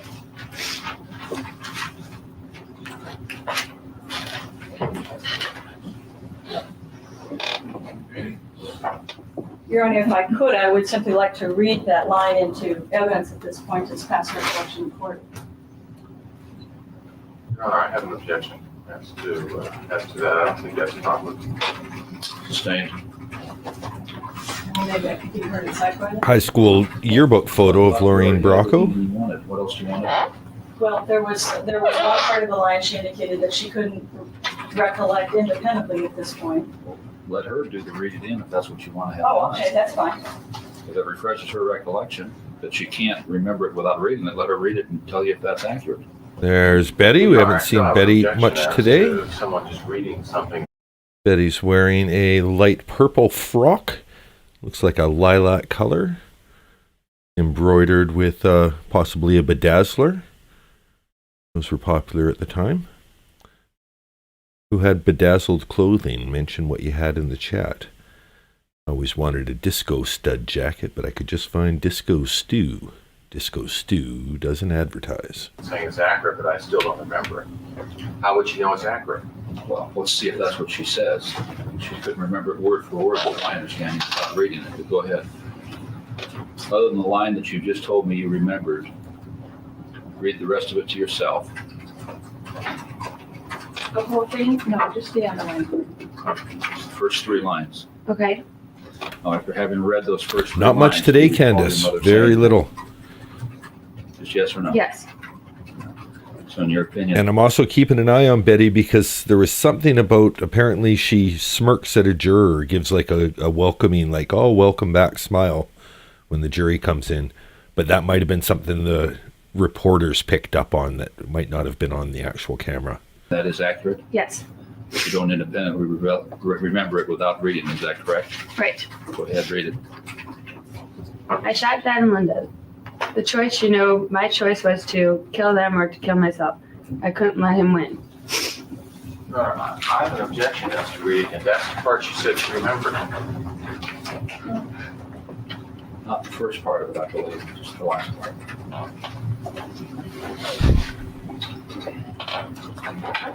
And then directing your attention to the conversation that you had with your mother from jail a couple of days after November the 5th. Did she indicate any remorse to you for killing Dan and Linda? Your Honor, objection asked and answered. Sustained. That was a chair. Did she say anything to you about that it was an accident or she didn't mean to? Objection, Your Honor, asked and answered. Did not ask. I don't believe that one was overruled. No, she did not. Did she say anything about that she just panicked or she didn't mean to have it happen? Your Honor, objection, it's irrelevant in this meeting. Sustained, I'm waiting. None of Betty during the call. None of Betty during that. Just the zoom in on the fucking boombox the whole time. That's a great point. Why wouldn't they have shown that? And it's fair to say that there was a lot of things that Elizabeth Broderick didn't say during that conversation, isn't it? I mean, she didn't talk about everything, did she? About Objection, the question's vague. Obviously, she didn't talk about anything. Sustained. How long was the conversation? maybe about 15 minutes. Okay. And it was how many days after her arrest? 2, I think. Okay. And had she gone to court yet? I don't know. I don't think so. Okay. Were you aware of her going to court at some point for her first arraignment, weren't you? Yes. Okay. And by the time she'd gone to court for the first arraignment, you had already talked to her on the phone, is that correct? This telephone conversation had already taken place? Yes. And did you write your mother any notes after the arraignment?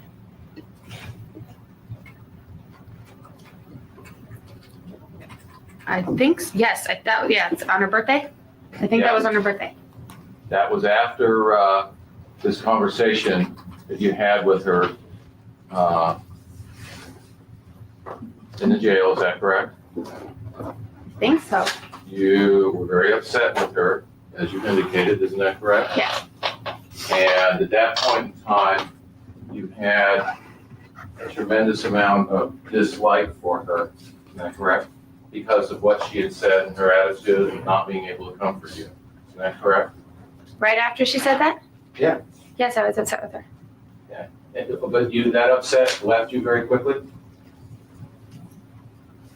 Well, my mom has a tendency of being upsetting me, and then she was very nice to me the next minute, so it could have left me quickly. I really don't remember. Well, do you remember writing a letter to her, talking to her about saying you don't know what to say, you love her very much, everything will be okay, telling her about taking care of the children, telling her to have a happy birthday, I will come see you, I was there, you were great? Remember writing her a note such as that? I remember it because I've seen it since, but I don't remember when I wrote it or anything. Well, when you said you were great, I was there, you're talking about the arraignment, weren't you? I don't remember. I don't know when I wrote it. Do you know when I wrote I it? haven't seen this letter.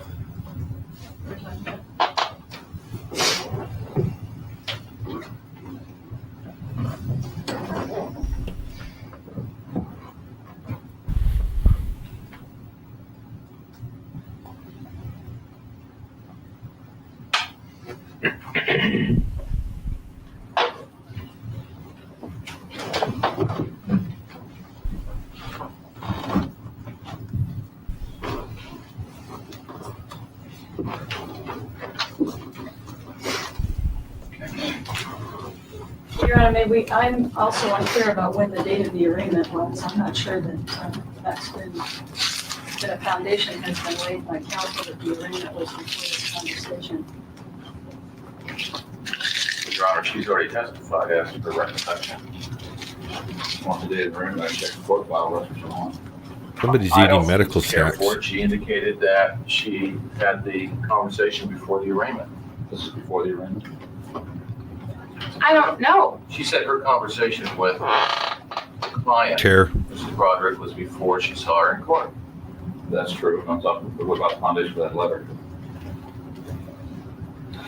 Well, I'm assuming, Your Honor, that this was after the arraignment from the contents of the letter.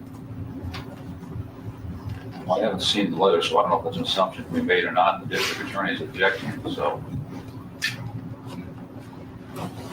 Yes, Candace, this is the second trial. This is the one where there is a judgment. First one was a hung jury, same defense lawyer for Betty, and I think that's what gave her some confidence, was that, you know, we just have to get a couple more people over the finish line and I'm out of this scot-free. But that's not the way things turned out. Took about a year from her hung jury for this case that I believe is, I think it's taking place at the beginning of the year, like a February or something like that. Don't quote me on that. Can we simply have the date of the arraignment if it's like, for one thing?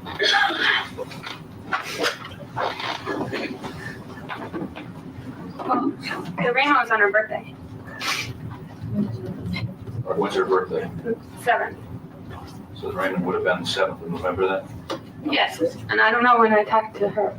Is that good enough, Mr. Odin, as well? If you want to file? That's fine, Your Honor, whatever. Did I start scrolling? What happened there? That's fine, Do you know when I talked to her? on November the 9th. Oh, because I started looking. Well, then I hadn't talked to her by then. Sorry, forgot you guys were watching that. So it's your information that you would talk to your mother after the arraignment, after you saw her in court? Your Honor, I don't know.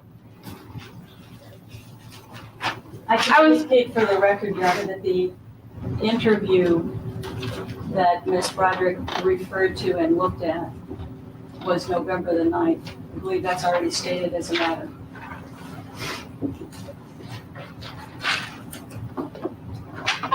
That's fine, Your Honor. All right.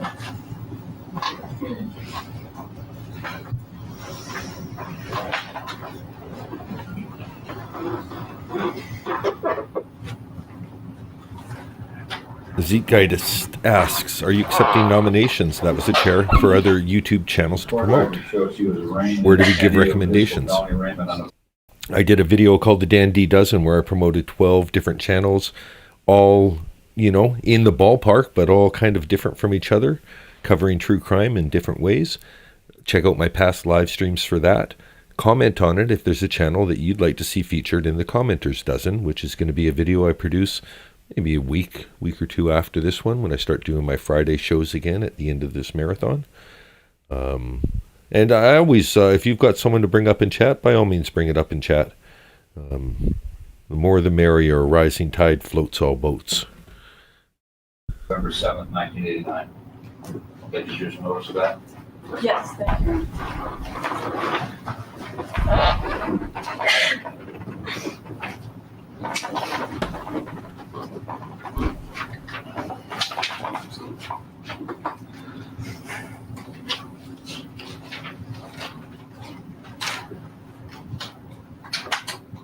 Those mannequins still just silent testifiers, sitting there against the back wall.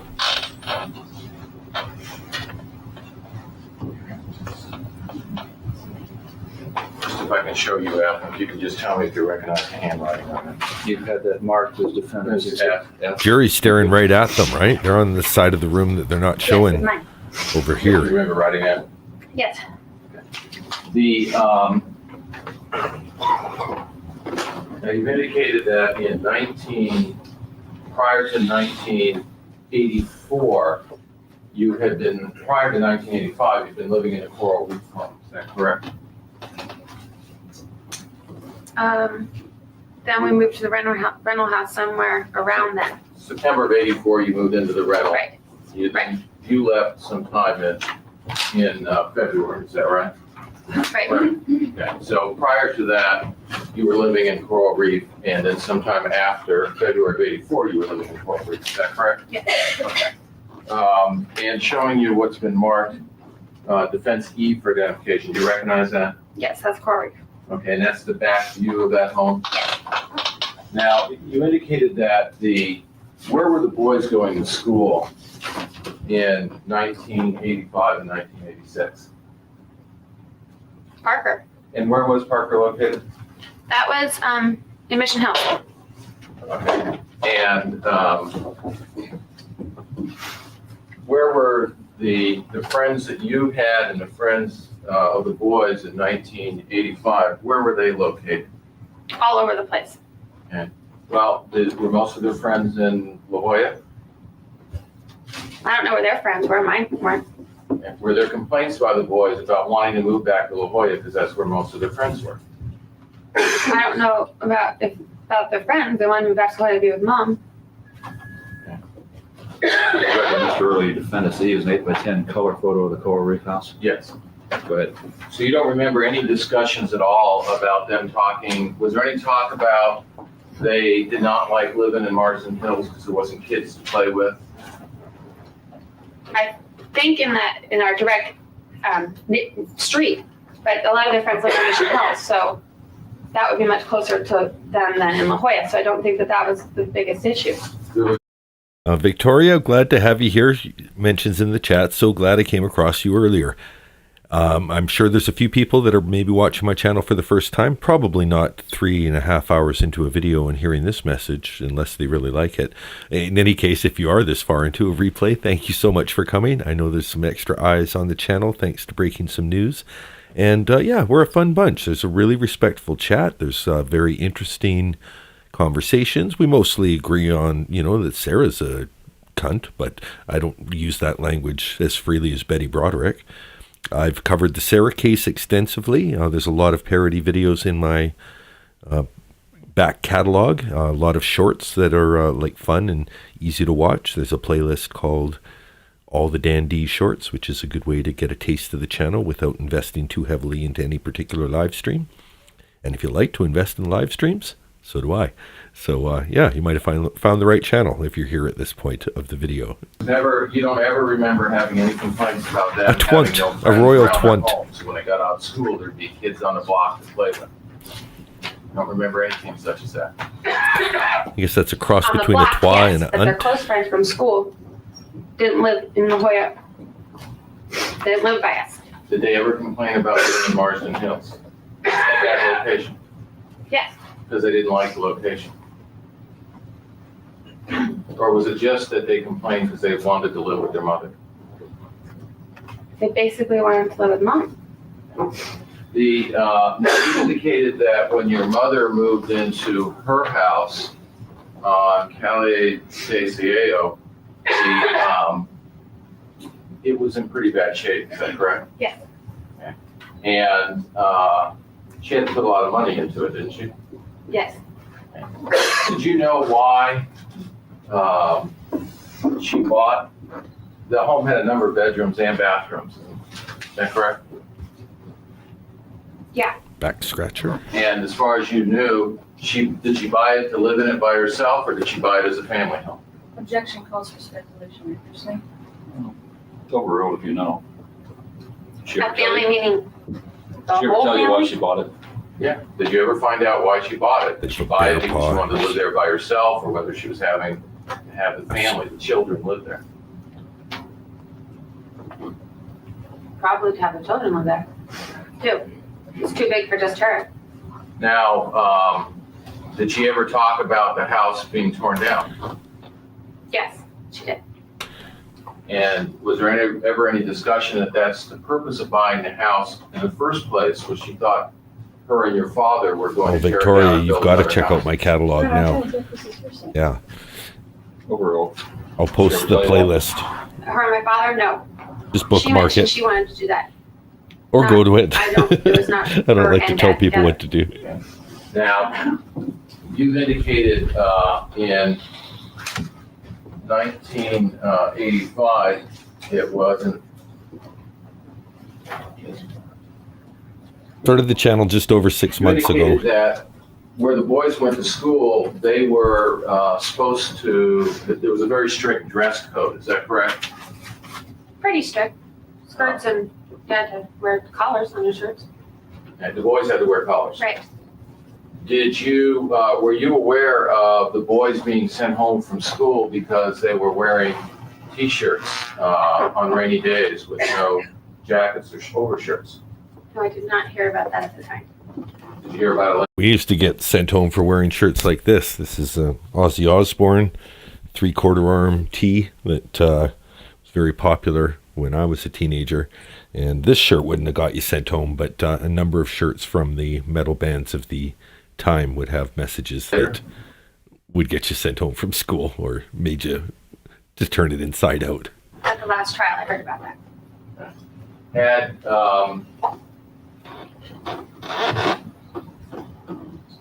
this wasn't something your father discussed with you, what people or the teachers that in some of your discussions with your father about what the teachers or principals, what the people at the school had said about that? Said about the boys' dress Boys code? dressing? No. Okay. You indicated that the boys like to dress in old shoes, is that correct? No, I didn't indicate that. Okay. Did the boys go to school in fairly new shoes? I don't know.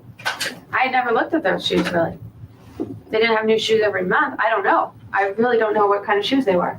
Well, you indicated that your father was made sure that they went to school dressed appropriately. I said when I saw them, they always looked appropriate to me. Okay. They dress themselves. I don't know what the shoes look like. Well, in Francis Parker, it wouldn't be appropriate to go with shoes that have holes where your feet touch the ground, would it? I mean, that's not what you would call appropriate to that type of school. No. Okay. Now, looking at this calendar, and Your Honor, I've marked a line calendar marked defendants G that appears to be the dates of January through June of 1985. What was the date that you moved out of that you were taken out of the home at La Jolla where your mother was living, your rental home, to your father's? The day before Easter. Okay. And assuming that that was on April 6th, that was on April 6th of 1985? I guess, if that was the day before Easter. Okay, assuming that that Easter was April 7th. Yeah, then April 6th. Okay. Your Honor, I just have a strip here reflecting that on the board. All right. Okay. And Danny was brought over the next day? Yes, he was. Okay. And Your Honor, I have a strip just reflecting the next day. All right. Now, If anyone's looking for a live showing you stream what in the chat, has been marked as keep an eye on Cowboy Criminology on Tuesday night. defense H and I for Unofficial, but identification. he's floated the Do you idea recognize these two pair of shoes? of doing a live. Check it out if you're around on Tuesday night. Not particularly. I mean, they're probably my brother's shoes, but I didn't really pay attention to what they were wearing. Well, you've seen them before your mother's arrest, hadn't you? You knew your mother had those shoes, didn't you? No. Yeah. So when was the first time you saw those shoes? So much evidence handling. That my attention was called to these shoes Yes. at the last trial. Okay. Now, that would not be the kind of shoes that you would call appropriate dress to send children to school in, would you? She's a child. No. Why does she need to? Well, No, she was at the no, time. This was inappropriate. But why does she have to weigh in on this? That doesn't appear to be a new shoe that just has a loose flap on it, does it? One with the hole going through? This one, no. Your father was a very meticulous dresser, wasn't he? Yes. Okay. His suits were custom made, I don't know that. and his shirts were custom made. I don't know that. I know he had his name in monogram. I know they were monogrammed. I don't know if they were custom made. Okay. The monogram kind of As customizes you it. indicated, when your mother set fire on his clothes were fairly important to him. He liked to dress very nice, Yes, he did dress nice. Very nice. and he had a lot of suits. Yes. And he had and he liked to keep his shoes looking new. When they started getting old at all, even with creases in them, he'd get new shoes. But I don't know. I assume so. And your father would wear, when he went out, would usually wear a silk tie in his coat and would wear a boutonniere in his lapel. Is that correct? A boutonniere. I haven't worn a boutonniere since my high school graduation. Your early better foundation for the shoes. The record's unclear as to what they are. You said a pair of shoes. I'm A single shoe. We have, I'm sorry, Your Honor. As far as exhibit H appears to be a Nike white with red striped tennis shoe, high top, boy shoe, mid top. Go ahead. And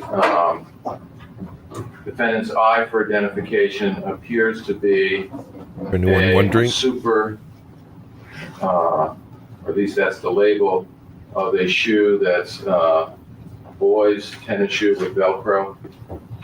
Boutonniere is the same as a corsage, just the male version.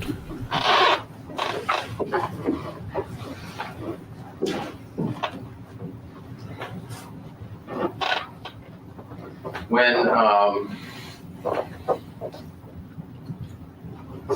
you talked about the time when your mother used to talk about divorce and ask who you were going to go with. Remember that? Yes. Okay. And you used to tell your father you were. Did you used to tell your father you were going to go with him? He said you don't have to answer that. Did you then? I think I told him. Dad and I didn't talk about it that much, but I think I did tell him once that I wanted to live with him. Just one time you told him that you wanted to live with him? Yeah. Do you remember talking about the time that your father moved out of the house on the rental home? Do you remember talking to your mother about hating her, not wanting to live there? No. Did you ever tell your mother that, in the presence of other people, that your father had the money and you didn't have to listen to her and you didn't have to stay there? No, I never said that.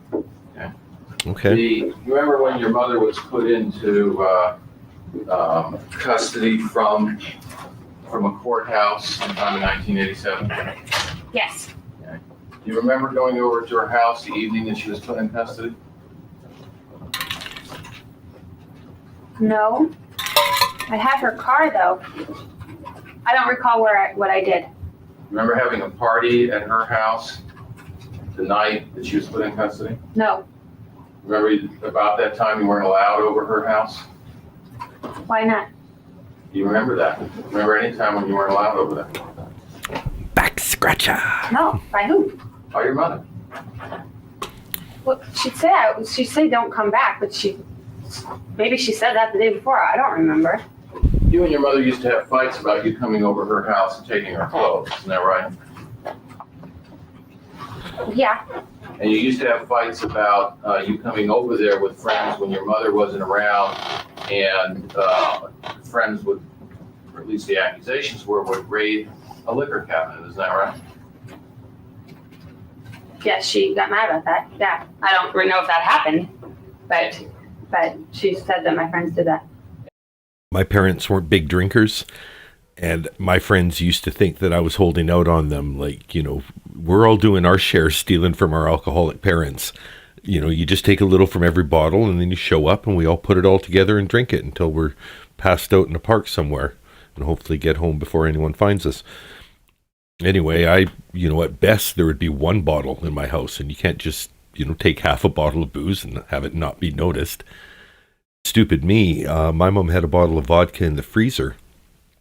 So I tried pouring off, a couple ounces into a cup or, empty bottle that I had, and then watered it down so that it would be up to the same level.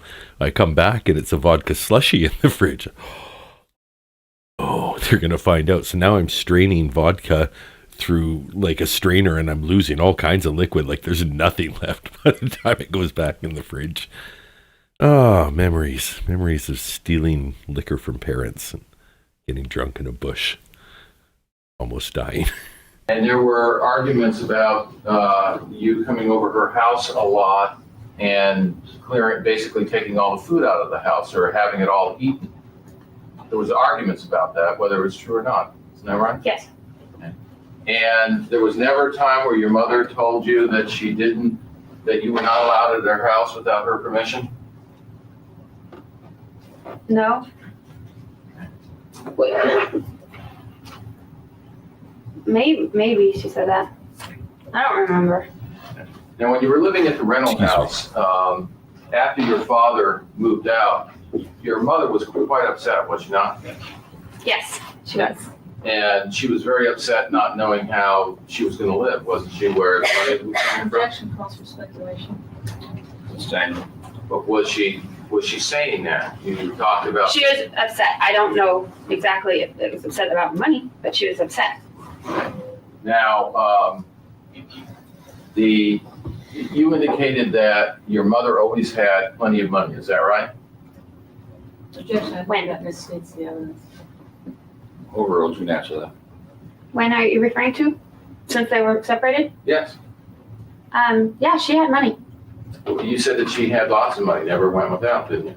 So wasn't that your opinion? She never went without money. No, it did not seem to me that she was broke. She had money. She wasn't broke. Did you know that when your father left the home that there was no money in the savings or checking accounts? I don't know if my, sorry. She answered it. She don't know. I don't know of my father's financial conditions at all. I have no idea what he did with money and how much he made or anything. Well, wait a minute. When your father and mother were married together, was it your father's money, your mother's money, or was it both money? What? Objection argument. That's what she knows. Do you know? Did you consider it to be your father's money? When they were married? Yes. No, I did not. Okay, so when he moved out, checking and savings accounts, obviously on that day would have been both of theirs, right? Right. Do you know whether there was any money in the checking or savings account? I don't know about anybody's financial situations. And when you were living at the,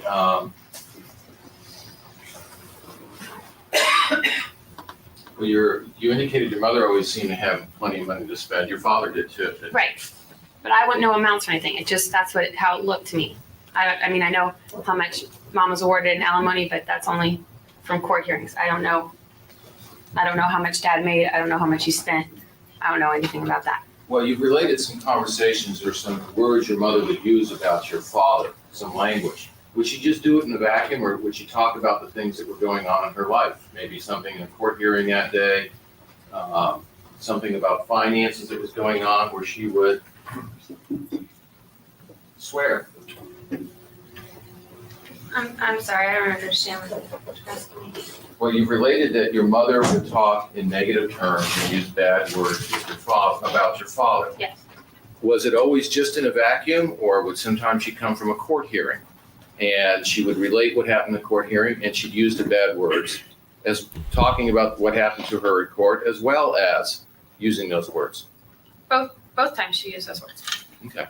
And sometimes she would get her a letter in the mail that would precipitate the use of the language that you've described. Is that correct? She called them that all the time. No matter, yes, if she got a letter, then she would talk about them and talk about the letter in those terms. So when you talked to us about. That was a fart. That one. About your That mother little cough is her covering up this the laugh. inappropriate language all the Yeah. time. I You can't had do no it for idea every what fart, was but on we're in going court, back did for you? that one too. Sometimes, not all the time. No, I do not. I hope that doesn't And become when my you had it niche, like sometimes, Dan's where the would guy you get who that calls out the farts in every Mom and trial. Dad. Language all the time. You had no idea what was going on in court, did you? Sometimes, not all the time. No, I do not. And when you had it sometimes, where would you get that Did I not go information? back far enough? From Mom and Dad. 420. And you've 342. indicated that it was language all the time. You had no idea what was going on in court, did you? Sometimes, not all the time. No, I do not. And when you had it sometimes, where would you get that I information? will just let that fart go to the wind. And you've indicated that it was your understanding that visitation throughout the whole separation was always a court-ordered visitation, as far as you know. Is that correct? No. Do you remember testifying at the last trial that you couldn't believe that your father would set up the visitation without a court order? I said he wouldn't do that. That is, was it your belief that there could not have been a court order prior to 1989 for visitation? That it was your belief that it had been set up? Call cowboy. I just know that there was visitation. I know it was set up by the court at some time. I might have said that. Your father, in these conversations you had with him about whether the boys should be there, he never told you that he'd gone to court and gotten an order in 1986 that denied your mother visitation, custody, or the right to talk to any of the children? I think I knew about that order, but we didn't obey it. Well, sometimes your father would say the order and say that you have no right to visit, isn't that right? How long a period of time is this? The order was, assuming the order was in July of 1986, and there was no change in it until January of 1989. Well, I think that that's wrong. You do? And where do you get that information? Is that something that your father said your mother's lying, there's court ordered visitation? I had thought that there was a list and they were supposed to sign up on the weekends that they wanted. I don't know if that was court ordered or not, but that was my understanding on what they were doing.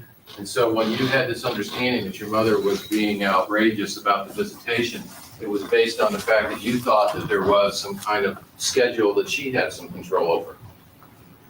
My understanding was that they were each of them was just supposed to fill in the weekends they wanted. I don't think that ever was completed.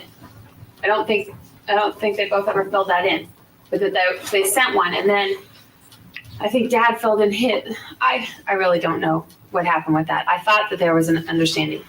I thought that they had, I don't know, through the court or just the two of them, but I had understood that there was visitation before January of 1989. And sometimes your father would let your mother talk to the children, call on the phone, and then other times he wouldn't. Isn't that right? He put the answering machine on so she couldn't get through. Right, that's right. Now, there was a series of calls that you listened to that you said that you knew that they were your mom's voice, the messages that we played here for the jury. Remember those? Yes. Remember there being the first three messages all relating to, why don't you check with my plans for the weekend before you just drop the kids off? Do I remember hearing them? Yes, I do. Do you remember your mother having a job and everyone being dropped off without any notice when she was supposed to go to work? So I remember that happened? Yes. I've heard since that had happened, but I don't think I was dropped off there. I might have been at school already or something. So that message that you heard where she is upset because the kids have just dumped off, you weren't there that day? No, no, I don't think so. Okay. Do you know what year that is or anything? Do you know what year it is? I have no idea. And where did you hear that it interfered with your mother so that she couldn't keep her job? From Mom? Okay. And when did you hear that? Whenever this happened, I remember her saying that. But did you understand why? Did you know that that there was no court-ordered support for some period of time after your father dumped your mother? Did I know that? Yes, I did.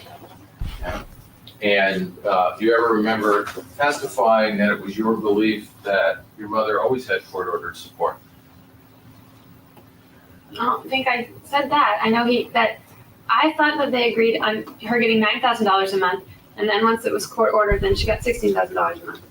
Did you know that your father was fining your mother without any court sanctions, just taking money out? When she vandalized the house, yes, I do. So he said he was making repairs in the house.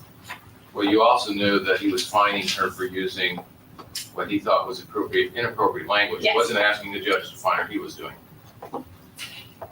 I don't know that, but Mom told me that. Could you imagine if Sarah could just arbitrarily, like, Brian swore, so I added an extra $100 to what he owed me for the month. It's a pretty bold move for Dan to have pulled off on Betty and just told her, fight it in court. Keep saying bad words, you get nothing this month. I mean, I think he did that.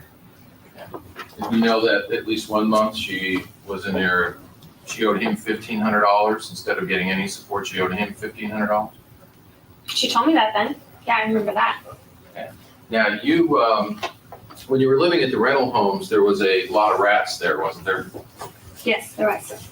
And there was enough rats that you could hear at night. You'd be woken up by the traps going off. My bedroom was in the back. I didn't hear traps going off, but I'm sure there were traps going off. There were rats in the house. A lot of rats. Yeah, pretty many. And there would be times when one rat in the house is too many. Because a rat was running across it, wasn't there? I don't remember, but it could have happened. There were lots of rats. Okay. And you remember that your mother was calling your father and trying to get him to come back over and do something with the rats because all the children were upset? Not particularly, but that probably happened. The Cameraman's getting tired. Your father was a fan of Donald Flynn, is that correct? Objection. I'll make an offer of proof, John. I'd like to hear it too. Come on up. I'll make a proof. I'd like to hear it. Now, it's your recollection that the I love how quickly we get back to Lee business. and Rhett were brought over a couple months later, sometime late in the evening. Is that right? About 8, I think. Around 8 or 9. Okay. And at that time, your dad was not home. No. So it was just you and Danny who were home. Right. Okay. And you know where your father had been? No, I don't. You remember what day of the week it was? No, I don't. Do you remember it being a Sunday? No, I don't. Do you remember your mother going to New York? The only grace I'm going to give here, Cowboy Criminology, who asks, he doesn't do a great job asking questions. Is he building to anything? Maybe because of the first trial, they're just kind of following the same script until, something changes and he's just, work the first time, work the second, just get it all on the record and, I'll close with my best stuff. But yeah, there's a certain just going through the motions to these early days of the trial, even with the wildest testimony, because most of these people have all heard it not too long ago. Yes, she went to her dad's birthday party. Now, when you were brought over to your father's house to live, you thought it was inappropriate for your mother to have you live with your father. Is that correct? No, I thought it was inappropriate for her to single me out and kick me out of the house. Reasonable. So you wanted to stay with your mother? I didn't want to get kicked out of the house. I thought if she didn't want the children that she should handle it differently and maybe talk about it rather than pack up and ship somebody out. Suitcases are on the doorstep. Dad will be here in an hour. Sometime after the homicide, did you ever tell somebody that you felt it was your job to come to court and tell a different story than your mother was? No, I did not. Did you ever say that there was a need for a different version to come out than your mother was giving?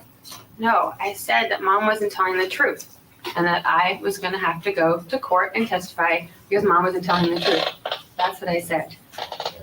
So it's you felt that was your function to come in and tell what the truth is. Is that correct? Not my function, but if no one else was there, then and I'm the only person who would know, then I assumed that I would have to come in and do that. Do you remember being asked at the prior trial about whether your mom and dad usually went into another room for their fights, when there was fights in the home? Yes, I do. And is that true? After they would start fighting, then they would go into the room. But some fights, like at the dinner table, those were in front of us. Now, you indicated that your father's way of responding to things was your mother was violent, but your father wasn't violent.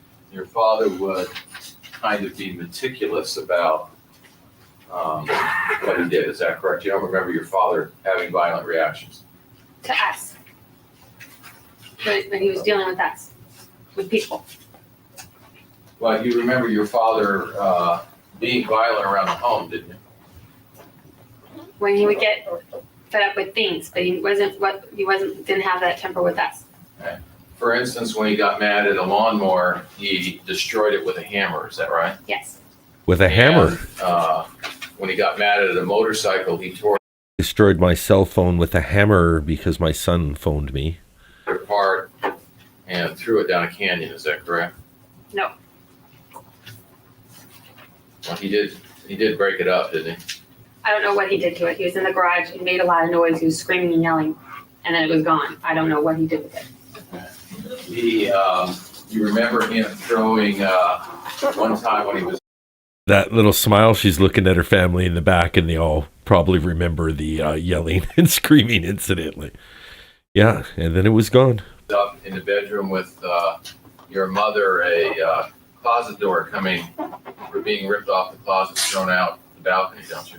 He was not up there with my mother. Well, he was up in the bedroom. Yes. Okay. And you remember him taking an aquarium and throwing it out a window on the ground. Is that correct? No, I don't remember that. I wasn't there for that. I heard about that. Okay.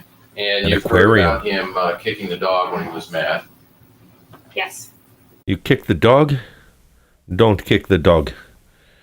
Like, very early viral video. I think one of the first ones was somebody in an Indian accent saying, "You kick my dog? Don't kick the dog." If anyone's seen John Wick, you don't mess with somebody's dog. And you at kick the least, dog. Heard about him, or some allegations about pushing Rhett down a stair. I heard Mom say that. That's the only time I've heard that. Well, didn't you testify that Rhett got in trouble for saying that, and your father was saying it wasn't true? I know Rhett told Mom that, but I don't think that happened. I heard Rhett told Mom that. I didn't hear him tell her. Well, didn't you testify at the last trial that Rhett got in trouble Just for don't let me saying hear that you to your mother? kicking no dogs. I don't know. Did I say that? Did you? Do you remember at any time saying that Rhett got in trouble for saying that to your mother? I don't know. I could have said that. Well, did I don't Rhett know. ever get in trouble for saying that you can recall now?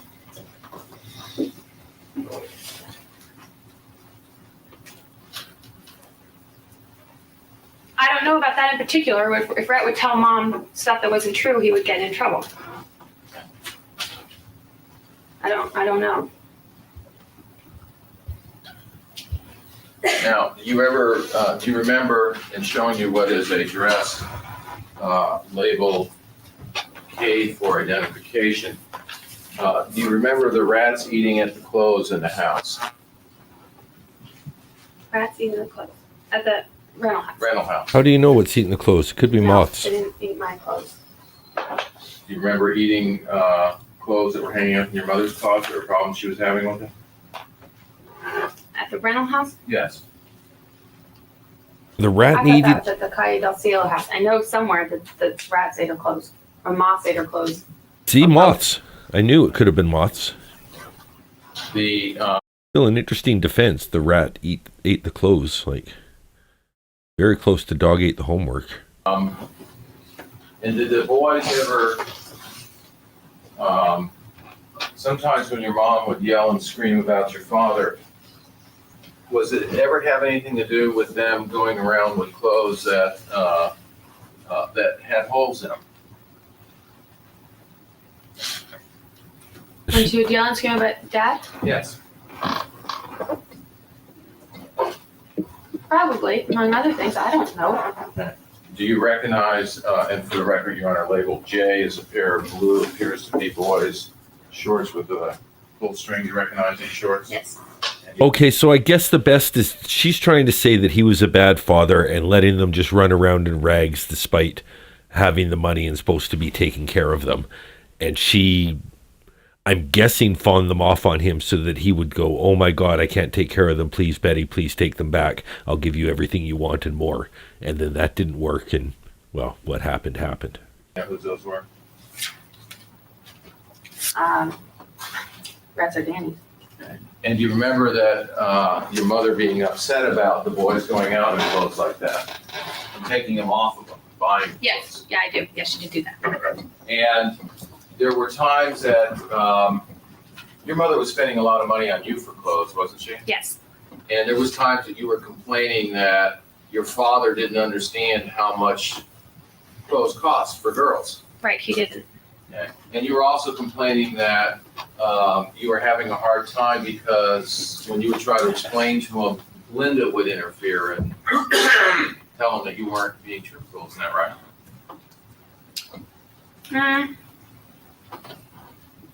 Or that you didn't need to spend that kind of money? She never interfered in front of me. Maybe she did that behind my back. I don't. You complained to your mother that there was fights with your father where your father would tell you that Linda would say you don't need to spend money on the kids. Their clothes cost too much. No. Not that he didn't need to spend money on this. That he'd say, okay, how much do you need to go shopping? And then we'd tell him, and then he'd, I guess, discuss it with Linda and come back and tell us how much we could have. Well, there's a number of times that you would go over to your mother's house upset about the fact that something was going on and your father wasn't helping you with clothes, wasn't there? Dances? Is that what you mean? Dances for For one. proms, yeah, that was a problem at prom and homecoming and things. Okay. In fact, one prom night you came over to your mother's house when she was having dinner with friends and you were very upset, weren't you? Or at least you were crying. I don't remember that she was having dinner with friends. I don't know exactly what you're speaking of. There was one year that mom took me out to get a dress late at night. In fact, she had to go bang on the doors at a store to get them to reopen it so that you could get a dress. Right. And you were complaining about your father at that time, were you not? Well, he gave me not enough money, I thought, to get a dress, so I was mad about that. You also would come over and ask your mother for money because you weren't able to have shoes that were decent, isn't that correct? No. Okay, do you recognize people's Alfred identification? Yes. Okay, and it appears to be a medium heel slip-on shoe, incline. Mhm. Okay, do you recognize that shoe? Yes. Okay, and whose shoe is that? Mine. And do you know how your mother got possession of that? She took it from me. Okay. Well, was that a time when you were complaining about not having, being able to have enough money to go out and shop? No. That was how your shoes normally looked? Yes. Okay, we've seen the way you dress here. You normally dress the way you are here? You'd like to dress well, don't you? Yeah, I guess. Thank In you. fact, there'd be a lot of battles because your mother, in fact, you said your mother was a free spender. She'd love to take you out and buy you tons of clothes and then make you feel bad about all the clothes she bought. Is that right? When did I say that? Is it true that your mother used to take you out shopping and then make you feel bad about it because she complained that she was spending all her money on you? She would take me shopping, and then later she would tell me that she was broke. And she would make And you... then I would feel bad because I had just went shopping with her and got all these new clothes. And now she said that she had to borrow money from people because she's broke. Is it your testimony that's the way you like to wear your shoes? No, it's not the way I like to wear my shoes, but I walk wrong, so my shoes get ruined. So that shoe is just something that's not a very old or bad shoe. It's just that's the way your shoes look fairly quickly. Yeah, all my shoes at home look like this. Okay.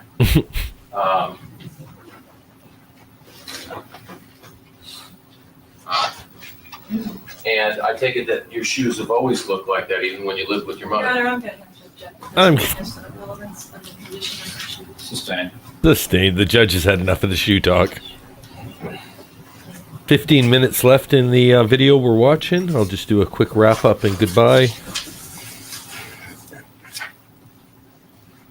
17 minutes left in the video we're watching. Now, what was the question? The time that your mother came over and rammed her car into your father's front door, you remember? Yes, we want to know about that. Was Linda over there that day? Earlier, Linda wasn't there when the car came. I think she was there earlier in the day when Mom was there and then Dad came home. I think Linda was in my room then. So Linda this is in 1985. Your father's at work. Objection, Your Honor. No, I'm sorry, 1986. no. When Dad came home, there was some time when Mom and Linda met each other in my room. I think that was his day. Met each other in my They were room? both in my room, and Mom said they talked for a minute. I think that was this day, but Linda wasn't there without Dad. That's weird. Linda was only there when Dad was there. In her room? Your mother came over. And I think Dad and Linda came home after that. Betty's not liking this testimony. So after A little bit of movement from her. called up your mother, you called up your father and said, Mom's been over here. She's going to burn down Coral Reef. So I said, Mom is here. What do you want me to do? Oh, yeah. I Good. didn't say Thank you, she's gonna burn down Coral cameraman. Reef because I didn't know that yet. When did you find that out? Later, after Dad had already been there, and then Mom had left, and I said, well, I think she's going to burn down Coral Reef. That's when I told him that. Well, when did you find it out, though? Oh, nice eye roll, Betty. Before your father got there? Oh, that was good. Yes. So as soon as your father arrived, did you tell him she's going to burn down Coral Reef? No, Sorry. because she was still there. So as soon as she left, you said, by the way, 402.56. she's going to burn down Coral Reef. He said, what do you think she's going to do? And I said, well, I think she might burn down Coral Reef. Yeah, that's And what when I did said. she? So as soon as your father arrived, did you tell him she's going to burn down Coral Reef? No, because she was still there. So as soon as your father arrived, did you tell him she's going to burn Okay, down we Coral have to Reef? go to 402.31 then. So as soon as you find that out. Here it is. Later, after Dad had already been there, and then Mom had left, and I said, well, I think she's going to burn down Coral Reef. That's when I told him that. There's the the brow, like, are you fucking kidding me? Followed by the eye roll. When did you find it out, That was good. though, from your mother? Before your father got there? Yeah, yes. So as soon as your father arrived, did you tell him she's going to burn down Coral Reef? No, because she was still there. So as soon as she left, you said, by the way, she's going to burn down Coral Reef. He said, what do you think she's going to do? And I said, well, I think she might burn down Coral Reef. Yeah, that's And what I when said. did she tell you that she was going to burn down Coral Reef? I think she told me that on the phone, actually, even before she got there. She said, I'll burn the house down before he'll sell it. She didn't say, right now I'm going to go over and burn the house down. Well, but where was that before? Did she call before she came over the first time? Yes, So she called up wanting to know where your father was. right. And she said she was coming over and she was going to burn down Coral Reef. She didn't say she was coming over. She said, I'll burn the house down before he'll sell it. That's what she said. And so then you call your father to let him know what's happening. No. Your mother shows up. Then Mom showed up. I didn't talk to him before Mom came over. Okay, so mom calls up and you call your father. Right. Did you tell your father then, because you already knew that she had threatened to burn down Coral Reef, did you say, Mom's here and she has threatened to burn down Coral Reef? Yeah, I did not. You didn't mention that to him at all? Not then. No, I just said, Mom's here. What do you want us to do? Mom's Now, here. After, then your father Man showed the battle up and your father stations. said, I'm Well, not, she couldn't burn down Coral Reef if she was there. So I didn't tell him right then. well, you, But she once she called- left, I was like, oh, she might go do that. I didn't know she was going to. she called you on the phone, is that right? You didn't know where she was when she called you? Right. Okay, so you didn't know where she had been before she showed up, did you? No. And so you didn't know whether she had gone over to Coral Reef before she came over to your father's house, did you? No. So you didn't say to Bedtime him Lullabies is anything here. about the burning up of the house? I don't think I mentioned it until after she left the house. Thank you for popping And in. then after your mother came Got 21 back days for you to make and it. banged into the door, it's your memory that 18 remaining. It's your memory Do you have a vivid memory of that event? Yes, I do. Okay. And you indicated that you heard what you thought was a chainsaw, and your father went out to investigate it? Oh, the Dad car ran out the incident. front. We were in the kitchen. Dad walked out towards the dining room, towards the front door. I walked out towards my room and the back door. Okay. I'm sorry. Oh, sorry, talking too fast. No. We were in the kitchen. Dad walked out towards the dining room and I walked. Out towards my room and the back door. Thank you. Now, you indicated that as you heard this noise, you thought it may have been a chainsaw, and you could only hear your mother. Is that correct? Then it sounded like a chainsaw. Then I ran out the back. When I was down in the backyard, I hadn't heard anyone's voice until that time. Then I heard Mom and didn't hear Dad. I still don't know why I didn't hear Dad. Mom was calling to me. Did you ever hear your father's voice over the chainsaw? No. I heard him yell initially when I was leaving, and then, no, I didn't hear him talking or anything, though. I didn't know what had happened to him or what he was doing, that Mom was talking to me or calling to me. I didn't know where Dad was. So you heard your father yelling as he went out to where your mother was? I think he said, like, Jesus or something like that when he got out there and saw it went out. Or he said that at some time. He, like, yelled a word. That's all I heard. And was your mother yelling at that time? No. She was smiling. I'm sorry. No, go ahead. Did you ever hear your mother yelling? Then she was yelling to me. Yes, so the only time you heard your mother do anything was when she was yelling to you. Is that correct? Mm-hmm. And you indicated that you went and saw your mother at the hospital? I went out with Brad, but I don't know if we got in. I think we just went to the front. I really do not remember seeing her. I don't think you could go back and visit her. But we went to her window. That's what happened. We went to her window. Brad, his mom's boyfriend, with a Porsche and a cell phone. Brad and I think Lee. And when you saw your mother being taken away by the police, is that correct? I saw her when she was already in the car. Yes, and they were driving away. And were you there when, did your father say anything where he wanted him to take your mother? No. Did you ever become aware of your father asking to take him to any hospitals? Psychiatric hospitals? Did Dad ask that? No, I don't know that. Did you see your mother's car outside after she was taken away? Did you see anything in the car?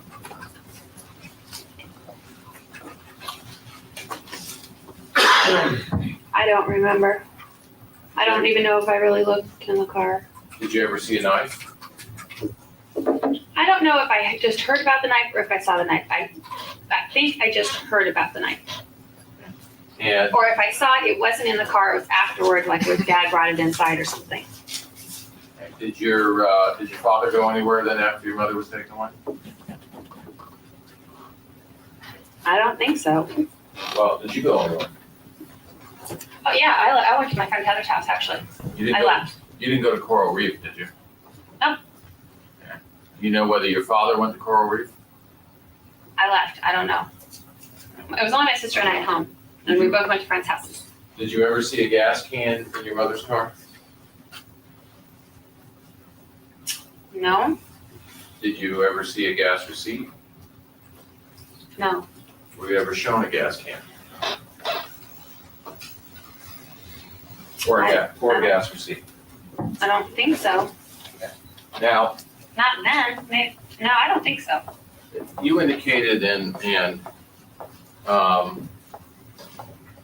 showing you what has been marked as People's 21 in evidence. This is a family portrait with a scratch on it. If I can put it right up here for a moment.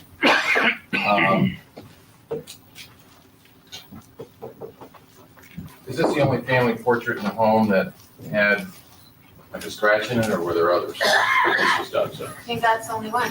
Only one I heard that. Okay. Well, you in fact were the one who discovered it, is that correct? Yeah. It was in my room. It was either me or Lee.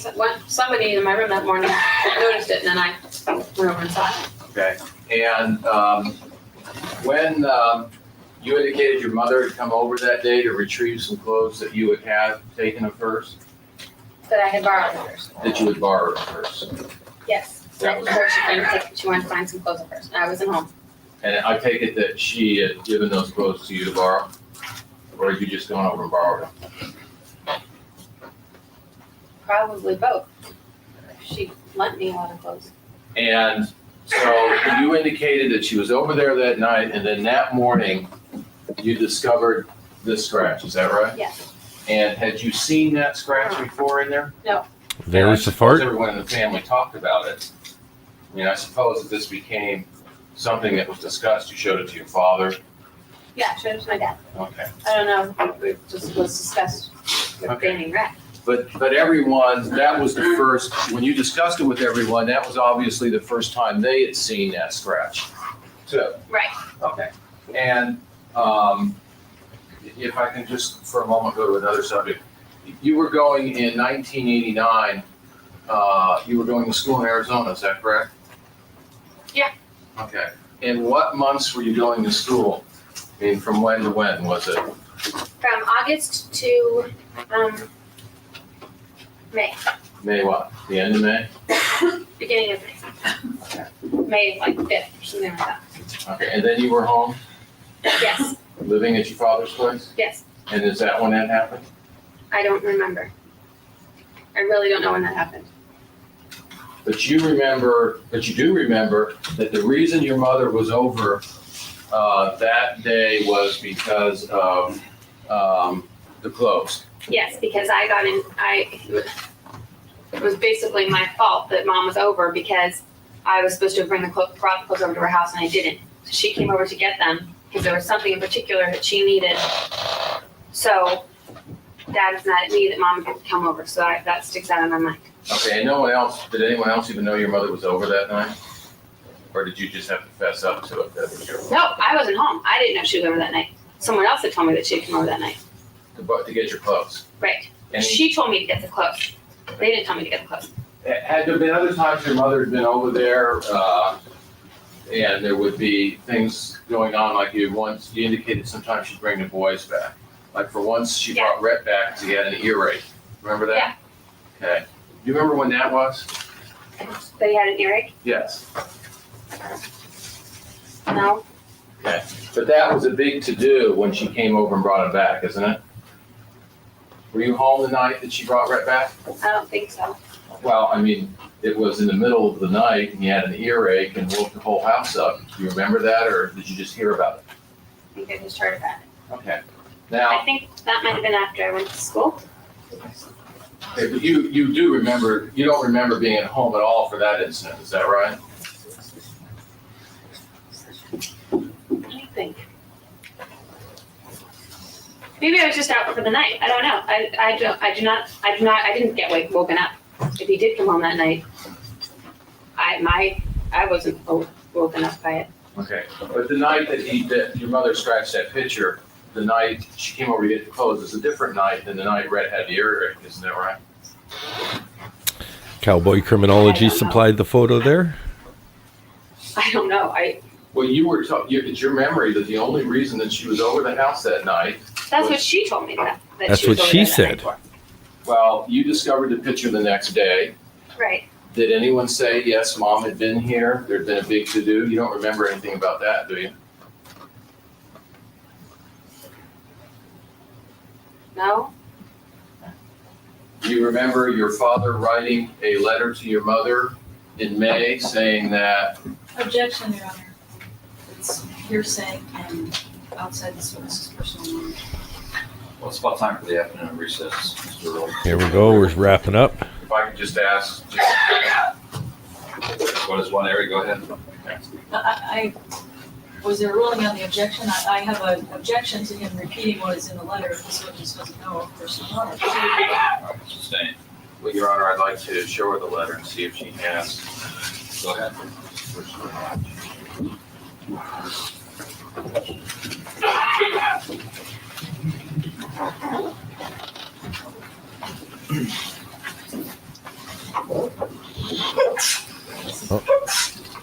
The unholdable sneezes and farts of the last 5 minutes.